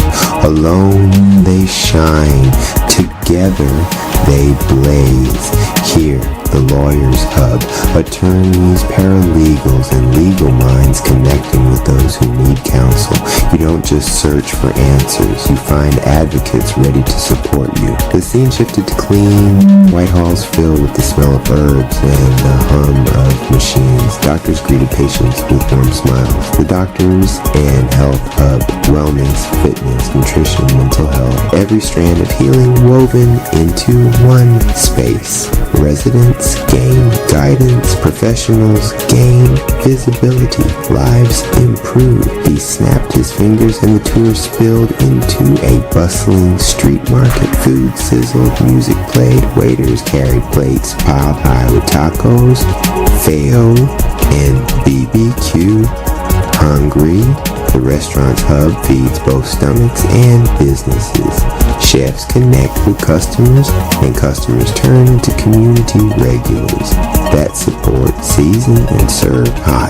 Next, the plaza shifted into classrooms buzzing with young energy, high schoolers on laptops, college students rehearsing presentations, mentors guiding interns, the Students Hub, high schoolers, college kids, and graduates stepping into opportunity. Jobs, internships, ambassador programs is the training ground where the next generation learns to rise. Finally, the air filled with the sound of music and laughter. Creators held cameras, podcasters leaned into mics, dancers filmed routines under bright lights, and of course the Creators Hub. Content makers, influencers, dreamers, they don't just entertain, they inspire. And here, They find sponsorships, collaborations, and distribution platforms beyond their wildest reach. The audience looked around wide-eyed, but Professor Rapp wasn't finished. He gestured to the connecting bridges between each hub, glowing golden pathways, weaving them all together. Here's the secret, class. The power isn't just in the hubs, it's in the connections between them. A doctor collabs with a podcaster to host a health talk. A lawyer partners with a student journalist to explain new laws. A restaurant teams up with a creator for a food review video. Each hub strengthens the other. He pointed upward, where the pathways merge into a single radiant network above them. That's not isolated silos, but one living, breathing ecosystem, a digital city built on collaboration. And the more of us that join, the stronger every hub becomes. The walls of the plaza shimmered and faded, returning everyone to the classroom. The audience sat in stunned silence, as if they'd walked through another world. And that was just the tour. Wait until you see what each platform inside those hubs can do for you.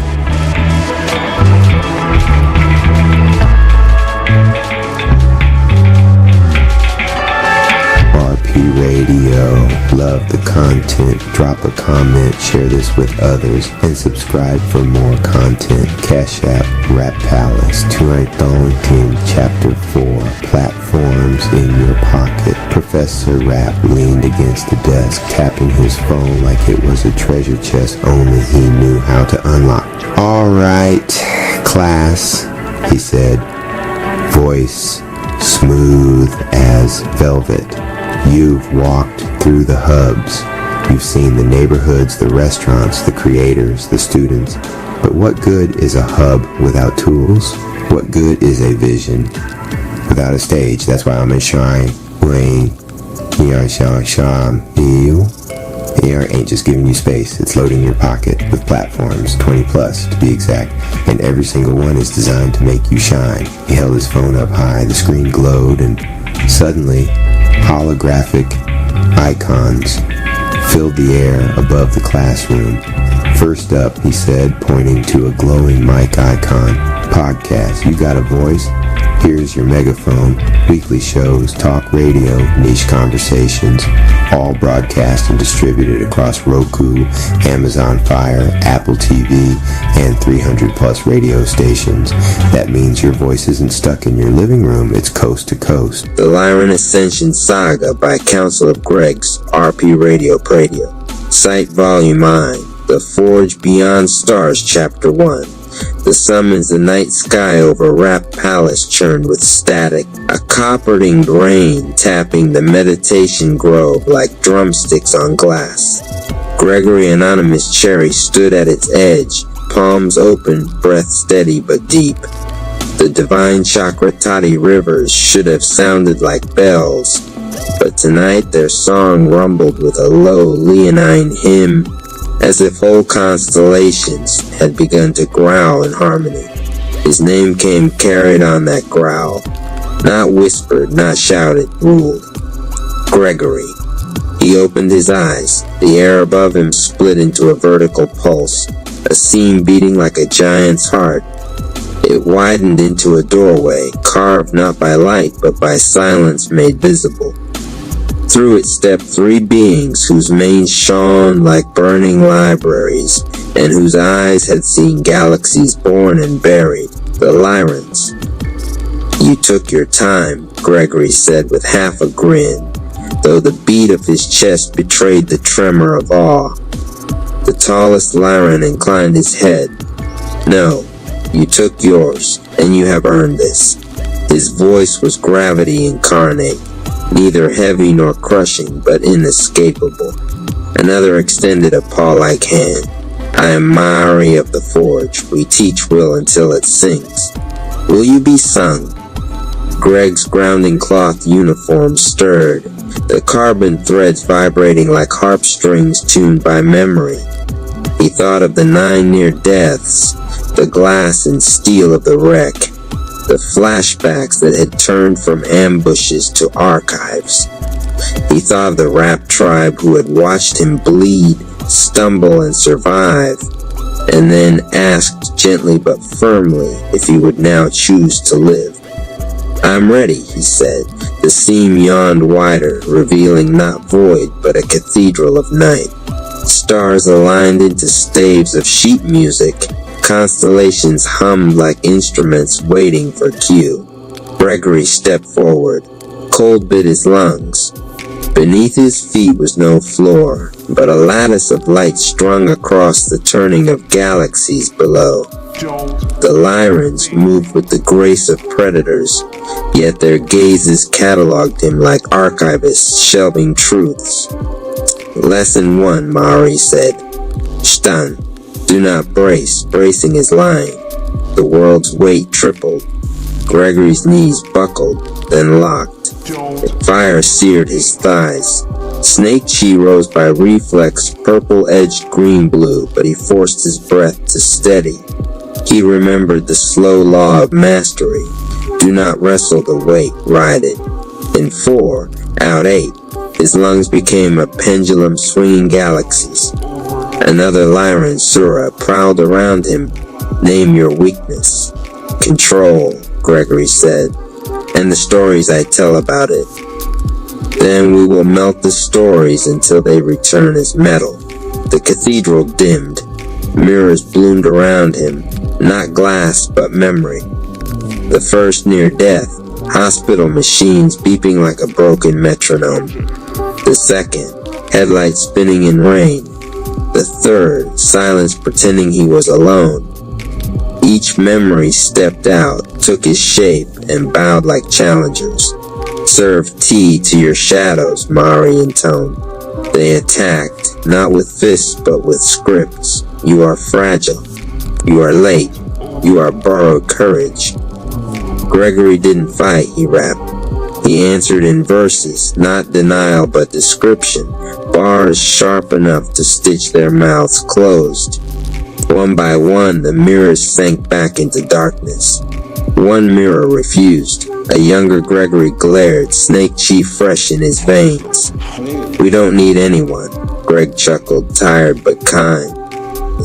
"I needed everyone, especially the pieces I tried to throw away." He reached into the mirror, embraced the boy, and felt him dissolve into light, weaving into his cape's fibers. The gravity eased, breath flowed. Not lighter, truer. Mari touched claws to his chest, not piercing but tuning. Summons answered. The cathedral's windows flared alive, showing him donation rap laughing into a broken mic. The rap tribe sparring. The grove's breeze sketching calligraphy across the river's surface. Home didn't shrink as he stepped away. It grew, making room. "Lesson 2, Sura said with a smile that was almost a roar. "Sing under weight until the song outlasts the weight. Then we begin." The stars shifted, arranging themselves into a new measure of music.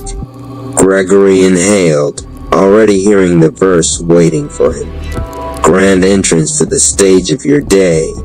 Let it be a vibrant force of graceful movements of prosperity in every form. RP Radio. Love the content, drop a comment, share this with others, and subscribe for more content." Cash App Palace 214 Chapter 2. The Lyran Trials. The forge towered like a lion's ribcage carved from comets, each arch a fang of frozen fire. Platforms orbited inside, each governed by its own law of gravity. Some crushing, some feather-light, others changing with every heartbeat. Lyrans leapt between them with hunter grace, moving like thought-given muscle. Mari's voice cut the air. "Choose. But remember, the test will choose you." Gregory's eyes fixed on the dimmest disk, a shadowed platform spinning at the far edge. The instant his boot touched it, the weight struck him. Doubled then tripled. A verdict, not an accident. His breath nearly faltered, then found rhythm. In 4 out 8, his lungs drummed like metronomes of mercy. Snake Chi ignited, purple wrapped in green-blue flame, but he kept it from consuming. He wrote it like a verse on the beat. Sura circled the rim, mane flickering. Do not clutch at forms like tools. Become the workshop itself. The platform spun faster, dragging stars into smeared streaks of light. From the orbiting haze emerged three figures, his flaws given flesh. Rage Rap with molten fists. Doubt Rap, stealing his seconds and giving them back as hesitation. Fear Rap, whispering bargains about tomorrows never promised. Gregory didn't resist, he sampled. Rage's fury became shield feints. Doubt's hesitation became slips that spared him by inches. Fear's whispers mapped exits without panic. His fight became a DJ set of his own weaknesses, turned into rhythm. Again, Mari barked, merciless impatience. Make the venom choose. Snake Chi gathered at Gregory's fingertips. He didn't flood the field. He wrote a syllable of venom in the air. It brushed Rage Rap's shoulder, not poison, sobered. The wild eyes cooled. Rage bowed, dissolved into light, and threaded itself into Gregory's stance. Sura's mane crackled. Venom heals when the diagnosis is true. Name it loosely, and you kill what should live, or revive what must end. Doubt Rap lunged, whisper soft. Gregory named it, You Are Rain on a Rehearsal Night. He pressed a palm to its chest, green-blue pulse settling deep.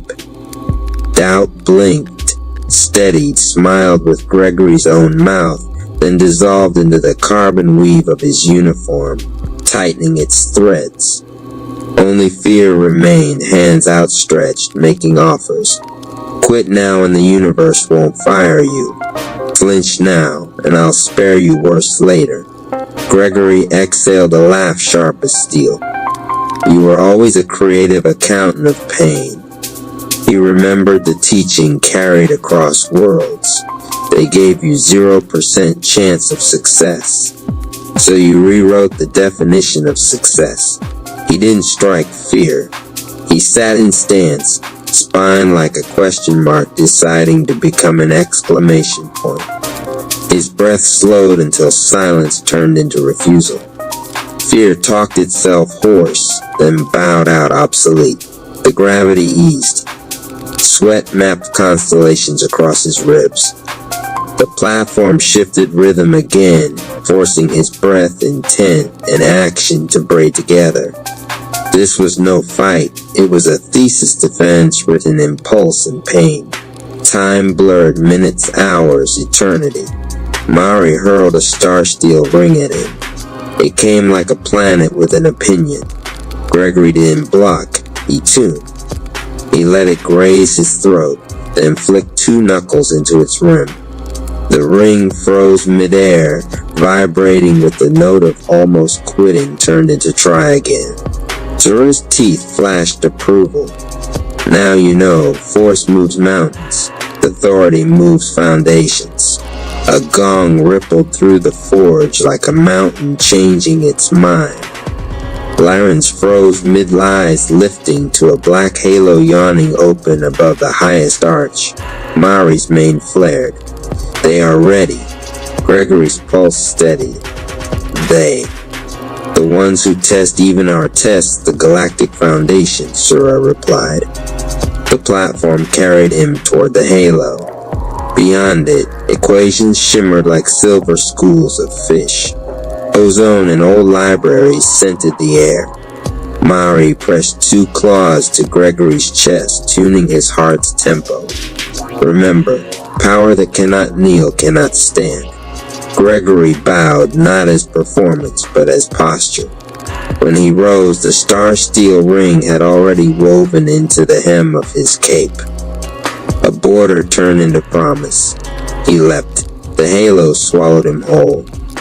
The world became theorem. Grand entrance to the stage of your day. Let it be a vibrant force of graceful movements of prosperity in every form. RP Radio. Love the content, drop a comment, share this with others, and subscribe for more content. Cash App Palace 214. The city was never quiet, not even when the clock hit 3 in the morning. Sirens still screamed somewhere in the distance. Tires squealed on broken asphalt. A dog barked like it was still owed dinner. South Dallas had its own heartbeat and it never stopped racing. Jeffrey Jerome Price, the streets called him 8-Ball Ice Rap, leaned his shoulder against a wall, sprayed with a dozen layers of graffiti. His chain swung low, a dull shine in the dying neon. He smirked like always, the smirk that had gotten him out of fights, into women's arms, and sometimes deeper into trouble than he could handle. His grin was armor, his jokes were smoke, but tonight both had run dry. The streets felt heavier than usual, his chest too. He dragged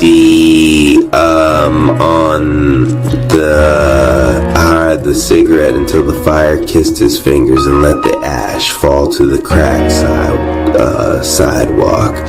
For a moment he thought about his grandma's Bible, the one she used to keep folded open on her table. He'd laughed at it once. She told him, "Boy, God's got vaults of blessings with your name written on the lock." He laughed then, but tonight the memory burned deeper than the cigarette. That's when he saw it. Past the old laundromat with its windows busted out, past the rusted doors chained shut for years, something glowed. Not the faint yellow hum of a flickering street lamp, no. This glow pulsed green and gold, throbbing like a heartbeat. Jeffrey frowned, half drunk, half curious. Ain't no way. Must be that corner store whiskey still talking. But his feet moved anyway. The closer he got, the stronger the glow. It bled out through the cracks of the laundromat door. He pulled it open and stepped inside, crunching glass under his sneakers. The light wasn't from a bulb, wasn't from anything human. It was a vault, not made of metal, but made of light. Emerald and gold symbols swirled across its face, rearranging themselves in rhythm like graffiti alive. Tags writing and erasing themselves with invisible spray paint. Why do I now see my pain turning into power? Jeffrey froze. His breath hitched, another pulse. Why is my laughter still medicine, even after the loss? He staggered back, clutching his chain. What the? Nah, I'm hearing things. Why do I attract divine supply, even when I feel unworthy? Jeffrey shook his head, trying to laugh it off, but the sound came out cracked. His throat burned. He wanted to say it was bullshit, some dream, but tears had already started. The graffiti on the walls hummed, spinning with another line. Why does my story carry the keys for others? Still trapped. He dropped to his knees. For once in his life, the grin fell off his face, and he let it. The vault thundered with light, louder than any bass he'd ever rapped over. And then the questions came like verses, each one slicing through him, remixing his soul. Why is it safe for me to walk in abundance now? Why do doors open when I step with truth, not hustle? Why does every mistake I made now shine as wisdom? Why do I feel God remixing my rhythm into a higher beat? The sound built, Not just a whisper now, but a chorus. And from within that chorus rose a jingle, a song, part gospel, part trap, part lullaby. RP Radio. Love the content. Drop a comment, share this with others, and subscribe for more content. Cash App Rap Palace 214. Loop it, live it, lift a soul. $20 keeps a dream in control. $50 builds the frame. $100 lights the flame. Jeffrey felt the beat vibrate in his ribs. He wasn't hallucinating. He wasn't drunk enough for that. This was real. He could almost see faces in the light. Strangers, shadows, hands reaching toward him like they were funding this very moment, like their giving had pulled the vault open for him. He laughed through the tears, shaking his head. Damn, somebody already paid in, huh? Just so Ice Rap could get a chance to walk in. The vault pulsed harder, as if nodding. He stood, legs unsteady, but soul stronger than it had ever been. The chain on his neck glowed, no longer a weight but a crown. Ice Rap, he whispered. Then he grinned, wild, new, unashamed. Nah, Vault Rap now. The door sealed shut behind him, no turning back. The magic vault had claimed him. RP Radio. Love the content, drop a comment, share this with others, and subscribe for more content. Cash App Rap Alice. Vault Walker Saga. Chapter 2. The first step. Inside, the vault door had sealed behind him with a sound that was neither slam nor lock, but something more final, like the last bar of a track fading into silence. Jeffrey turned slowly, eyes adjusting. He expected cold steel or prison-like interior, but what lay before him stretched beyond imagination. The inside of the vault wasn't a room, it was a city, a living cathedral of light. Columns rose into infinity, woven with flowing rivers of emerald and gold energy. Bridges arched overhead like glowing veins, and every step he took echoed like a beat dropping in an endless chamber. Damn, this looked like somebody left Heaven's studio open. But then he heard it. Footsteps. A figure emerged from the glow, tall and lean, wrapped in a cloak patterned with symbols that shifted like living graffiti. His face was half hidden by a hood, but his eyes cut through the dark like twin turntables spinning fire. Welcome, 8-Ball Ice Rap. You opened the vault. Hold up. Who the hell you supposed to be? Some wizard? Some preacher? The figure smiled faintly, pulling back his hood. He was older, his braids silvered, his jawline sharp as a razor. Across his chest glowed a medallion shaped like a key. They call me Legacy Rap. I've been waiting. Waiting? Man, I just walked in here like 5 minutes ago. The vault doesn't open by accident. You were marked long before you knew. The streets only gave you the nickname, but the vault knows the name written on your soul. For the first time, Jeffrey had no comeback. His tongue fumbled, but his mind lit with 1,000 questions. The vault speaks in rhythm. Listen, and it will guide you. The floor beneath Jeffrey rippled. Out of the streams of light